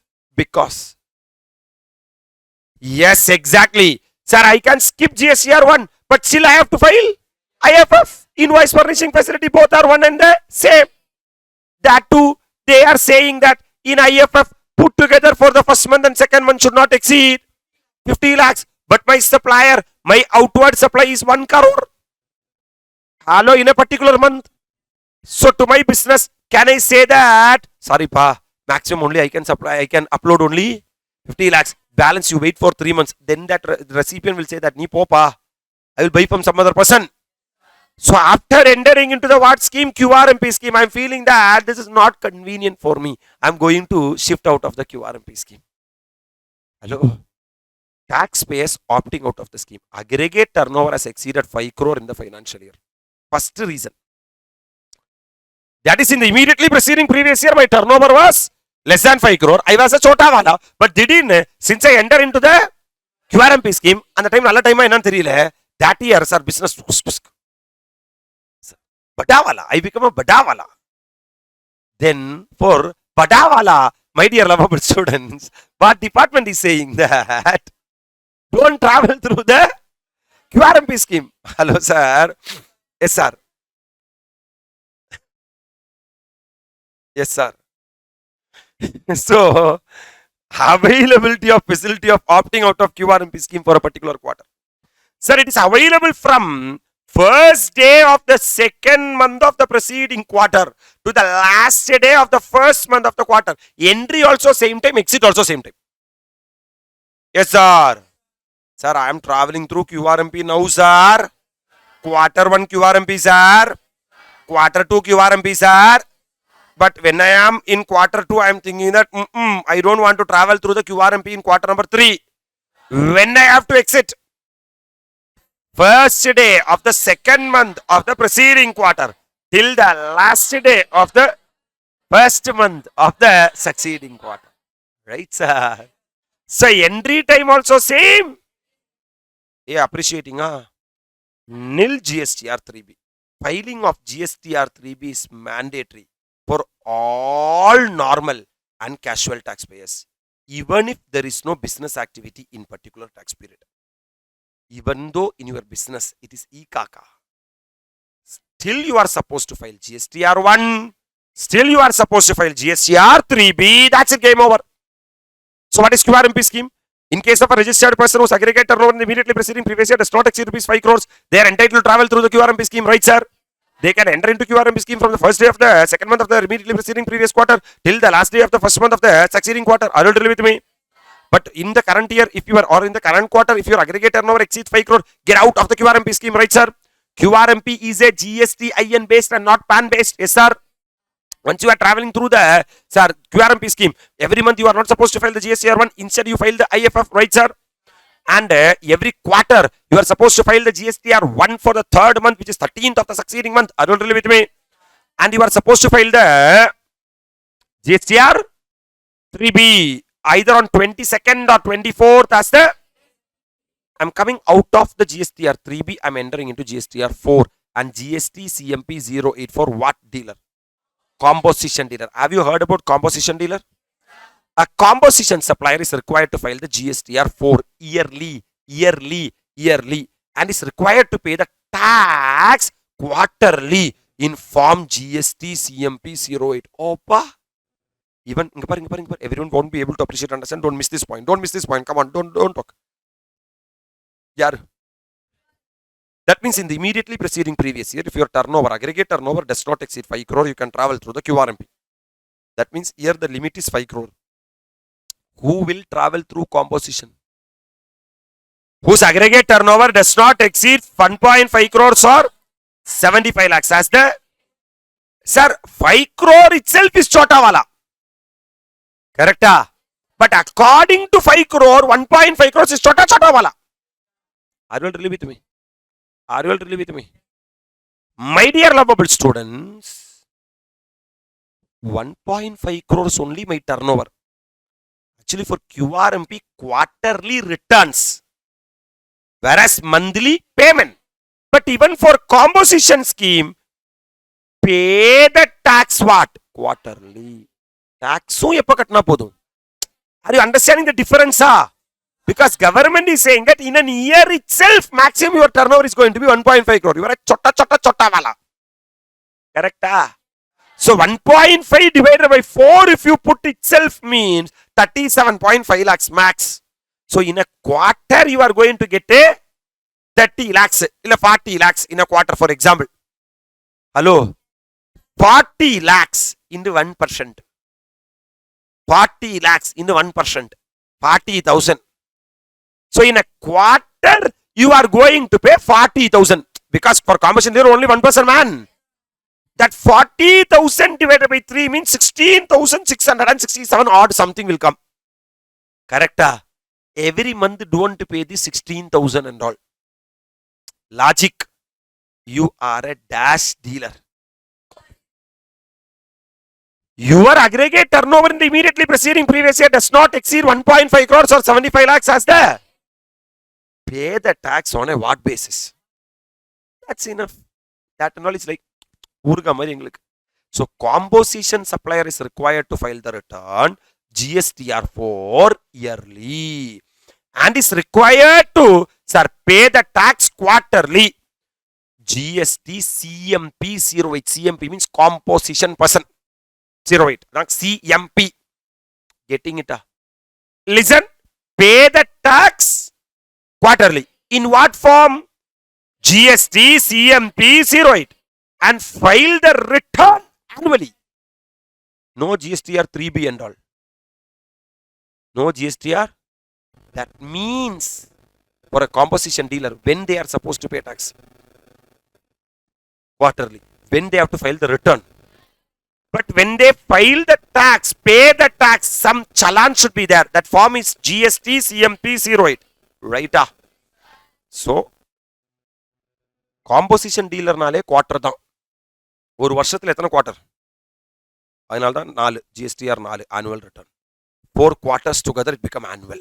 That is why GSTR 4 is called as annual return. Annual return for a composition dealer. Is composition dealer liable to file GSTR 1? She GSTR 2A 2B? No sir. GSTR 3B? No sir. Straight away every quarter pay the tax by using GST CMP 08. File the annual return by using GSTR 4. Details to be furnished. Paathuko. Invoice wise inward supply. Invoice wise inward supply. Inward supply. Correct? Consolidated outward supply. Why consolidated outward supply? Because it's a turnover based tax. Yes sir. Anyway you are not going to collect the output tax. Right? But inward supply I want to know in detail. Yes sir. That invoice wise. But outward supply, when sir you are supposed to file yearly? Just file yearly.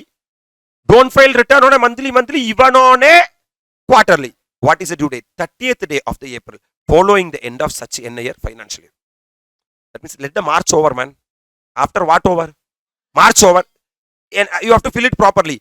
GSTR 4 has to be furnished annually on EPO 30th of May. 30th of April. That means after May, in the May, alright, sir. Sir, 30th of April. Hello, sir. Appa, sir, don't buy heart, sir. Picturize, sir. You are a combo dealer, sir. Correct, sir? If you are a combo dealer, sir, pay the tax. Manasachi ellam yearly soludhu paru. Dear viewers, we are viewers. Yes, sir. Come on. Yes, sir. Those who are viewing is called as viewers. They are viewing. Don't worry. Yes, sir. You are viewing, huh? Yes, sir. 80 JJ. Yes, sir. Everyone wake up. Come on. Hey, leave it, man. Sir, come on, sir. Come on, sir. Sir, you are a composition dealer. Pay the tax quarterly using the form GST CMP 08. Right? File the return annually in form number GSTR 4 within 30th day of the April. Right? So form GST CMP 08 for quarterly payment of tax, and in that details to be furnished is details of payment of what as a tax? 1% of the turnover, 5% of the turnover, sir, 1% of the taxable supply. Nyabagirka. What is the frequency? Quarterly. Pay the tax quarterly. File the return annually. Pay the tax quarterly. File the return annually. Pay the tax quarterly. File the return. Step right. Come on. What is the due date? What is the due date?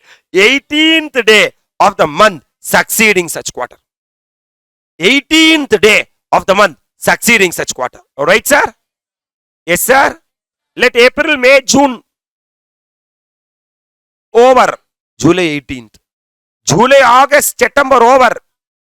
October 18. October, November, December. January 18. Sir, Janu, February, March, April 18 and April 30th as the case may be. Yes, sir. April 18 file the last GST CMP 08. Take a breathing space. File the VAT return, annual return under GSTR. So simple. If you are a composition dealer, monthly, don't do anything. A logic, man? Yes, sir. On a what basis, man? Quarterly basis. File, pay the tax by filing GST CMP 0. You have to pay the tax. For paying the tax, the due date is 18th of the succeeding month from the end of the quarter. Ennappa? Right, sir? After the year over, the next month, next month?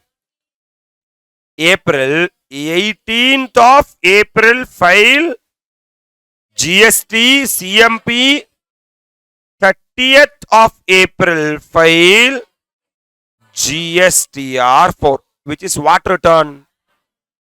We are having two notes, man, come on. The inward supply of a what supplier?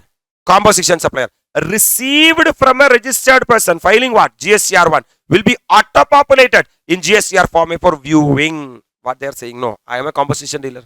I would have purchased from registered person. That registered person would have supplied GSTR 1 or IFF as the case may be. Are you agree with me? Yes, sir. Then that will be auto-populated for me.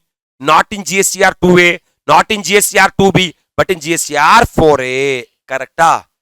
Filing of nil GST CMP 08 is mandatory for all taxpayers who have opted to pay tax under the VAT scheme. If there is no business activity in any VAT period, tax period, even though there is no turnover at all, still you file nil GSTR 1, nil GSTR 3B, nil GSTR GST CMP 08. Hello? Comfortable? That's it. Who also done? Composition also done. I'm coming to GSTR 5, man, which is non-resident taxable person. Non-resident. Sir, if you make any payment to a non-resident, you are liable to deduct TDS under section 195. Are you all really with me? Yes, sir. GSTR 5. Are you all really with me? Non-resident nale file da mudiyum. Come on. GSTR 5. Details to be furnished. What details? Details of what supply? Details of outward supply. Frequency when? Monthly. Monthly you are supposed to file. Yaru? NRTP. Who's NRTP? Non-resident taxable person. Where is? Outside India. Now where is? India. For what purpose he came to India? Business. For a specified time. Correct? To sell his car. There is one car expo is going. Example. Yes, sir. Yes, sir. So, where this QRMP person will be there? India only. So, can we ask him to pay tax on quarterly? Ask him to file the return annually? Yes, sir. But this NRTP, we don't know when he will go back. So, we can't give the time till quarter or till half year. Sir, due date within 13 days after the end of the what month? Calendar month. That means if a particular month is over within next 13th, you have to file the GSTR 5. Or within how many days? After the last day of the validity period of the registration. That means as per section 27, either the period you are asking or 90 days, whichever is earlier, will be the time period for registration, validity of the registration. Once the validity over within how many days? 7 days. Or validity not over na within 13 days after the end of the calendar month, whichever is what? Earlier. Ennappa? Listen, romba simple. Practically think. You are an NRTP, then only you will know the pain. You are an NRTP. You have taken, this is the, sir, time chart for NRTP. You are an NRTP. You have taken registration for 90 days. Okay, va? If that is the case, April, sir, May, June, you are going to be here. Sir, April, let it be over. Then from here to here, 13 days, you file GSTR 1, GSTR 5. Let the May over. Sir, from year to year, within 30 days of the June, you file the GSTR 5. And the masa mudicha adha masa 13 time eduthuko. But, my dear lovable students, for the next month, my registration is going to expire. You check either after the next month, 13th of the fourth month, or 7 days from the expiry of the registration, whichever is earlier. Clarity. So that's what. Sir, NRTP is not required to file what return? He can't file, man. How he can file? He will not be in what at all? India at all. After he sell the car, he will fly back to whatever, from wherever he came. Are you really with me? If that is the case, he can file annual return. So just to file under GSTR within 13th of the succeeding month or 7th from the expiry of the registration, whichever is later or earlier. Very specific. Later or earlier. இன்னொரு வாட்டி சொல்லு. 13th of the succeeding month or 7 days from the whichever is earlier. Right, sir? So, what is GSTR 1? Outward supply. What is GSTR 1A? Amendment in GSTR 1. Right? What is GSTR 2A 2B? Inward supply. Inward supply. மறுபடியும் முதல்ல இருந்து GSTR 1 outward supply. GSTR 1A amendment in GSTR 1. What is GSTR 2A 2B? Inward supply. What is GSTR 3B?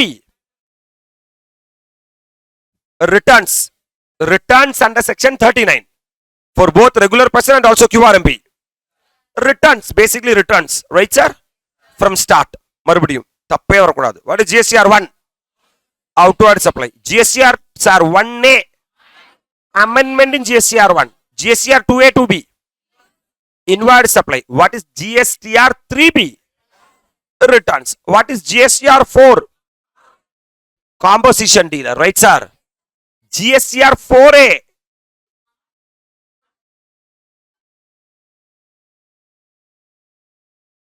inward supply for the composition dealer.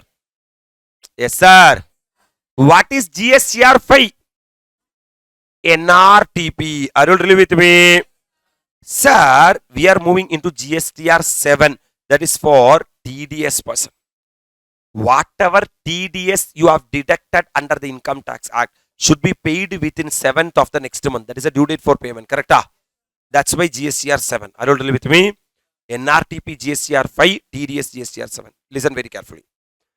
GSTR 7 is a return for tax deducted at source whenever taxable goods or service or both are supplied to either central or state government, department or establishment or local authority or governmental agency. Recipient is required to deduct tax at source and total value of supply exceed 2,50,000. They just return the provision of 51.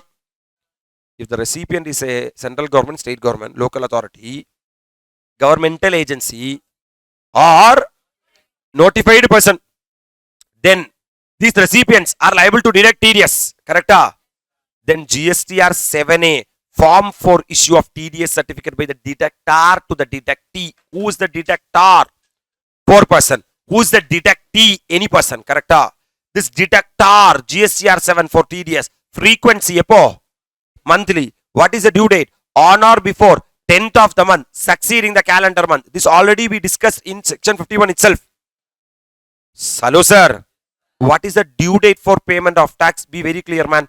Due date for payment of tax for the person required to file either monthly GSTR 3B, GSTR 3B or GSTR 5. Who will file GSTR 5? NRTP, GSTR 7, TDS. Correct? Last date of filing return. Last date of? That means till the date of file the return you can pay the tax. Whereas with regard to what for? GSTR 4. Who will GSTR 4? Composition dealer. Tax for a quarter is to be paid by 18th of the month succeeding such quarter. Succeeding such quarter. Clear? That means if you deduct TDS under section 51, you are supposed to file a return called as GSTR 7. Correct? What is the time limit for payment of tax? 10th of the succeeding month. What is the time limit to file the GSTR 7? 10th of the succeeding month. Right up. Sir, you have to furnish certificate saying that yes, I have given the TDS. I have detected the TDS for this much value. அப்படின்னு சொல்லி certificate கொடுக்கறதான் GSTR 7A. Right? Are you really with me? That's it. Sir, special returns. So tell me what is GSTR 1? GSTR 1 outward supply. 1A amendment in outward supply. Amendment in outward supply, amendment in GSTR 1. Sir, 2A, 2B. Inward supply. Tell me what is 3B? Returns. What is 4? Composition dealer. Annual return for a composition dealer. Sir, 4A. Inward supply for a composition dealer. 5. NRTP. 7. TDS. 7A. TDS or TCS certificate. Varun TDS certificate. Correct? Yes, sir. Sir, we discussed that QR, but we have not talked about the MP. What is MP? Sir, tax due in each of the first 2 months of a quarter. That is, I opted QR MP, man. Sir, April will be there, May will be there, June will be there. Correct? For the month of what and what?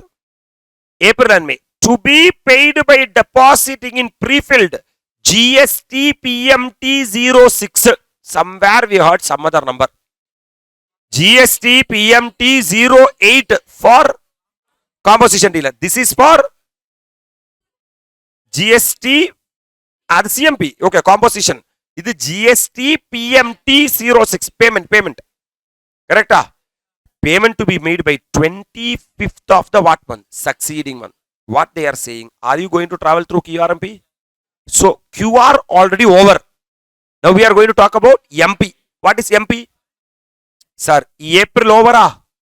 Yes, sir. May over. June over. Be very specific. April over. Then this is what your April is all about. Correct? If April over na May enna 5th kulla make the payment. Make the sir May over. Then June 25th kulla make the payment. Are you all really with me? Are you comfortable, sir? Clear, sir? Next month. What month? July over. 22 or 24 is the last day to make the payment. Because by that date you are supposed to file the GSTR 3B. Appa adinal 25th kedakkadhu unakku. Are you understanding the logic? Now you read due date in each of the first how much months of the quarter? 2 months of the quarter. Tax to be paid by depositing in pre-filled form of GST PMT 06. Payment to be made by 25th of the succeeding month. Right, sir? Sir, what nonsense you are saying? Because you only said that the scheme is QRMP scheme. In QRMP scheme, my dear lovable students, why I adopted QRMP scheme? I am a chota wala. I don't want procedural complaints. I can't file monthly GSTR 1. But stupidity, you said that file IFF. Okay, fine, leave it. I said that I can't file GSTR 3B. That benefit you have given, you said that GSTR 3B you file on quarterly. Okay, that was the biggest benefit, really. But again, you are saying that pay the tax on 25th of next succeeding month. In order to pay the tax, I should know what is my tax liability. In order to know the tax liability, I have to maintain books of accounts. If I have to maintain books of accounts, I have to see whatever outward supply I made, output tax collected, minus inner tax paid, input tax paid will be my net tax liability. இது பண்ற எனக்கு பேசாம மந்த்லியே tax return file பண்ணிட்டு போயிட்டே இருக்கலாமே. கரெக்டா இல்லையா? என்ன இது அதை விட அதிகமா இருக்கு வேலை. Are you understanding? So government said that you are having two methods. You are having what? Number one, fixed sum method. Tell me number one. Number one, fixed sum method. Number one, kanna moodi tax kattiru. That's what sum method. Don't evaluate. Don't calculate what is output tax collected. Don't calculate what is the input tax collected. Chee, boom, ba. Pay the tax. That's it. Hello, sir? Yes, sir? Ummile, sir? Enna sir pesringa? Yes, sir? Certain people will adopt QRMP and loose summary, they will evaluate monthly. For them, it is self-assessment method. So certain people, it is SAM. It is what? SAM or FAM. FSM. Fixed sum method. Right, sir? What this fixed sum method is saying, clearly understand. MCQ and all sometimes ask in examination. If you are traveling through what sum method? Pay tax due in each of the first 2 months of the quarter. Okay. Sir, this story continues, sir. April, sir. May, sir. June, sir. June, sir. Anyway, you will file JCR 3B, sir.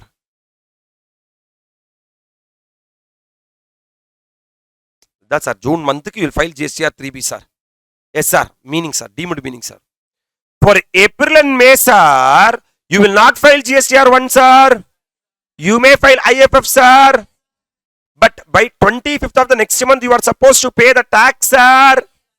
I am Monday Sorial for how much is the tax, sir? What government is saying that you follow what sum method?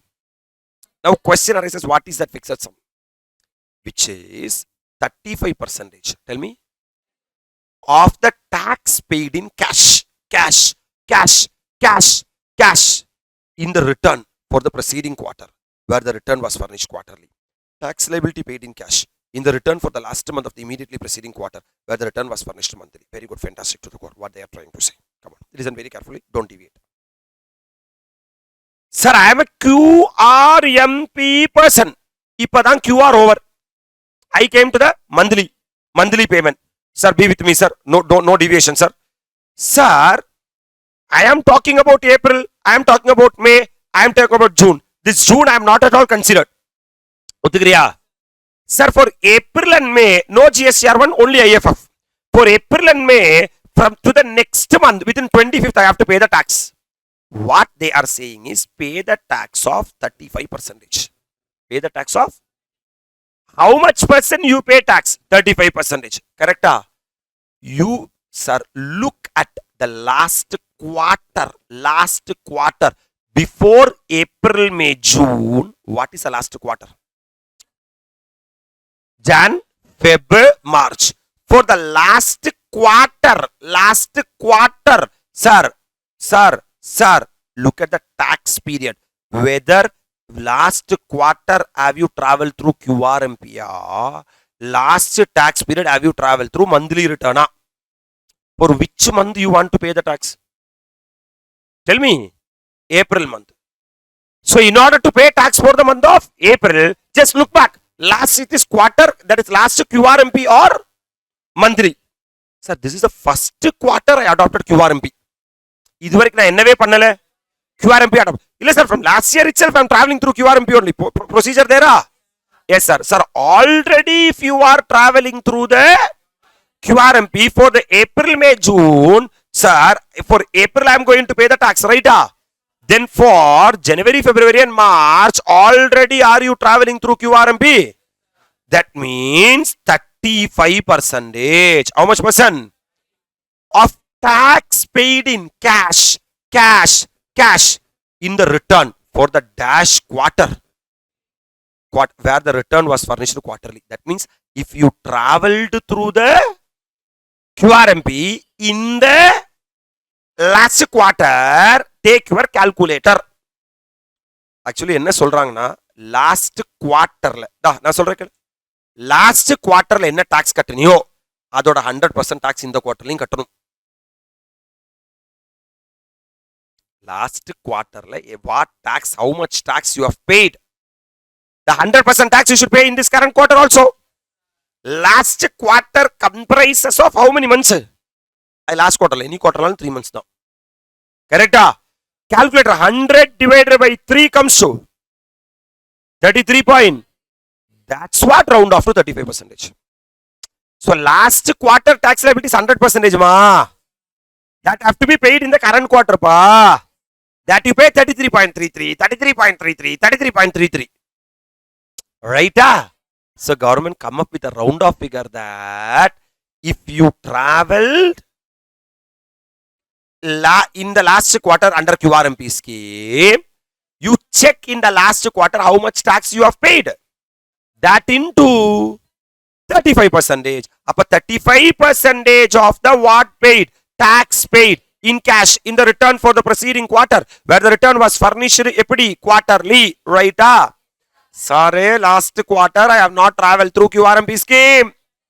Last quarter I have traveled through monthly route. Then I will not see dash dash dash. January, February, I will see only what? March. March, have you filed GSTR 3B? Have you paid tax for the March? Of this, I will take 100%. Of this, I will take, look at here, dash liability paid in cash. Tax liability paid in cash means 100% of the tax liability in cash. Hello? So, 100 of March. Hello? 100 of March. So 100 means, sir, in March you would have paid again 33.33% only technically. So again current quarter automatically it will become 100%. It won't become 300%. புரியுதா இல்லையா உனக்கு? ஒன்றும் இல்லை, last நீ QRMPல travel ஆயிருந்தா 35%. Monthly travel ஆயிருந்தா 100%. That's what tax liability paid in cash in the return for the last month of the immediately preceding quarter, whether the return was furnished monthly. Monthly tax payment through this method would not be available to those registered person who was not furnished a return for a complete tax period preceding the such month. Kandipa. What they are saying is, are you going to pay tax? Yes, sir. Under what scheme? QRMP scheme. You just check last quarterly return or monthly return. Quarterly return means 35% of the quarter. Monthly return means 100% of the quarter, 100% of the month. Both paid in. That's it. Game over. Sir, last quarter pending, sir. Last monthly payment, sir. Don't travel through this route, man. Don't travel through. So, deposit in PMT 06 by 25th day of the succeeding month. Able to appreciate. Sir, I don't want this 35% and all, sir. This is like cheating, sir. Then you do one thing. You itself sit and calculate the tax payable. That is called as taxpayer can pay tax by considering tax liability of inward, outward supply and ITC available and make the payment, sir. In GST, PMT 06. Are you really with me? Appreciating, sir. Sir, in the coming slot, we will be talking about applicability of interest under both the methods, sir. Hello, sir. And rectification of errors or omissions, sir. Other returns of statement called as first return and GSTR 8 statement for TCS. And we will be talking about final return. We will be talking about annual return and annual statement. Hello, sir. And we'll be talking about GSTR 11, sir, inward supply and persons having UAN. Then we will talk about 38 inward supply missing. Hello, sir. By this time, what you are supposed to do is have a study for 20-30 minutes. I will tell you, surely if you study, you will start feeling easy. This is just a return chapter only. But one time hearing, and sir, studying and going to exam, and without seeing this chapter, if you go into exam, there is a huge difference. Don't miss this chapter returns, right, sir? Sir, I am comfortable, sir. From your heart, anybody is there? Where is a grand clap? Sir, very happy morning to all. So we are doing a returns chapter. Important, very important, very important. We are actually going to close the returns chapter. We are having 2 or 3 pages are there. That's it. Sir, we were talking about the QRMP scheme, quarterly return and monthly payment.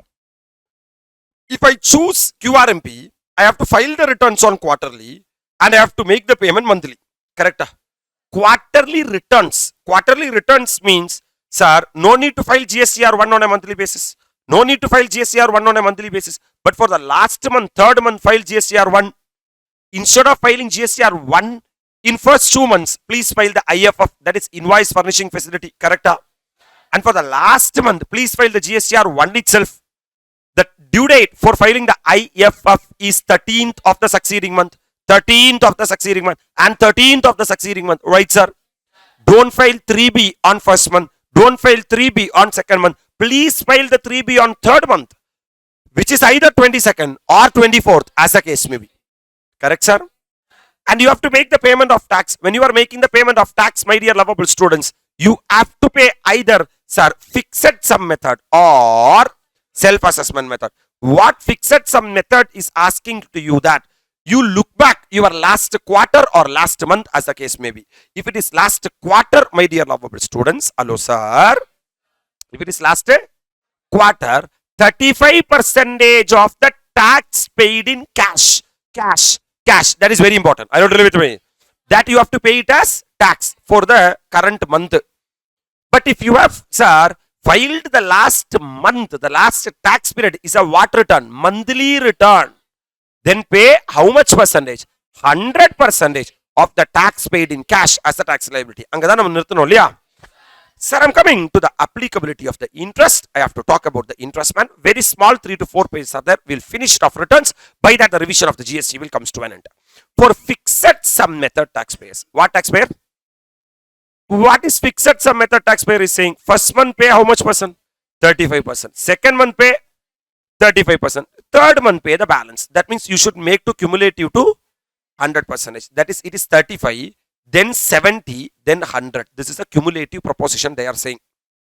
Sir, where auto calculated fixed sum. Gowninga, yang kodurunga, participate pannunga. Where auto calculated fixed sum amount for the first how much month? 2 months of a quarter is paid by what date? Due date. That means I have to see the last quarter or last month as the what may be, case may be. And I have to pay 35% and 35% for month 1 and month 2 of this quarter. Correct? Sir, this is just a ad hoc payment, not the real GST liability. Correct? When I will know the real GST liability, when I file the GSTR 3B, when I will file the GSTR 3B on the 22nd or 24th as a, then only I will know that what is the GST liability for month number 1 and what is the GST liability for example, sir, I really paid 35 rupees of M1 and I really paid 35 rupees of M2. Are you able to appreciate, sir? My dear lovable students, when I really calculated the what liability? Tax liability, I came to know that it is 38. I came to know that it is 42. Correct? So have I made short payment? Yes, sir. What government is looking that? Actually, we would have got 38 rupees, but we got only 35 rupees. There is a short of 3 rupees. Actually, we would have got 42 rupees, but we got only 35 rupees. So there is a short of 7 rupees. So you have not paid the 7 in M1. You have not paid the 7 in M2. You are going to pay this 3 plus 7 is equal to 10 along with M3. Able to picturize, sir? What government is asking that? Where auto calculated fixed sum. What is that fixed sum? 35%. Correct? For the first how much months of a quarter is paid by the due date. Have you paid within 25th of M2, 25th of M3? Hey, are you remembering that due date? Because under the QRMP scheme, GSTR1, Chichi, IFF should be uploaded within 13th of next month. And the M1 tax liability should be paid within 25th of M2.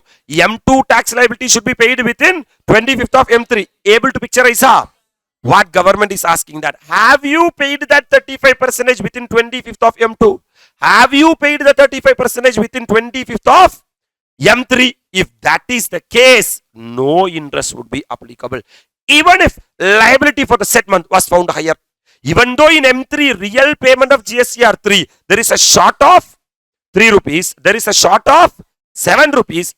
This 7 and 3 you are discharging along with the GSTR 3B. But still, we don't want interest. Still, we don't want. That means if you are a good boy, when you will be good boy, you have paid that fixed sum within 25th of the succeeding month. Number 2, if GSTR 3B of the quarter is filed by what date? Due date. By discharging the what liability. That means this is called as good boy. If you are a good boy. If you are a, sir, who's a good boy? I have paid the fixed sum within due date, which is 25th of M1 and M2 as the case may be. And there is a short. And that short I have paid to the department within 22nd or 24th as the case may be. Then don't pay interest. Next one. Where taxpayers pay monthly payment beyond what date? Due date. Sir, M1 payment should be made within 25th of M2. M2 payment should be made within 25th of M3. Is it clear? But that guy has not made that payment within this due date. That means what is payable at the applicable rate from due date of furnishing GST PMT 06 till the date of making payment. That means from 26th onwards. What is that 26th? The day immediately after the due date. Till the what of payment? Date of payment. You are liable to pay the interest at the applicable rate. That means if you are a good boy, don't pay the interest. If you are a bad boy, pay the interest. Sir, where form GSTR 3B is furnished due date. Sir, first tax payment monthly 25th, I pakka paid. M2, I pakka paid. M3, 25th or 22 or 24 as the case may be. That I have made a delay. Interest payable as per the provisions of section 50 of the ANM CGST Act for the tax liability net of ITC. Then you are liable to pay interest. As per section 50. As per section what? This is the tax applicability of interest for the what sum taxpayer. So, in a one line summary. Have you paid 35% within due date? Is it a short payment? Yes, sir. Will you compensate that along with the 3B? Don't pay interest, just compensate the principal. Comfortable? Sir, second scenario. Have you, sir, paid the tax within 25th? No, sir. There is a delay in payment. Pay along with the interest. Sir, M1, M2, you are a good boy, but 3B, you become a bad boy. Right? Yes, sir. That means you have not furnished your 3B within 22 or 24 as the, my dear lovable students, pay the interest as per section 50. Come on, sir. Now, what assessment method? Sir, I said that I can't travel through your fixed method. Naan dhaan calculate pannirka. I only calculated this much is the GST payable. And at the time of GSTR 3B, I am saying that there is a short. Interest payable as per the provision of section 50 of the What Act, CGST Act, for tax or any part thereof, net of ITC, which remain what paid, unpaid, or paid beyond the what date, due date, for the first 2 months of the what? Quarter. So for the first 2 months of the quarter, if there is a delay, if there is a short paid, if there is not paid, you are liable to pay along with the interest. Hello, sir.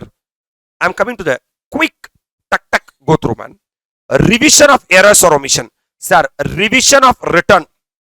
Revision of return. Once you furnish a return, my dear lovable students, it can't be revised. It can't be, but you can rectify in the subsequent return. You can rectify in the, sir, what is the time limit for rectification? Already you know, 30th November of the succeeding financial year, or actual date of filing annual return, whichever is earlier. So, what is the time limit? 30th November of the succeeding financial year, or whichever is, sir, rectification on account of scrutiny, audit, inspection or enforcement activity is also not allowed. That means you can't revise the return. Under GST Act, there is no concept of revision of return at all, except GSTR 1A. GSTR 1A new amendment they bought. Correct? Yes, sir. That is a revision of GSTR 1. After you furnish the GSTR 1, before you can furnish the GSTR 3B. Correct? Yes, sir. Sir, otherwise, sir, revision of return concept is not there. Once you furnish 3B, 3B is 3B. That's it. Game over. But after you furnish 3B, if you have given any wrong details, you can rectify that in the what return? Subsequent return. Is there any time limit for rectification? Yes. 30th day of the November of the succeeding financial year, or actual date of filing the annual return, whichever is earlier. Right? My dear lovable students, other returns or statement. We are going to discuss other return. There is a concept called as first return. What return? This is called as GSTR 10. This is called as GSTR. So do you know what is GSTR 1? What supply? Outward supply. GSTR 1A, amendment in the GSTR 1. GSTR 2A, 2B, inward supply. GSTR 3B, returns. GSTR 4, composition dealer annual return. Correct? GSTR 5, NRTP. GSTR 7, TDS person. Sir, a registered person to declare outward supply in the period between the date on which he become liable to registration till the date on which registration has been granted. Nothing, man. Sir, are you remembering revised tax invoice concept? What is revised tax invoice? Today I am liable for registration. I have to take the registration within 30 days. 30 days breathing space is there.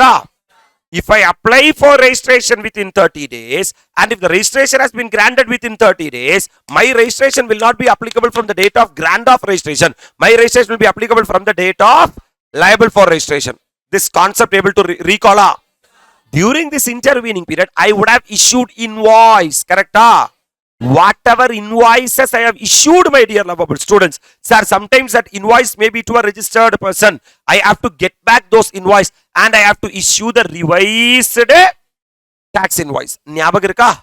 Within 1 month from the date of issue of RC, I have to issue the revised tax invoice. Comfortable? Pakka? Whatever revised tax invoice you are issuing during that intervening period should be uploaded in a return called as first return.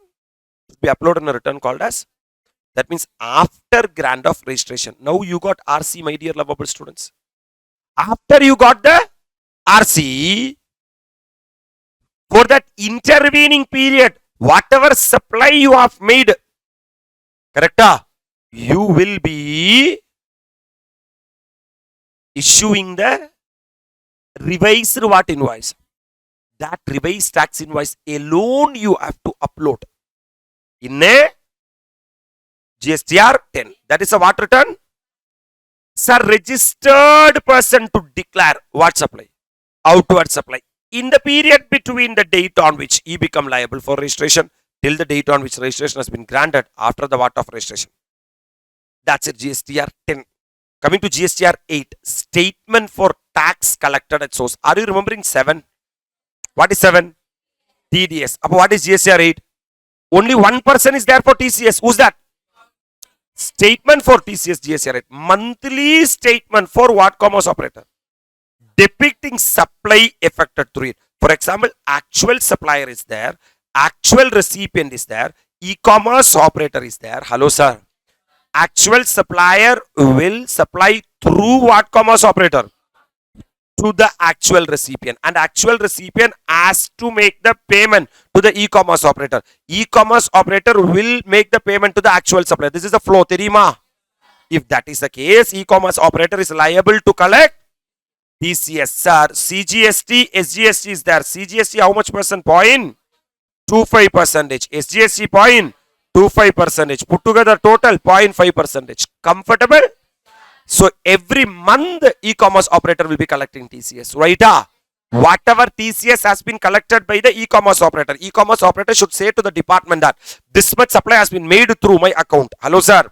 This much TCS I have collected. Hello, sir. This is the details. Adu file pandrakana return than GSTR 8. So monthly statement for what operator? E-commerce depicting supply affecting through it. Filed by the what commerce operator.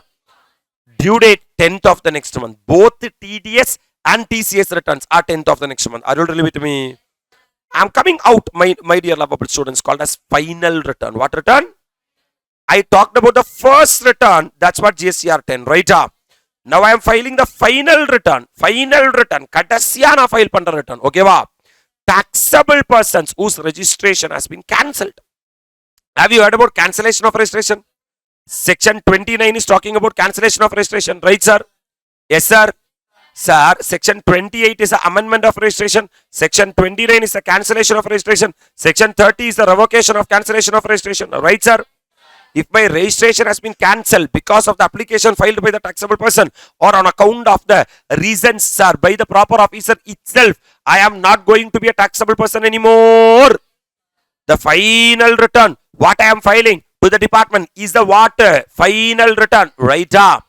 What is the time period to file? Within 3 months, within etana maso, Mune maso of the date of cancellation. Once your registration has been cancelled, within 3 months, you have to file your dash return, final return, or date of orderation or order of cancellation, whichever is later, whichever is what? For example, sir, look at here, man. Today, department is passing an order. Today, department is passing an order saying that, sir, this order will be effect from today. Today, I am dash the registration, cancel the registration. Hello, sir. அப்ப எப்ப இருந்து cancel ஆகுது? Date of order of cancellation. Date of cancellation of ஆர்டரேஷன். இப்போ இன்னைக்கு தானே order pass பண்ணிருக்காங்க, இன்னைக்கு தானே கேன்சல் பண்ணிருக்காங்க. In certain circumstances, what department will do? No, today they will pass an order, hello, saying that this registration has been cancelled 3 months prior itself. This is called as retrospective cancellation. What cancellation? What cancellation? When order passed today, but in that order what they said, the registration will be cancelled retrospectively. Clarity ya? அப்படினா எத்தனை மாசம்? 3 months from the date of cancellation or date of order of cancellation, whichever is later. By this time you have to file your final return. So once you enter into the GST, you will first file the first return. Correct? In that first return, what you will show? Whatever intermittent supplies are there, that you will show. Yes sir. That means basically revised what invoice? Tax invoice. This is how the return works. First you will take registration. Correct? Either under section 22 or under section 24 or under section 25 subsection 3. Once you got the registration, first you will file the first return under section 40. Under section, once you file the what return, then you will start file the GSTR1. Then sir, GSTR2A, GSTR2B, then GSTR3B. Every month you will follow this system. Are you really with me? But for certain people, GSTR4 will be applicable. For certain people, GSTR5 will be applicable. For certain people, 6, 7, 8 will be applicable. Appreciate pandriya. And once their registration has been cancelled, my dear lovable students, you have to file the what return? Final return. That final return should be filed within 3 months from the date of cancellation or date of order of cancellation, whichever is later comfortable. I'm moving, sir. My registration has not been cancelled, sir. Sir, I have filed the monthly 3B, sir, or quarterly 3B, sir. You have to file an annual return and an annual statement. Sir, after every completion of 1 year, you are supposed to file the annual return. Sir, what is annual return, sir? It should be furnished by all registered person, excluding these 5 people. You know who is these 5 people? Number 1, input service distributor. Number 2, casual taxable person, composition dealer. Correct?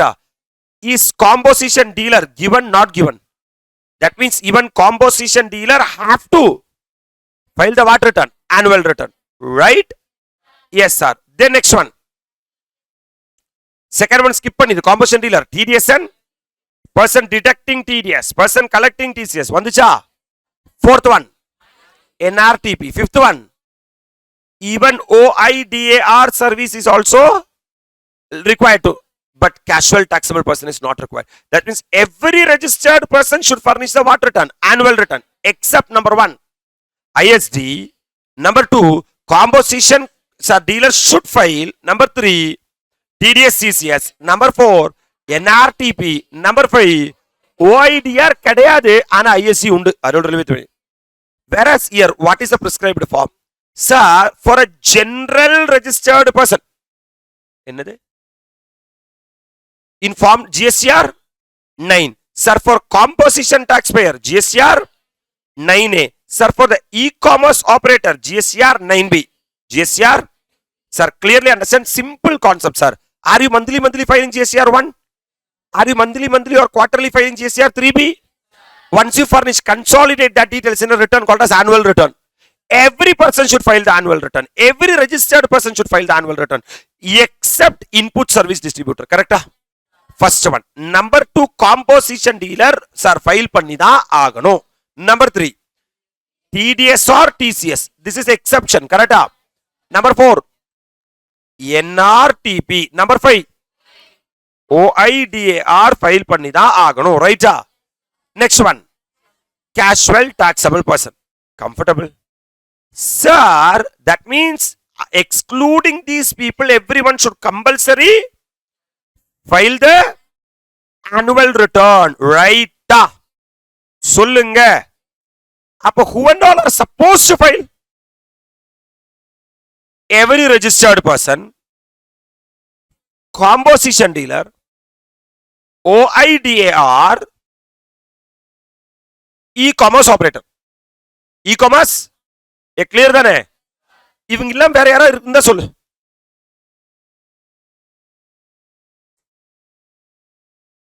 Can I proceed? Okay. First person, every registered person. Is he a composition dealer? No, sir. That means he is not traveling through section dash route, 10 route.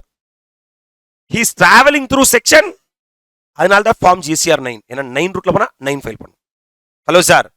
But a combo dealer will be traveling through section 10 route. அதுக்கு GCR 10 கொடுக்க முடியாது என்னால. அப்ப 9 amend பண்ணிக்கோ. அதனால தான் 9A. 9 I have amended. That is called as 9A. Whereas what commerce operator? Amazon, are they selling single product, bulk product? 9B. B stands for bulk. Are you really with me? Bulk, how much has been supplied through you has to be intimated. Are you really with me? This is what GSTR 9B. In addition to the annual statement, sir, they have to file annual self-certified reconciliation statement. Self-certified reconciliation statement. Another self-certified? Simple, I'm going to finish it off. Come on. Sir, annual, this is what? Annual return. Who's supposed to file annual return?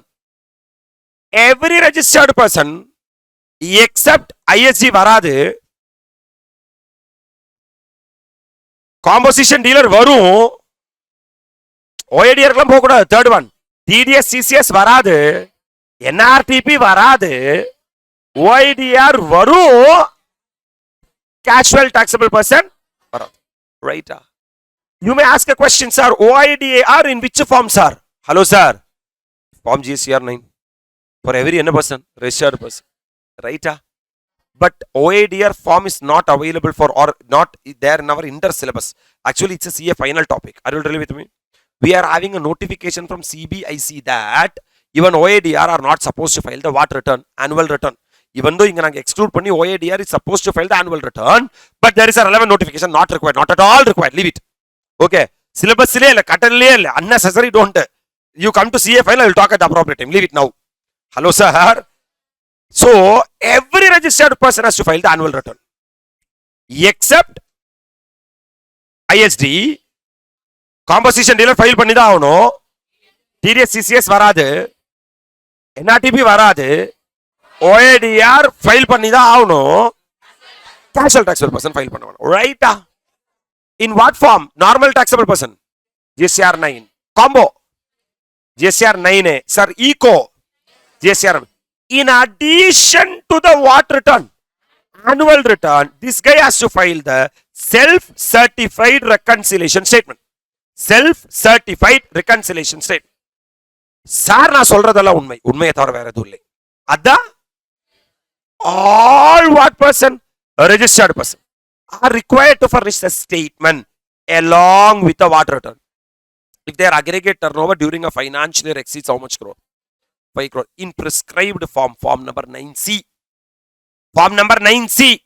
Form number what? Sir, you are Jansia. 9C. Form number GSTR, sir, 9. GSTR 9A, GSTR 9B, and GSTR 9C. It will be like 9 plus 9C, 9A plus 9C, 9B plus 9C. So 9 is the annual return. Hello, sir. 9C is the reconciliation. 9C is the excluding CTP, ISD, NRTP, TDS and TCS, because these people will not file the what return at all. Then how this people will file the reconciliation? Yes, sir. In reconciliation, what you have to do, no? Only if your aggregate turnover exceeds 5 crore, you are supposed to file the reconciliation.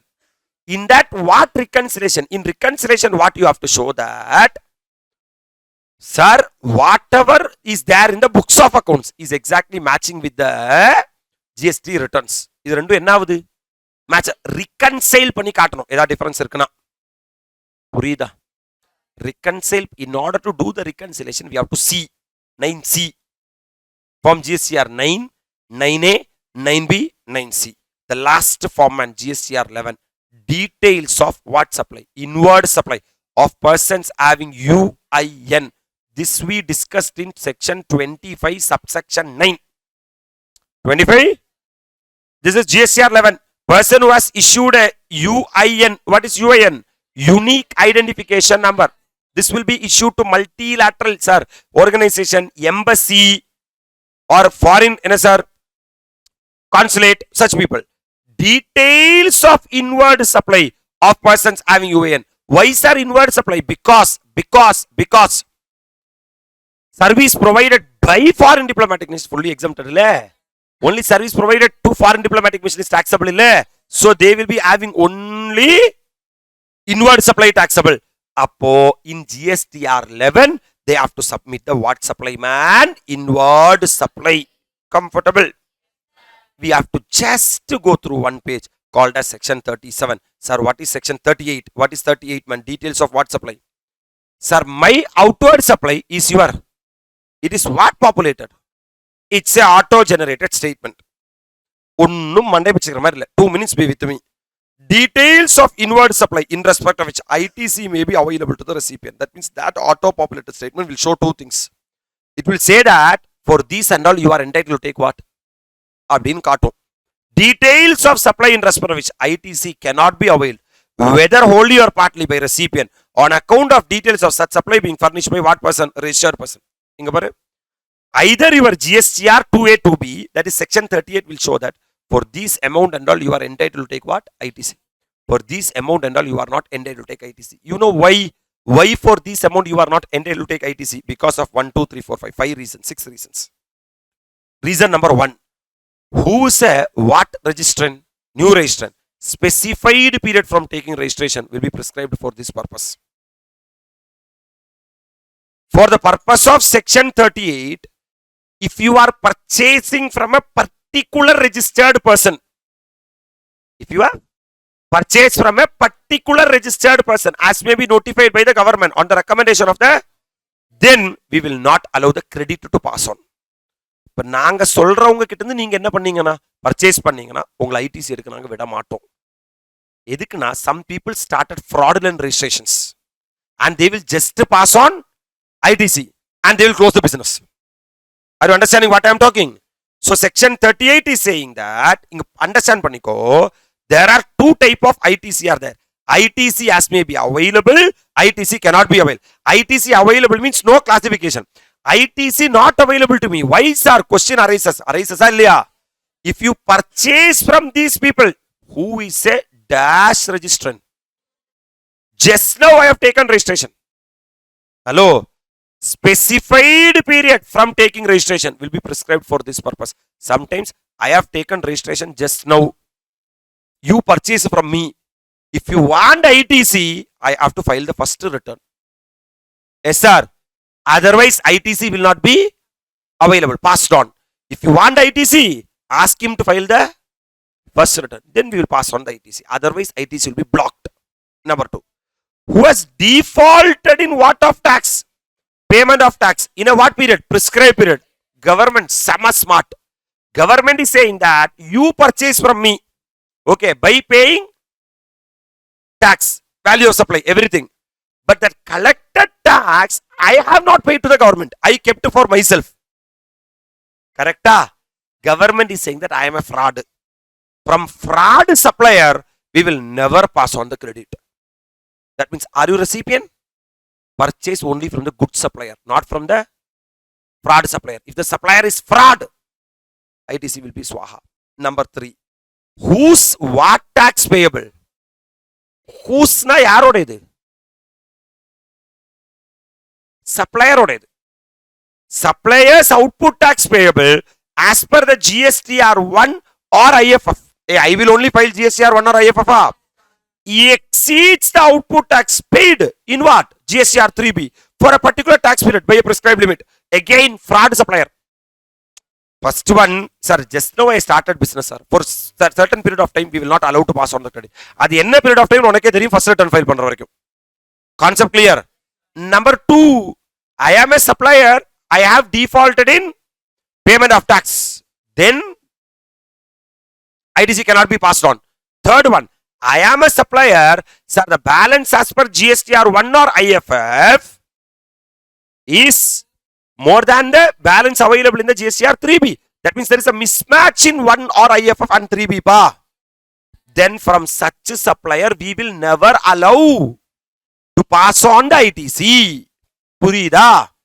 Or who has availed ITC of an amount that exceeds the credit that can be availed by him as per GSTR during the prescribed period and by prescribed limit. Look at me. I am the supplier. I have taken ITC. Yes, sir. From me, my case, I have claimed excess ITC. I have claimed it. Then automatically you will get an intimation. We already discussed that you have to either pay the differential tax for the intimation or you have to give reply to the intimation. Correct? I am not doing that. Intentionally I am not doing. What government is saying that then from you ITC will not be passed on. Then whoever purchased from you, automatically you will come and file the intimation. Are you already with me? If you are bad to us, we will make you bad before others. That's what government intention. Who has defaulted in discharging the tax liability in accordance with the provisions of 49 subsection 12, read with rule number 86B. That means who has discharged more tax liability from electronic credit ledger than prescribed under rule number 86B. What they are saying is, listen, sir, you are having electronic credit ledger, correct? In electronic, if you are having balance available in electronic credit ledger, you can use that for payment of tax. Correct? For certain category of people, the maximum available amount that can be utilized from the electronic credit ledger is 99%. For example, if 1 lakh rupees balance is available in the electronic credit ledger, you can't use the entire how much lakh? 1 lakh. Maximum you can utilize will be 99% of the balance available in the electronic. That means the balance, how much percent? Should be paid through electronic cash ledger. 100% they will utilize from electronic. Sir, who has defaulted? So there is a default. In discharging is what liability? Tax liability. In accordance with the provisions of 49 subsection 12. Read with rule number 86B. That is was discharged more tax liability from electronic what ledger? Credit ledger. That means from electronic what ledger? Credit ledger. You are supposed to take only 99%. But you are taking 100%. That means you have violated rule number 86B. Hello?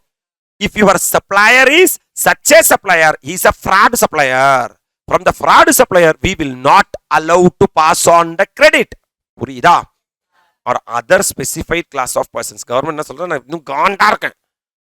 will be adding some other class of person. Whoever I want. At that time, those people cannot pass on the credit. Then the recipient will not purchase from that guy. Then he will say that, return file Purida. See, have you utilized more than 99%? So I don't want you because from you, if I purchase from you, I can't take ITC. Then whatever tax I am paying will be a loss. I will go with some other supplier. Automatically, this guy will lose the business. So this guy will become good boy automatically. Are you really with me? So understand the concept. Section 38 is the inward supply. That inward supply mainly shows two things. Eligible ITC, ineligible ITC. Eligible ITC means, sir, supplier is pakka. Hello, sir. Ineligible ITC means the system itself show that this amount you can't take it as ITC because of this reason. Reason number 1, the supplier is a newly registered person. Ippada registration eduthirukkan. Hello. Number 2, sir, default in what of tax? Payment of tax. Are you really with me? Number 3, sir, delta in GSTR 1 bar IFF and GSTR 3B. Correct, sir? Next one, sir, claimed excess ITC. Hello, sir. Next one, sir, claimed more than 99% in the electronic what ledger? If you remember this keywords itself enough, registration, new registration, default in payment of tax, difference in GSTR 1 or IFF and the GSTR 3B, claimed excess ITC, utilized more than such other class of persons. Come on, I'm moving and closing it. Coming to GSTR 2A and 2B. Form and manner of ascertaining the details of inward supply, which is GSTR 2A and GSTR 2B. Sir, my outward supply is your inward supply. It should be reflected in GSTR 2A and GSTR 2B, right? Yes, sir. Sir, once we done this, that's it, man. Because 39 onwards, we already completed. Okay. What is GSTR 2A? It is system generated read-only statement. System generated. You can't alter. You can't alter. For example, I will tell you, man. I sold this, sir, calculator to you. It's a sales for me and it's a purchase for you. Either I can upload the sale of calculator in GSTR 1 or IFF as the addition. Once I furnish my GSTR 1 or IFF as the, it will reflect in your 2A. It will reflect in your 2A. It's a dash only statement. You would have made 1,000 purchases during a particular year. You purchase calculator from me. Like that, you would have purchased so many items. You will be having purchase bill. With that purchase bill, you go and check the 2A, saying that is a value correct, goods correct, everything correct. Some purchases will not be reflected there. Why? Your supplier would not have been filed your GSTR 1 or IFF as the immediately phoned. Hey, Thambi, secret file panna GSTR 1. Then only it will be reflected in GSTR 2A. Right? Reflect details of invoices furnished by a NRTP in form GSTR 5. Sir. If you are NRTP, if the supplier is a normal person, I want response. If supplier is a normal person, he will file his outward supplier in GSTR 1 or IFF as a. Sir, if the supplier is an NRTP, he will not file GSTR 1. He will not file IFF. He will file GSTR 5. So, even the outward supply, whatever furnished in GSTR, will also be reflected in GSTR 2A. Right? And reflects details of TDS by deductor furnished in GSTR 7. GSTR what A is equal to? GSTR 1 or IFF plus GSTR 5 plus GSTR 7. Clarity? Sir, all this put together, read only will be reflected in GSTR 2A. Come on. Updated on what time basis? Abdina, inga paru. Sir, you purchased calculator from me, but you would have purchased plant and machinery from some other person. I uploaded GSTR 1. It will immediately reflect in your GSTR 2A. When he uploaded GSTR 1 or IFF, it will immediately reflect in your GSTR 2A. It's a dash time basis, real time basis. Na inga return file pannodre unakku reflect aidu. Purida?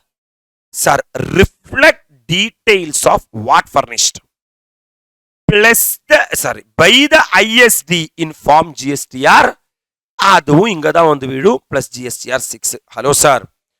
அப்ப sir GSTR 8 sir அதுவும் இங்க தான் sir வந்து விடும்.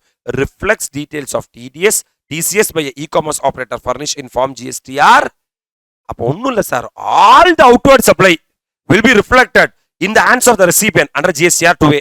What are the outward supply forms? First one GSTR 1 or IFF. புரியுதா? இது யாருக்கு? Normal taxable person. Sir, GSTR 5 NRTP, GSTR 7 TDS, sir, GSTR 6 input service distributor, correct?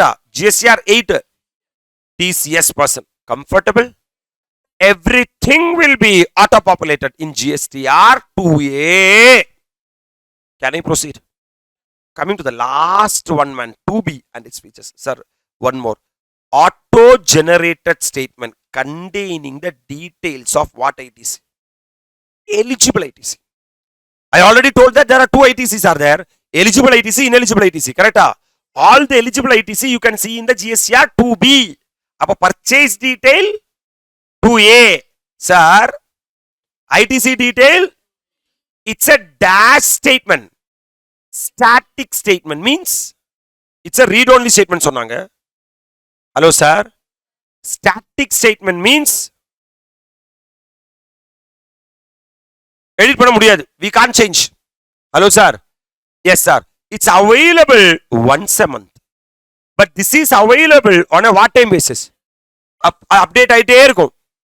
But இது எப்பவுமே update ஆகாது. Hello sir. After 11th only everyone will complete the GSTR 1. Or after 13th only everyone will complete the IFF. Once GSTR 1 and IFF has been finalized, GSTR 2B will be auto-populated. Hello. அதில் என்ன காட்டும்னா what are the ITC you are eligible. Certain ITC will not be eligible because of these reasons. Hello sir. Yes sir. Next one sir. Details of what supply. Furnished by supplier who has opted for what scheme. In form either GSTR 1 or using the IFF B2B in the what of date, cut off date. Those outward supply, அதோட ITCயும் எங்க வந்து விடும்னா GSTR 2B. Reflects details of outward supply furnished by supplier in form GSTR 1, form GSTR 5, form GSTR 6 between the what date, cut off date. ஒன்றும் இல்லையா, இங்க file பண்ற எல்லாத்தோட value of purchases will come and sit in the GSTR. இதோட எல்லா eligible ITCயும் will come and sit in the GSTR 2B, but this is a real-time statement. Every month, every day, it will get updated. But it is not like that. It's a monthly static statement, monthly statement. Right, sir? Reflects details of IGST paid on the import of goods. Goods brought into DTA from SEZ unit to SEZ developer. That means IGST paid. IGST. Sometimes I would have, sir, imported the goods from outside India. At that time, I would have paid IGST. That IGST will also come and sit in GSTR 2B. Sometimes I would have brought goods from SEZ unit, special economic zone unit, to the DTA, domestic tariff area. Oh, at that time also I would have paid the IGST. That IGST will also come and sit in the GSTR 2B. Correct. That's it. With regard to the entire discussion of the chapter what? Returns. Returns. These are the section numbers which are covered in returns. Section 37, outward supply. Section 38, inward supply. Section 39, furnishing of return. Furnishing of 40, first return. 41, 42, and what? 43. Sir, this 42 and 43 are not there in our syllabus. 41, ITC on provisional basis. ITC on. Then 44, annual return. 44, 45, final return. 45, 46, return to, sir, notice to return defaulters. Notice to 47, late fee. 47 is what? 48 is GST practitioners. 48 is what? So if you see the flow of the syllabus as a whole, my dear lovable students, sir, the first one is talking about section 7, supply. Section 8, tax rate for composite and mixed supply. Section 9, levy and collection of CGST. Section 10, composition levy. That means what is the basic rule is the flow is an activity or transaction should fall under section 7.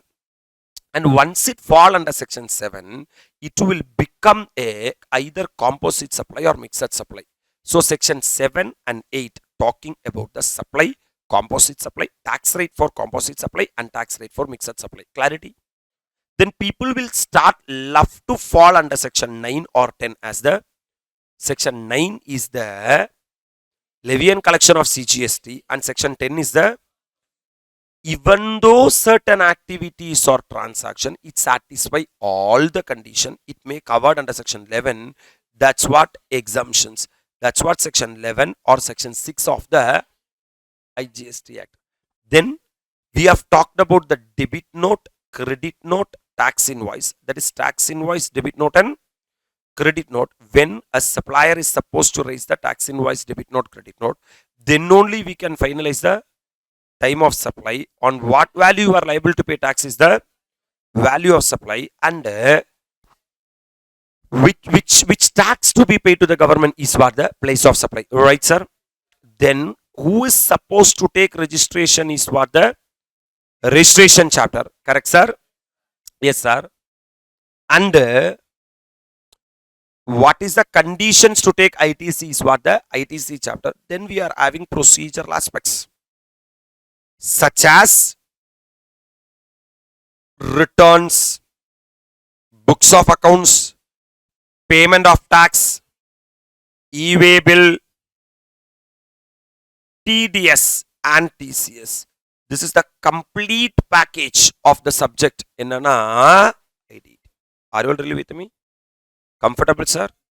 For your examination, sir, this area will be tested as computation of GST payable for 10 mark.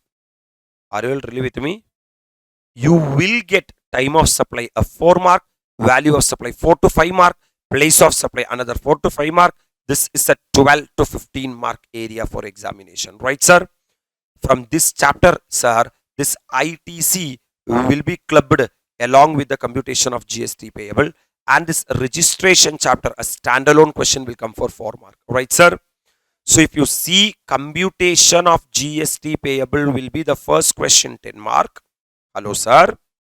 There you have to go through all the 8 questions what is there in the model question paper and the current RTP, MTP, which will be discussion of everything. Sir, computation of GST payable 10 mark. Then, sir, your time of supply, value of supply, place of supply, sir, 10 mark to 15 mark. Minimum 10, maximum 15. Your registration plus what? Minimum 4 mark to 8 mark. Are you really with me? If you look, means 10 plus 10, 20 plus 4, 24. Nearly 25 marks we are covering here. Alright, sir? Then, my dear lovable students, you will be asking for sure a return 4 mark area for examination. Then TDS and TCS a 4 mark area for examination. Then books of accounts a 2 mark area for 2 to 3 mark area for examination. E-way bill. Sir, what is the threshold limit for e-way bill, sir? 50,000. Correct, sir? E-way bill. Yes, sir. That will surely ask for 4 mark, 1 question for examination, and payment of tax will come for another 4 mark, 3 to 4 mark for examination. So this is how your mark weightage will be. What you are supposed to do from here onwards, you start revising the subject. That's it. Are you really with me? Everything will be able to appreciate or connected. I am with you, sir, from your heart. Anybody is there? Where is a grand clap?